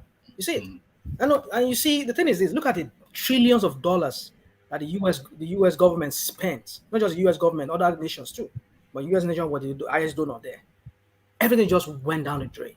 So what's the point? What's the point of that war in the first instance? Trillions of dollars. Yes, because they went in to stop the Afghanistan and their extremism. They blew up the whole country, took it over for 20 years, claimed that they have recalibrated it and trained their military structures.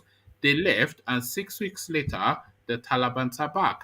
So it was just like so what was that all about? Well, what happened? That's it. It's because, look at it. the problem is this within the Afghan. And what would the Boko Haram be making of it, and what inspiration are they taking from it? So what I'm trying to say is this. You see, Afghanistan, if you look at Afghanistan back then, when they had their king, being a secular state, people were enjoying back then. But as long as they brought in their religion into it, Afghanistan has never been the same. You know, they used to wear miniskirt back in the 60s in Afghanistan. Miniskirt, it was like in the swinging 60s, I've seen. I mean, women then, they were free. It was like Paris, you know, that the women sophisticated, you know. If you listen to Afghans that were born those periods, or even before that period, when they reminisce those days, some of them weep. I've had an opportunity of talking to some of them. I've seen some black and white clips. Like some of us here who are here, when we reminisce the 70s, the late 80s, you know, we talk about how Nigeria was good then, even though we know that even back then, Nigeria was not still good by the standard then too. People were still making up. But compared to what is this now, when people reminisce those times, you have this nostalgic feeling that, oh, you want it back. You get it? So that is how the Afghans do the see it. Those Afghans that were born back then. So whenever religion is brought into things, it's always going to be a problem, especially this so-called extremist Islam version of Islam. And now look at now. Let us now bring it into context with Nigeria.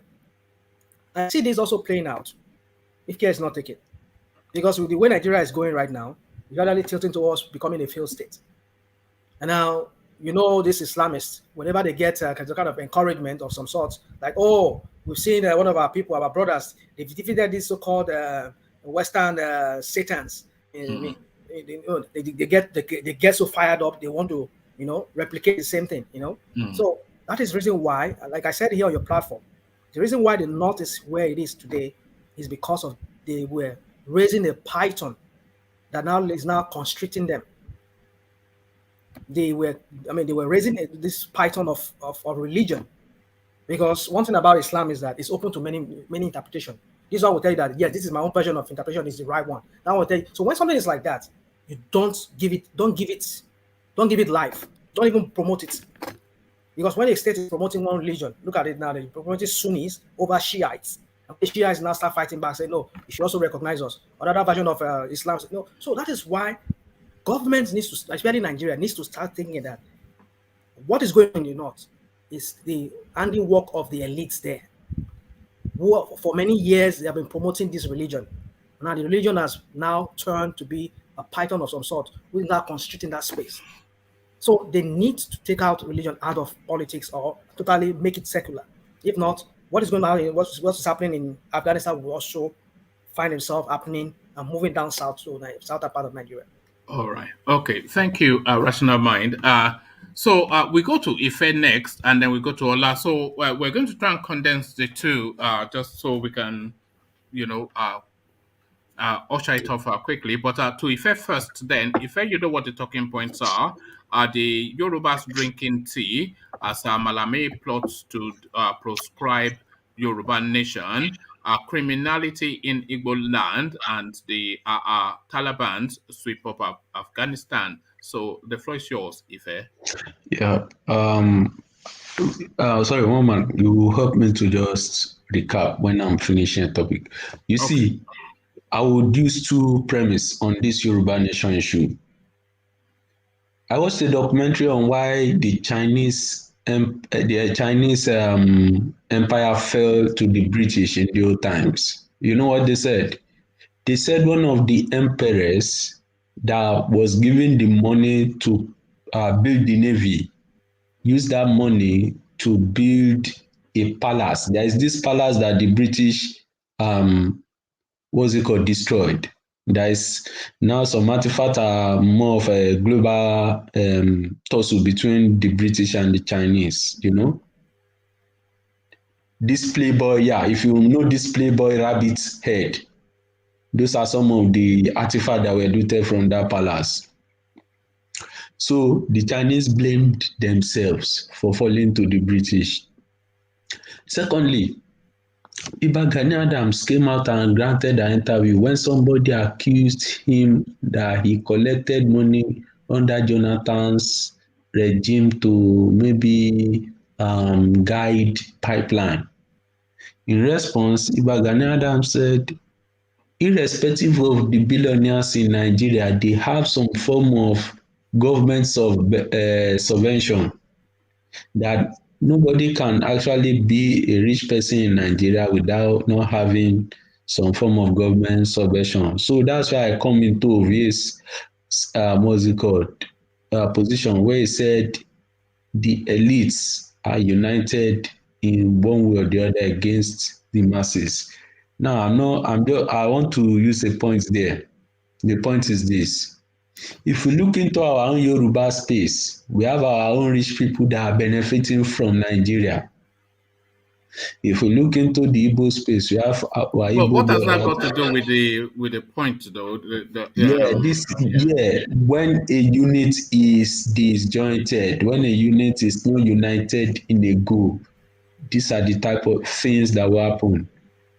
I will not be surprised if people even giving Malame that effrontery to even think of that idea will be some of our own saboteurs. Yes. I will not be surprised. Because we talked about all this, all these, our people in Republic of Benin as refugee. You find out that why is it that our own Yoruba medias are not even pushing this should be the topical issue every week, but it's because maybe we have some of our politicians who are vying for the presidency, so they don't want to hurt another place, you know. The Boko Haram insurgents are coming back. The governor even hosted them, and all those children that they raped and kidnapped, they are calling them wives. Can that even happen in a civilized country? Even Iran and Saudi Arabia that they are following, it cannot happen there. That you are they jail terrorists there. But Nigeria is giving them repent. So and we Yoruba we used to say ẹ̀yin àgbàlagbà ẹ jọ̀wọ́ ẹ má bínú bí kúlé ò bá pa ní tòde ò lè pa ní náà tí ògiri ò bá dẹ̀ lànà aláǹgbá ò ní wọ̀. So automatically we are our own billionaires who are protecting their interests in Nigeria and they don't want it to fall. So what's the best thing? Proscribe our masses as terrorists. So I know there will be a pushback because it will affect some of the Obas that have granted their own position on Yoruba nation. It will affect them. Some Obas that I think it will even affect Oni of Ife to some extent, because if you proscribe Yoruba nation as terrorist group and you are championing release for Ole Sunday Igbo and sending delegation, automatically by law you are a terrorist sympathizer. So I think the whole idea is just to shake people, but it does not hold water, because even Obasanjo too went, according to what we heard, maybe true or untrue, he went to negotiate that Ole Sunday Igbo should not be brought back to Nigeria, that he should be given asylum in either Benin or flown to Germany. So automatically, if Yoruba nation is proscribed by a terrorist group, then the former president who is a terrorist sympathizer, he can be tried. The Obas that will send delegation to Ole Sunday Igbo can be tried. Even somebody like me and Ajanle Koko, we are also terrorists, you know. So it's a big thing. It cannot. Malame is a quota system lawyer.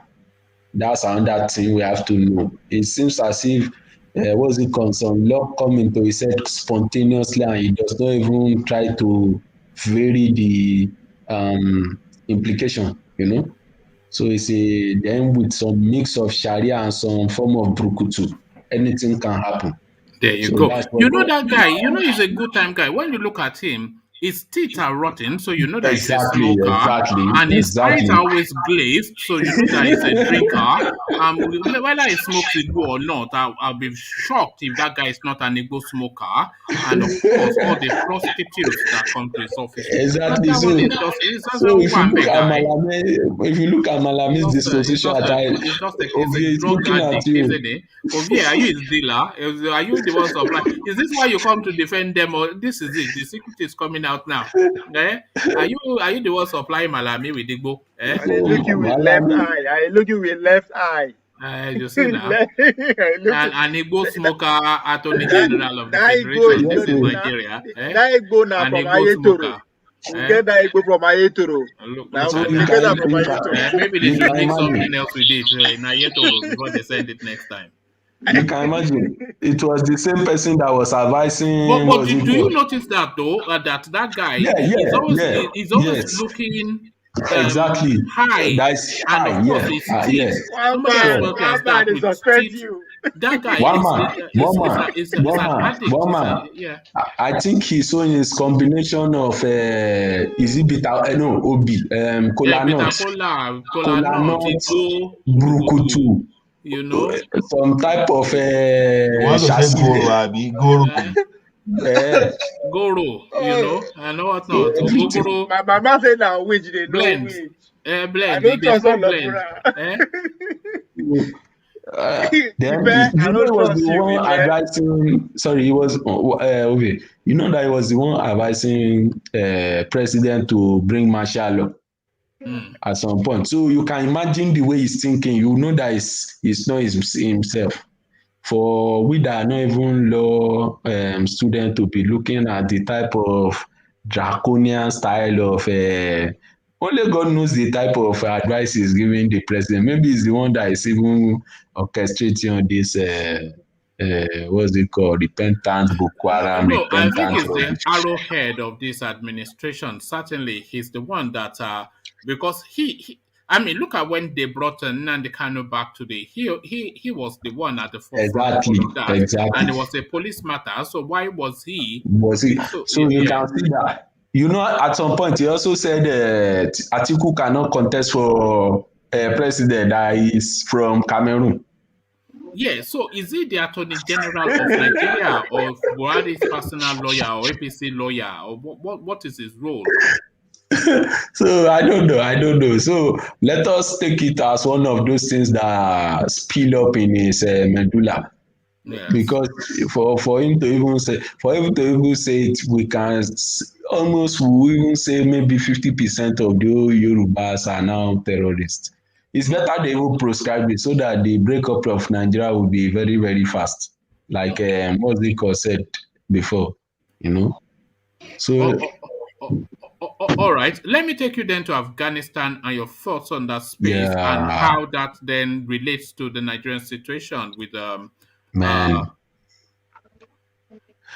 you see, the truth is, at some point, religion will be banned. We know. At some point, religion has to be banned. Even though I'm a Christian, I know that religion has to be banned. The only successful thing Christianity did was at some point, they had to remove the state away from the religion. But the problem with Islam is the religion itself dictates the governance of the state. That's the fundamental difference between Christianity and what's it called, Islam. Christianity sees itself away from the state, but Islam is part and parcel of the way and life of them. So if you now leave it to the various interpretations from so you see what I mean? Yes. You see? Is that not an amogo? Yeah, that's an amogo now. Yeah. So because he now has different interpretation. The Sunni has 4 schools. The Shias too have their own school. So it is now a clash of who is right among me. No, the prophet did this. The prophet did not do it this way. No, he did it this way when he was in Medina, when he was in Mecca. So you now find different form of Sharia. You now have some people who say there is a strict Sharia, there is a moderate Sharia, there is, trying to look at what level of Sharia they want. You see this Taliban, they granted one of the interview. They said, what are you going to do about people that steal? He said, if we catch somebody that steal, we cut off the hand. So I'm like, now which work you go come do if you don't cut hand? Then this guy get education. I think on that they said no, they will allow the children, the ladies to be going to school now. But obviously, just relate it quickly to the Nigerian space. So, just because of the on the pressure of time. Nigerian space, the Nigerian space, we know even before now, our northern politicians always use the religion to religion to campaign the north. So over the years, they've built up this army of religious fanatics, and Boko Haram now being integrated, it could reignite their interest in seeing a caliphate, because they normally say this is Islamic Umar, but irrespective, religion is one of the major problem of the world. Religion is wars have been fought in the name of religion. Atrocities have been committed in the name of religion, both Christian, Islam, Buddhism, everything. Religion is just, the slaveries we experienced in Africa, Black Africa, it was religion, both Islamic, even the first slaves that were taken from the Atlantic coast, it was the Pope that sanctioned the first slave that the Portuguese took. So a religion is just, everybody should just practice his faith and let God at this right time judge the world. If that's what anybody believes, that's the way I see it. All right. Yeah. Thank you, Fair. So, Ola, to you, just for reasons of time, just quick thoughts on just the talking points. So I'll just take you through them and just quick thoughts on them, because we're now 4.5 hours into it. I keep trying to manage it, but I'm never really succeeding in doing that. But the Gani Adams convening another meeting yet again to talk about insecurity in Yoruba land. So perhaps enough of the meetings, or what are your thoughts? And then the threat to proscribe Yoruba nation agitation. So just those two first. Good to see you, Ola. Yeah, on that threat by all these criminal non-entity, it's nothing. They are wasting their time. Let's see, Ilana Yoruba, I don't understand the way people this thing. It's like when you say you want to prescribe all these things, it's like you say you want to prescribe Yoruba. How does that stand? Even though we know that it's just minor group, prescribe how? Did they register with anybody or these things? Now, if they're having their meeting, how do they convene their meeting? What exactly are they trying to achieve? You understand? Because these people are not gathering on the street except recently that they said they wanted to protest, all those stuff, other than that, most of the meeting they convene, most of the pressure they mount is most of those things are almost outside the Nigerian space. So they are just jesters and jokers, because these people, they've already registered with the United Nations already. So prescribing whatever they are doing, they are just validating all the allegations already. They've already that the Yoruba people, they've already filed with the United Nations, with the ICC already. So they are just joking. I don't really see anything. I need something valid there. It's just like you are saying you want to prescribe the freedom of association. I call myself whatever I like. So you want to prescribe me. So if I call myself Egungun today, you say tomorrow, okay, you prescribe it. Well, okay, I call myself Ogun tomorrow now. Does that make sense to them? So that's what you find when you just find some idiots that all these Kotaisen people will this thing. So to me, let me just forget about them. So I don't take them seriously. Then on Gani Adams. Yeah, the endless meetings. Yeah, the difference between Gani Adams and Sunday Igbo is this. Gani Adams, since he has now had the education and is now beginning to enjoy. So, the way he used to fight before is that if he used to fight like there will be no tomorrow. But now, he now understands, he has suffered, he now understands. So, he has tried to find his way to make sure that he brings everybody on board, including the monarchs, some other people, so that when they are fighting these things, so even if they are going to take him, there will be a lot of people to be implicated along. So that's what he has been trying to do. Then you see, this guy has been doing some jobs silently, but just because it's But not what job? making We've noise. not seen any action. So what job has he Okay, been doing? Meeting. Gani Adam was the first person to blow the whistle that the Nigeria that Yoruba land has been surrounded. You know, he mentioned is it about 1,800 and something Fulani camp. He was the one to just blow that whistle. He was the first person to tell us about the illegal mining going on in Owo and some Yoruba land, and how they use helicopters to to supply all those illegal miners weapons. So the thing is in the it's on the public domain. So this guy keeps saying this thing. You know, anytime this guy got information, we just listen. And in the past, you know, his OPC were providing securities for different estate, different people, because it's the way he formed his own organization is this. Before you join OPC, they will do some kind of initiation, you will swear all those stuff before they can give you anything.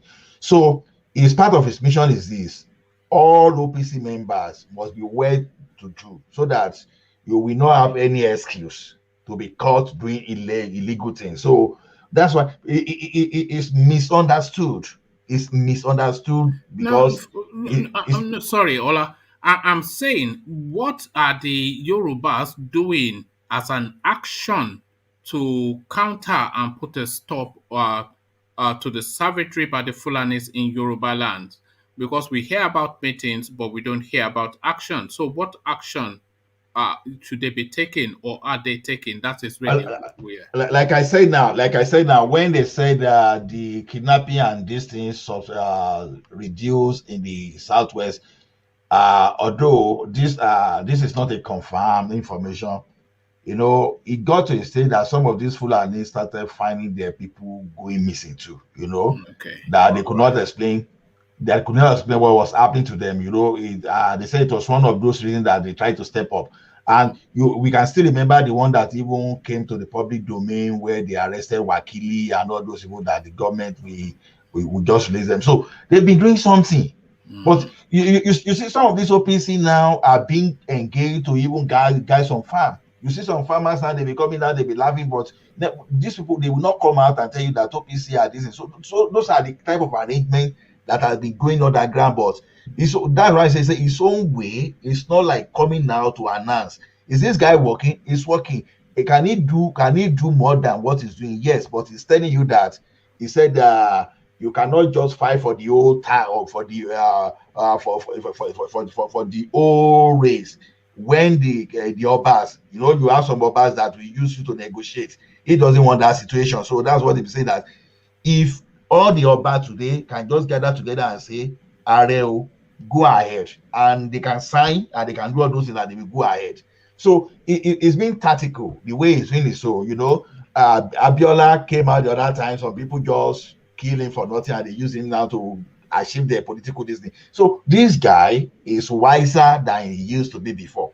So I will not blame him. Even as we speak now, even we still find some of us as Yoruba people that we just blame the man. At the end of the day, give this man the solution of what to do. Once it comes to solution, the part just shut like because they don't have solution. They can blame 1 million times, but give them solution, no solution. So these guys, what they are doing is this: at least some people are saying that whatever you are going to do, don't come out and announce. You don't need that. So do whatever you can do. Are they securing a farmland somewhere? Yes, they are doing that. Are they securing some community? Yes, they are doing that. Anybody that want that man to really help his community, let them reach out to that thing, and the person can narrate the different story after. So, but going after these S-men as a matter of wholesale is another thing entirely, where the government will now say, okay, they are coming for you. And you now see the type of Oluwo of Igbo and this guy of Olofa of Abi, waiting that they call this thing, that they be using you to negotiate and to make more money. No, he doesn't want that. So that is one situation. So during that meeting, I don't know what they do. I've not read about it. I don't know what they want to discuss there, but sometimes it can be to even get some more to get commitment. So anything they can do, let them go ahead. I don't see any problem with that. As far as I'm concerned. All right, thank you. And just a very quick thought on the Afghanistan situation and how it may possibly link with the Boko Haram situation in Nigeria. So just a quick thought on that. Is there really any difference? The only thing that their own has matured, you know, because when you see the sequence of events in Nigeria, when someone can openly come out and tell you that the so-called Boko Haram people that have repented, that they can even aspire to become the president of the country. What else do we need? When these people, you say you are rehabilitate them and you now enlist them, you now ask them to join the armed forces and say, what are you? So there's no big difference. The only difference between Nigeria and Afghanistan is just because of our diversity. I think that's what is still safeguarding this, and because when these people are doing their thing, they are still meeting resistance at some point. You know, if you, for example, assuming Yoruba compromise, Igbo people are not ready to compromise. If Igbo people compromise, the people of Benue, they are not ready because of a different religion and everything. So almost everything that is happening there is happening in Nigeria, even if not even the worst situation really. So it's only because they've successfully, I don't know but I can just tell you there's nothing that's happening there that is not happening in Nigeria. That's just it. So all right. Thank you, Ola. And about your Igbo criminal, say at the yeah, just very quickly on that. Yeah. I just laugh because the thing is this. There are category of crimes that are associated with certain ethnic group in Nigeria.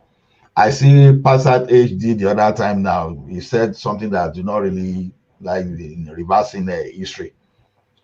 Like piracy now, for example. No, Pansat just makes up his own story, doesn't he? You've seen him Piracy, for example, is we know that Igbo guys are the one doing that, and he was telling us that Igbo and this in developed music industry and the guy is on it. I was just wondering where he got that history. Forget that guy. If developing the moving industry is by creating piracy, when people spend how like can almost you, 100 when million, you think of music, you are talking Davido, are you not? Is that not the because I don't leading know. voice from the I don't know. modern Maybe space? all those that green, all those people like when you're talking Gani about movie something, you're talking exactly all those things that all these Ogunde and like Drola people, all those things they popularized before Alade Aromire started doing their own video and those. I don't know where they got his own history anyway. But in piracy, it's on a they are known for of that. its own. When it comes to all those kidnapping, human being to do juju, all those kind of things, Yoruba and all those doing all those things, Baju, Ilesha, Obo, and Adreki, all those kind of things. Every tribe they have their own, but it's only that. In some areas, some people they've made Nigeria level of this thing popular. The only thing is this: when it comes to committing all this crime, when some Yoruba will do their own crime codedly and be trying to be like cooperate with it, some, I'm not saying all of them, Igbo can be louder. That's the problem. They are louder. It does not necessarily mean they are more. They are criminally minded than other tribes. It's only because they are louder. Once you see them, you will hear them. But meanwhile, there are some other criminal, like all these S-men, this thing now is a form of crime. The worst that can happen to mankind. You can see the way they are even trying to defend themselves, even where people hear them. So that's just the way I see that. So all right, thank you, Ola. So just a literal 1-2 minute for just closing remarks, just because just the time again. We'll start with Ovie and we'll just do the round. So Ovie, just a literal 1-2 minutes, just to say one or two things that you may have missed out. Ovie. Okay, we don't appear to Ovie. I'm here. Yeah, so just literally 1-2 minutes. Yeah. Yes, on Afghanistan. This is a country that Americans have been occupied for 20 years and decided to live overnight, and this is what happened. The country was taken over under 10 days. 10 days. Now, to my eastern and western quarters, that any small thing, they call on America, call on UK. The same thing, that's what you are inviting. And I guess at this point, we are deep into it. I foresee something like this happening in 2024, 2025. We know if we escape them, if we continue like this, it's going to happen. So it's all on us. So all these things will happen. It's not far from us there already. This is a pure. I don't know. This is not a. It's a plan work. Let me just put it like that. All right. So we should Thank be you, careful, VA. and that's how I'm handling it. All right, thank you. And I know it's been a long session, but thank you for staying the course. So that was a VA. Rational mind, your thoughts as well. Just literal 1-2 minutes as well. So rational mind. Yeah. Yes. So the other thing, I think we've all said most things, and I don't think I have anything left than just that we should um, always think of a way out for our people back home, because I fear the way things are going, and with the lackadaisical attitude of Buhari and his Fulani cabinet, I fear that Nigeria might become a failed state, eventually become a failed state like that of Afghanistan. And something is not done, I fear, but we all need to unite. It's not a time for Igbo IPOP or Igbo people doing their own thing by themselves, Yoruba people doing their own things. I think they all need to come under that one umbrella, perhaps NINAS, and work together and be able to forge a path forward from there. That doesn't stop them from not doing their thing on their own level, but you should do things together under that umbrella and perhaps, continue fighting on their own way, but consistently with what they stand for. That either they want a new constitution for that country, which I doubt if the Hausa Fulani, the Fulanis will ever want that. And if that does not work, then let everybody go their separate ways so that they can control their own region. That's all I have to say. All right, thank you, Rational Mind. Always a pleasure. Celibis, your turn. They did say I would need to wake you up, Celibis. Celibis, it looks as though you've given Willow that say over you now. It says, use a turn to wake Celibi up. I am worried. So Celibi is now no longer with us. But thank you for your company, nevertheless, Celi. Ife, you're up next. Yeah. History has shown that where Islam and Christianity clash, especially during where the border meets, there's always religious fracas. What is happening in Nigeria today is part of what history have shown, and it's high time we just become realistic to the problems we have. The Southeast majority either mixed or Christian, while the North is majority Islam inclined. So the best thing is if they cannot change the country in terms of let everybody go, let them find a system of governance that can accommodate the whole problems we have. Irrespective of that, I will just be shouting and moving cycles around. And to all the politicians in either region benefiting from the whole system, one thing is sure, it will not last long. One thing is sure, it will not last long. You just have to be loving your people and come together and find a solution, because the elite class in every region always tend to make the change. Even the Taliban we are talking about, they still have their own leaders who are pushing their ideology. So religious elite, political elite, and even business elite. So that's the way I end it today. All right. Thank you, Ife. Always a pleasure to hear from you. So, Ola, now your words, just the 1-2 minutes as well. Ola. Yeah, it has been a good day. So I think we learned a lot. Like I keep saying, and I will keep encouraging people, is as many people as you can try to educate about the matter of Nigeria. Because there was something I wanted to say, so many things that I couldn't say, like in the past 3 or 4 days now, some pressure were coming from Nigeria. People were telling story about their need or those, when I aggregated everything, it was going to almost $5,000. You know what I just told them is that, that if you guys are doing, although I sympathize with the situation and explain to them that, okay, there's no way I could even solve your problem. So I'm not promising anybody, so let's just forget about that. But I didn't miss that opportunity when it came to tell people that, you see, this thing is, This is why we have to be proactive, that we don't have to keep complaining that if we do it, they will rig it, they won't allow us. No, everybody should sit right. You should sit very right, and you are proactive. Òkèèrè pé igi kẹrọ má gúnni lójú, òkèèrè láti máa ní strategy that máa fi avoid it. So you avoid being we avoid being getting into a pit right from afar. So I just trying to explain to them, say, see, your problem is not the problem of you don't get job or this. Your problem is the structure of Nigeria. When you see people discussing how to move Nigeria forward, please join them. And you'll be able to tell them your problem, and you'll be able to challenge others to resist anything that can make you further even worsen your situation. That's the way to say. Because at the end of the day, your people overseas, there is a limit to what they can do. Even with time, they will start avoiding you. I'm coming out now to even explain my situation, that I cannot, there's no way I can meet your demand. There are just too many. So it's going to get to a state that Nigerians will not be able to get help from those their brothers and sisters they rely upon overseas. So take advantage of the education you get in the public forum.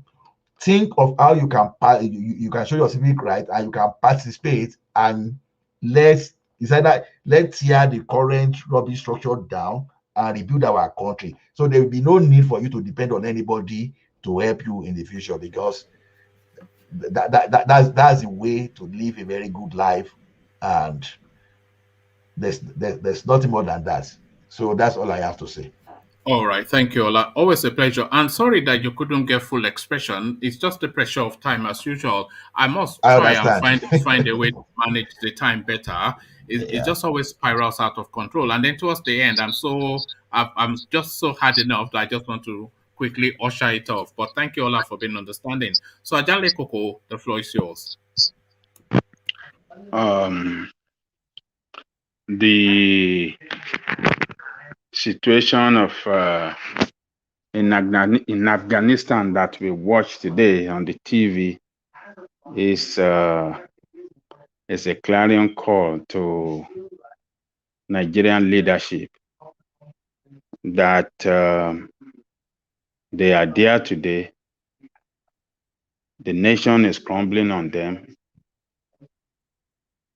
in all fronts, economically, politically, security-wise. So our security, the security of the nation is in question already. And the government is not doing enough to arrest the security problem. So what we have seen in Afghanistan is very frightening. It tells us that a nation that is saddled with corrupt leadership that are so corrupt that every fund that is allocated for development of the state, they have to siphon it or, embezzle it in one way or the other. The money that is meant for the military, to buy equipment for the military personnel, to carry out their work effectively. The military, the police, they siphon it. So that is what happened in Afghanistan. The leadership are so corrupt. They thought America is going to be there for them forever, but America had enough of it. America cannot continue to spend their taxpayers' money on where they don't get results. So, and the corruption is so deep, and that is why the military were not, the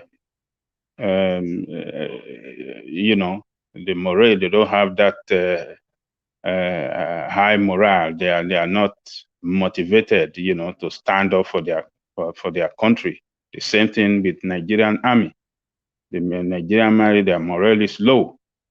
They are not well equipped. They are not well fed. They are not well, taken care of. And so if the terrorists and the bandits, they